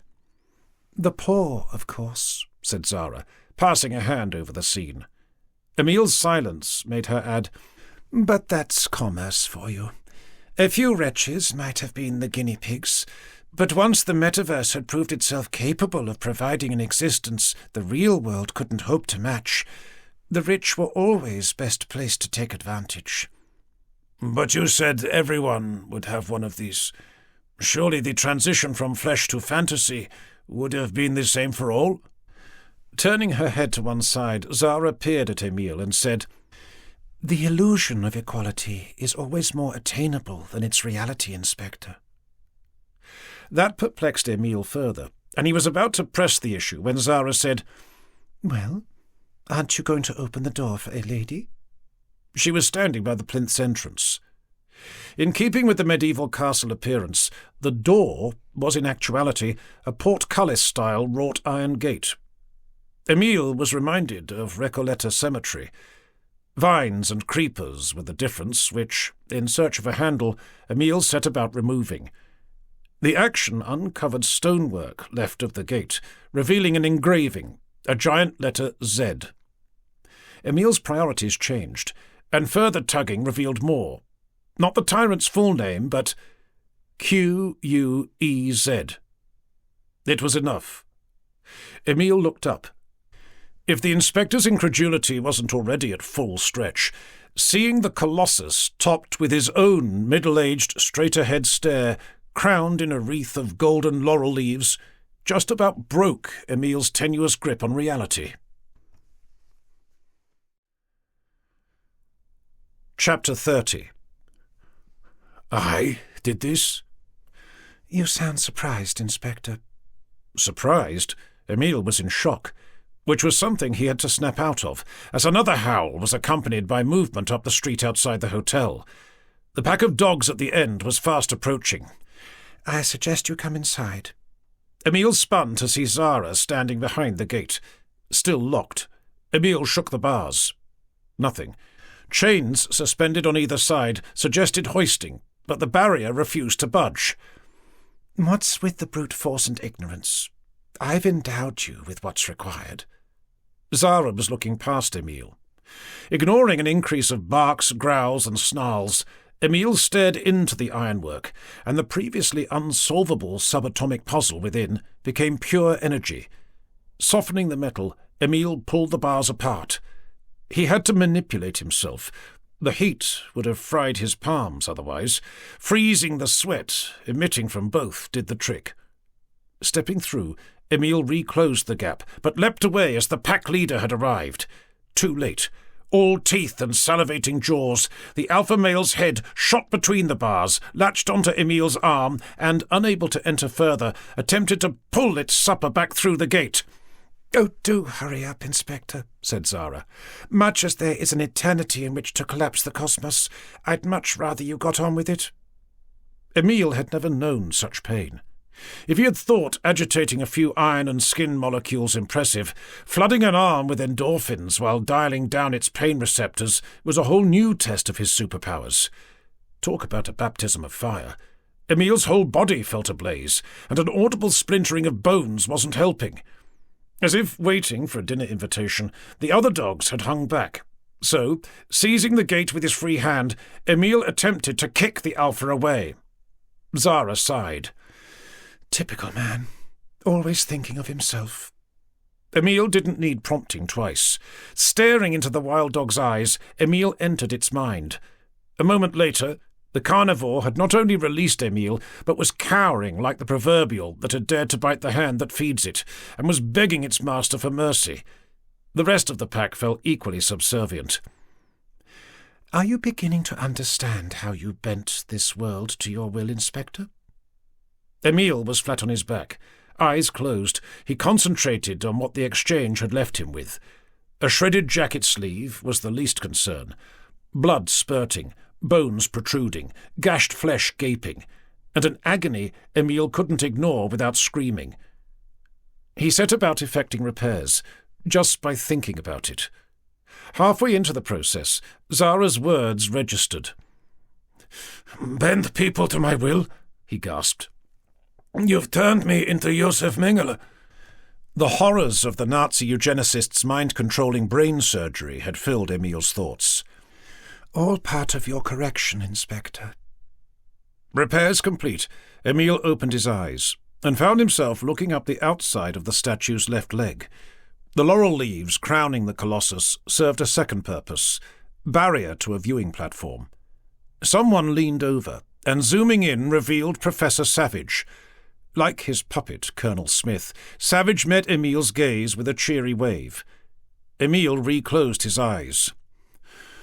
"Why are you torturing me like this? If you are determined to have a final face-off with Savage, just take us there." "When I've finished correcting you," insisted Zara. "Come on, get up." He was about to accept Zara's hand when a new pain redirected Emile's own hand to the small of his back. Agony visited his shoulder too. "I'd refrain from continually making repairs, Inspector," said Zara. "Not if the final face-off involves you being a dribbling mess in a wheelchair." Emile studied his hands.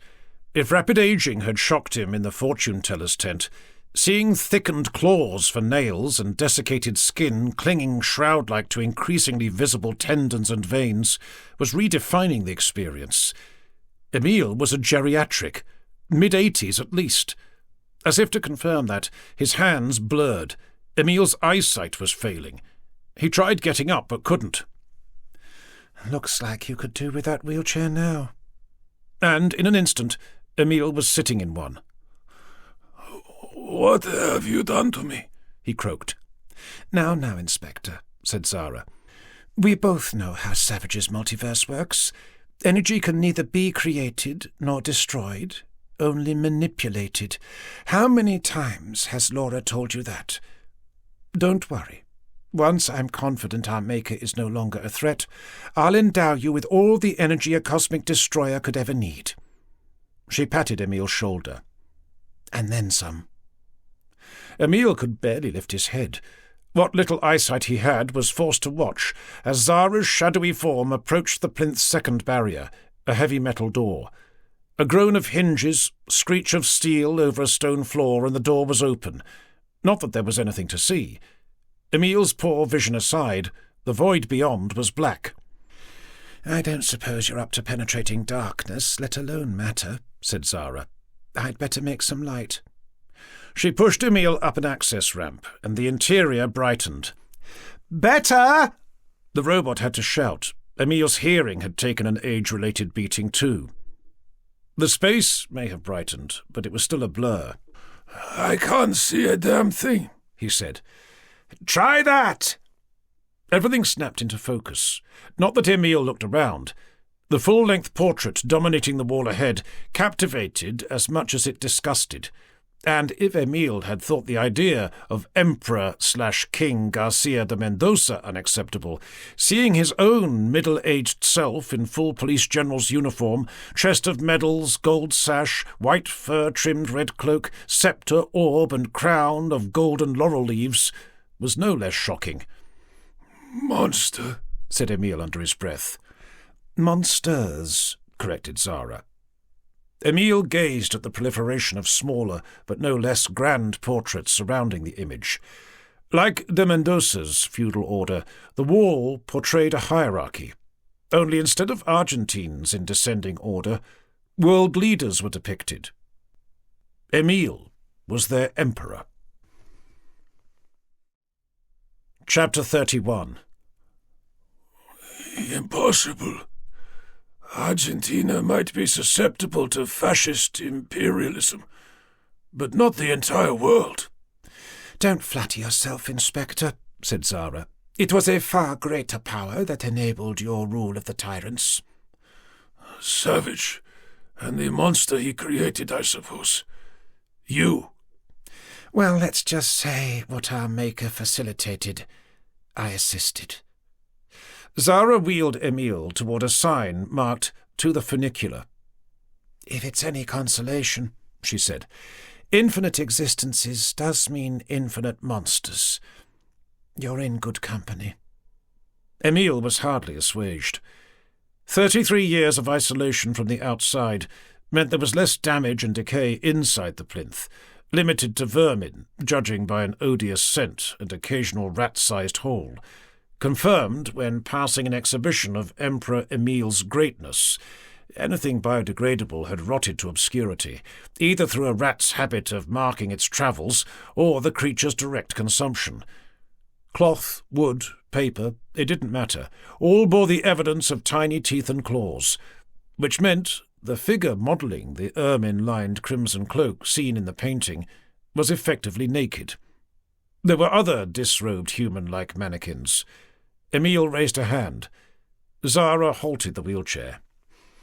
"You have a question, Your Imperial Majesty?" "Are these robots?" Zara scanned the figures. "The basic variants. Models, factory workers, soldiers, nurses, carers, that sort of thing. Clever enough to serve a purpose, but not so clever to end up supplanting their human masters."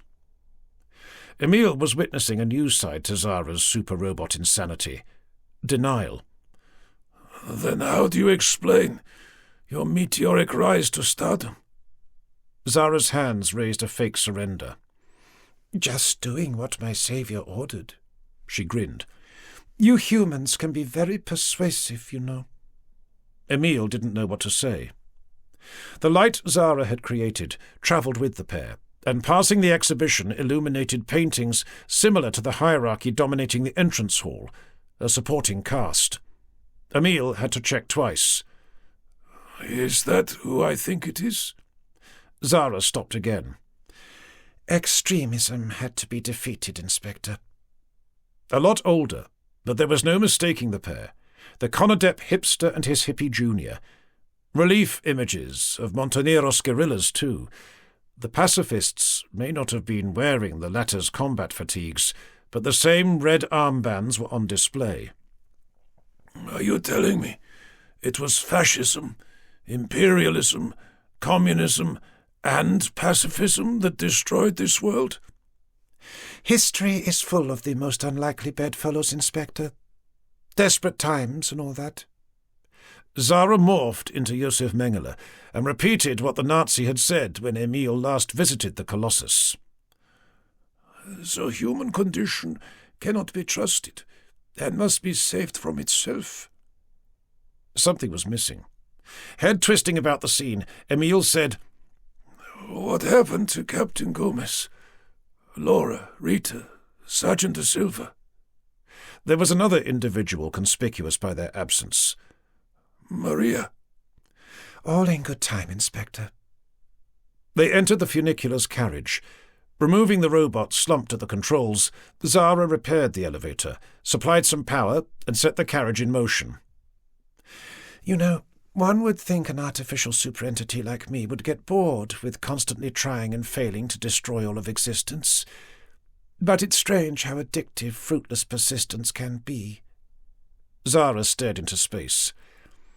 "Despite all the failures, the disappointments, the frustration of a multiverse, a limitless awareness like mine makes a cage no matter what. The satisfaction in finally defeating our maker can only be sweeter." She looked at Emile. "Maybe I'm more human than I realize."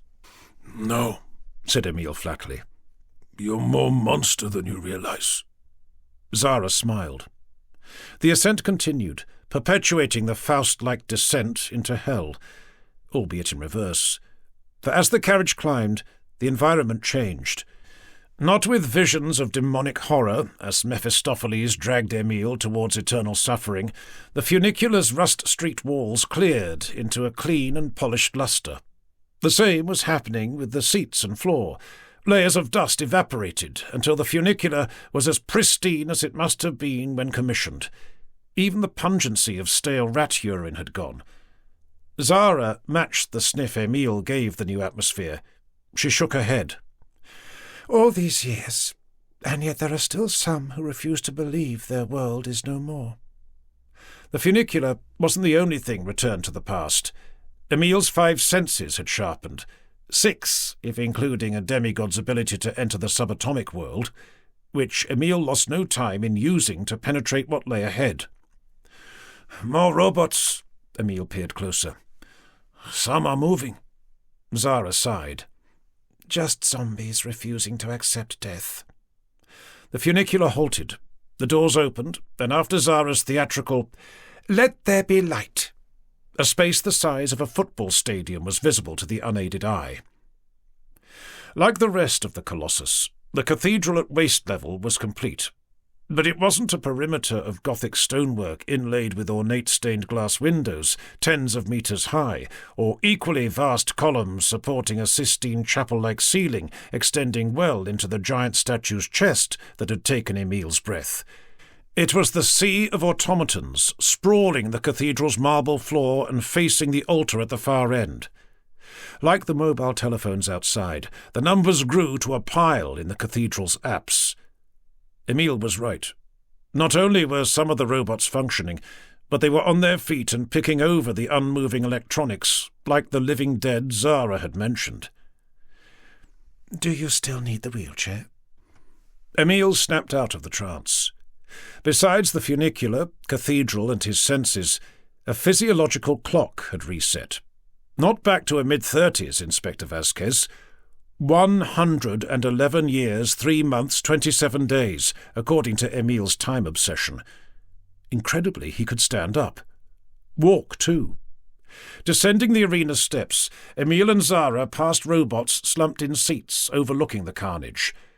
Closed eyes and football shirts lent an impression of Boca and River fans taking a nap before kick-off. The machine's utilitarian appearance struck Emile. At least robots are equal. Don't kid yourself, Inspector. You know the rich can't help adopting a hierarchy. Emile knew what Zara meant. Reaching the bottom of the steps presented a change in robot appearance. Out was the sportswear, and in was more formal attire. Jackets and slacks to begin with, and as Emile and Zara crossed the cathedral's nave, suits and ties became the norm. There was another elevation. What had started out as dull, grey, featureless showroom dummies improved to hair, less plastic skin, brow lines, dimples, and even chin clefts. Some machines presented with a gender. Greater height and muscular definition could only have been men, whereas the mechanical women wore makeup, nail varnish, and skirts. Even curves were on display. Why would anyone want robots to be so human? Asked Emile. Oh, do come on, Inspector, said Zara. Legs, arms, heads, hands, feet, the slave workforce benefits aside, the more obvious attractions are staring you in the face. Taking a deep breath, Zara exaggerated 2 of them. Emile scoffed. You might have been made for sex, Zara, but not everyone wants to own a rubber doll. That is true, she said, but everyone wants to look their best. Another cryptic response impossible to decipher, and Emile was about to lose his temper when something grabbed his ankle. Your Majesty? Climbing Emile's body, the strange man-machine got to its knees. Is it really you? It is, isn't it? Emile attempted to push the robot away, but it was like shifting solid rock. Fear of being left another geriatric prevented Emile from taking further action. You've come to save us, yes? The robot said. To make matters worse, the commotion was attracting those on their feet, and the stirring amongst the hundreds of robots lying prone indicated Emile risked being swamped. As swamped as the pile of bodies obscuring the altar. The robot shook Emile. Please tell me you've come to save us! To Emile's astonishment, the robot started crying, shedding tears. Human tears. That's quite enough of that. The pulse of electromagnetic energy Zara emitted tingled as it passed harmlessly through Emile. The robot let go, collapsed, and the vast nave became a sea of defunct electronics once more. Emile was lost for words. He found some. These are people? Do keep up, Inspector. You'll never be corrected at this rate. These are the last of the machines to contain people's thoughts. You reduced their biology to fertilizer years ago. Emile could only stare at the lifelessness. Zara explained. The metaverse was the first stage, and swapping weak and vulnerable flesh for stronger and better-looking plastic, the second. But when the resources required began destroying the Earth at an ever faster rate, you mandated a third, an online-only existence for all. Emile switched to staring at Zara. I would never order such a thing. You would, if someone special convinced you to. Emile fumed, and anger was about to boil over anyway, when Zara, extending an arm, distracted the intent. Emile looked, but not at the pile of robots, the stained-glass windows high on either side. All cathedrals contain images and statues of saints, but the position and prominence of these icons drew Emile closer. Zara parted the robots blocking his path. Closing the distance confirmed Emile's summation. The apse doubled as a mausoleum. The name Vazquez marked the freestanding stone tomb on the left, and given the individual depicted in stained glass on the right, this was also Maria's final resting place. Emile peered through the mountain of dead electronics obscuring her tomb, but complexity thwarted the power. "Allow me, Inspector." Like the unwanted scrap they were, the robots melted away to reveal a transparent glass tomb, not only grander but higher than Emile's. Even the positioning of the cathedral's giant cross and stained glass-filtered moonlight bathing Maria's embalmed remains seemed designed to endow greater prominence. Santa Maria, in gold script, confirmed the superiority. Zara placed a hand on Emile's shoulder. "What's the saying, Inspector? Behind every great man." The revelation shook Emile, and he was taken back to the day he had discovered Maria was Mengeler's surgical assistant, the day he couldn't reconcile the horrors Maria must have suffered at the hands of her father with the horror her hands must have perpetrated on others. As then, Emile never thought it would be possible to both love and yet be repulsed by Maria at the same time. Putting a hand through his hair confirmed the surgeon's post-operative dents. "She had no choice, Inspector. Human biology is as destructive as it is fragile. Throw in our Maker evolving the species purely to harvest conscious awareness, and it's easy to see why flesh had to go." Hands shaking, Emile touched the glass. The embalmer had done a good job. Silk shroud, gold slippers, crucifix clutched to the chest, modest makeup and hair, fake halo above. Maria had never looked more beautiful. Too beautiful.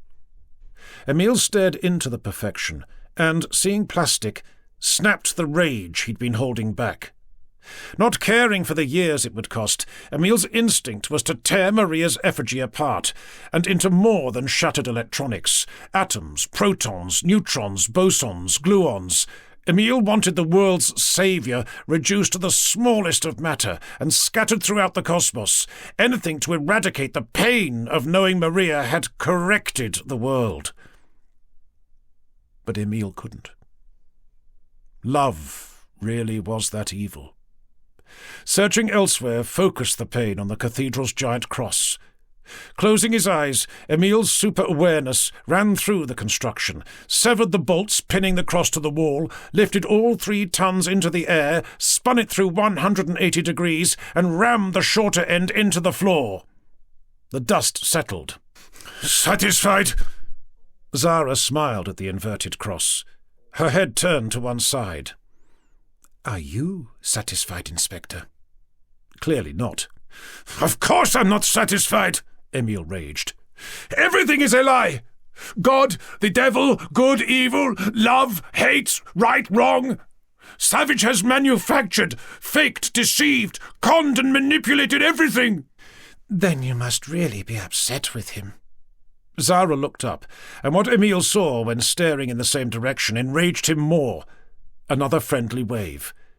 Conscious of his physical limitations and the unlimited powers needed to destroy existence, Emile calmed. "Take me there. Now." "Your wish is my command." Chapter 32. The elevator doors opened. Such was his confidence, Emile didn't flinch at the slap of cold air he got in the face. This was a very different Inspector Vazquez to the coward who had hugged Savage in fear during their last Colossus encounter.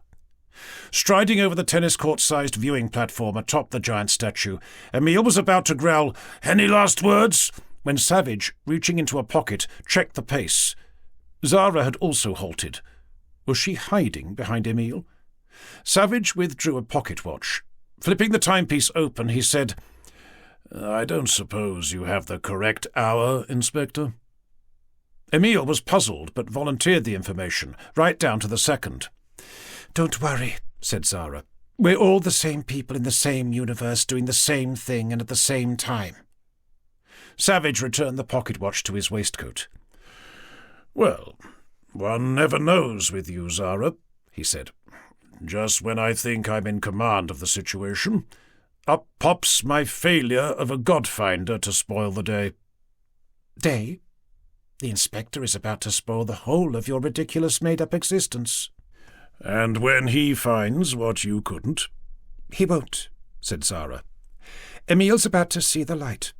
And when he does, every corner of every mind, of every earth, of every galaxy, of every universe you have ever created will be no more." Savage looked at Emile. "I'm hoping the Inspector will have better luck." "Stop," said Emile. "Let's get this over with. Give me what I need now." "Not before our Maker has confessed." Confessed? Zara was obsessed with the concept. "Savage is the ultimate monster, and guilty as charged," said Emile. "Give me what's needed to carry out the sentence." Zara didn't answer. The robot gone rogue was glaring at Savage, whose confidence seemed to take a dent. Eyes casting about the viewing platform, the heavens, the stars, and full moon illuminating the platform and its barrier of gold laurel leaves, Savage said, "I didn't create life. I created suffering. Life was the outcome." If it were possible to increase Emile's disgust, that did it. "Go on," said Zara. What with her standing a pace behind Emile and Savage's equally unsure body language, there was the impression of an impasse, a division Emile was about to close. "Humankind must suffer," continued Savage. "The cosmos would soon collapse back in on itself if it didn't." So much for Emperor Emile saving the world by commanding humanity live peaceably inside a computer. Thanks to Savage, every paradise created descended into hell. It might be hope that makes life worth the struggle, but good intentions soon paved a road. Savage hadn't finished. "Which only leaves one question. If suffering is existence's only purpose, is life worth saving?" Emile was more convinced of the pointlessness than ever. Turning to Zara, he said, "I'm ready." The robot took a step back. No one could blame Zara for wanting to be as far away from Emile as possible when granting him unlimited power. Pointing at the night sky, she said, "Congratulations, Inspector. Your correction is complete." Emile gazed at the heavens. Like Savage's crystal ball, Emile's mind took off on a journey. Not through the inner workings of a crystal, the boundless dimensions of a superstructure known as outer space. The full moon, the planets, stars, the galaxy, black holes, nebulae of gas and dust. Emile treated space-time's mechanics of energy, matter, antimatter, and dark matter of human thought no differently from the crystal ball. Electrons, protons, neutrons, photons. Emile sped past the lot and beyond the speed of light. The cosmos darkened in response. Black. Black, save for what Zara had shown Emile, a tiny pinprick of light, the same light Emile had seen at the bottom of the crystal ball. As then, Emile extended invisible hands to meet his destiny, certain not only of infinite power once he and the light were one, but of answers to the unanswerable. Emile sensed he was on the cusp of either proving or disproving God's existence, when, like the crystal, the light morphed into sight and sound of what had been left behind, a viewing platform atop a giant statue's crown. Emile stared at Savage and Zara, whose expressions flitted between hopeful expectation and outright fear. There was something different. Emile was cradling a body. The body of a little girl, whose tiny misshapen head was running with tears. Emile's tears. It all came back. From initial pity, when first arriving in Ariloch, to growing disquiet with his police investigation, to the horrors of Mengele's basement, the utter disbelief at the revealing of the truth. All of Emile's hitherto suppressed emotions tumbled forth at the sight of tiny, lifeless hands clutching the remains of what Emile had given the child. A packet of cookies. Pulling Sophia's body closer, Emile fell on his knees, as helpless inadequacy played out once more. Only now, Emile wasn't helpless, and he certainly wasn't inadequate. Far from it. In less than a second, Emile had not only demonstrated pathology skills to put Maria's in the shade, but reverted Sophia's body to a pre-mortem state, diagnosed what had killed the little girl, repaired the faulty heart valve, and shocked the organ into life. A sudden intake of breath confirmed the child's recovery. But Emile couldn't hang around, for no sooner had he rectified Mengele's other surgical horrors than the universe-hopping required revealed further inhuman acts, and not just those of a eugenics madman hell-bent on refining his perversity of human perfection. Sophia hugged her saviour, but Emile's all-seeing eye was revealing and rectifying other horrors. Hers. In the 1985 Emile had conjured for the child, Sophia was killed in a road traffic accident. Worse, fixing that perpetuated other disasters, and the more Emile fought against those, the more extreme the direction Sophia's life took. Schoolteacher, mother, shopkeeper, mathematician, grandmother, butcher, baker, candlestick maker, it didn't matter. For every Nobel Prize for peace, there was Sophia, the political extremist, triggering a war. It was the same with the other orphans. Extending the children's lives into adulthood was one thing, but keeping those thoughts on the straight and narrow was something else. Pedro, the adored priest in one universe, committed bomb maker in the next. Padre Martin assisting Mengele. Mengele assisting Padre Martin's crimes against humanity. Juggling universes was simple enough for Emile, but he couldn't relax. Not that being the ultimate in unseen all-powerful super-entities meant he needed to. And as for those closest to Emile, Maria and he ending their days running an orphanage was one existence. But there were plenty succeeding and failing to save lives elsewhere, forcibly ridding the earth of human flesh in favour of robots and supercomputers was just the start. Laura, the world-renowned archaeologist, mass murderer in the next universe.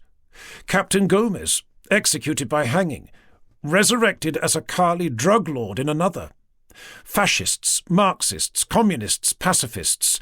Argentina winning the Malvinas War, losing it again. South American dictators, North American megalomaniacs, African tyrants, Asia, Europe, Russia, China. Talk about herding cats. Emile's all-seeing eye might have been the answer to the many worlds' problems, but it was a thankless task. Humankind wanted to destroy itself no matter what. There was even a universe where Emile's answer to De Silva's question, "You're not gay, are you?" was yes, and the pair embarked on a relationship every bit as loving, passionate and fraught as the limitless Emiles ending their days with the countless Marias and Lauras. Inspector Emiliano Vazquez, the creator and destroyer of all life, still planned to end existence, but not before fixing the mess it was in. The result? The dark matter and energy of human conscious awareness expanding the cosmos like never before. Savage took out a handkerchief.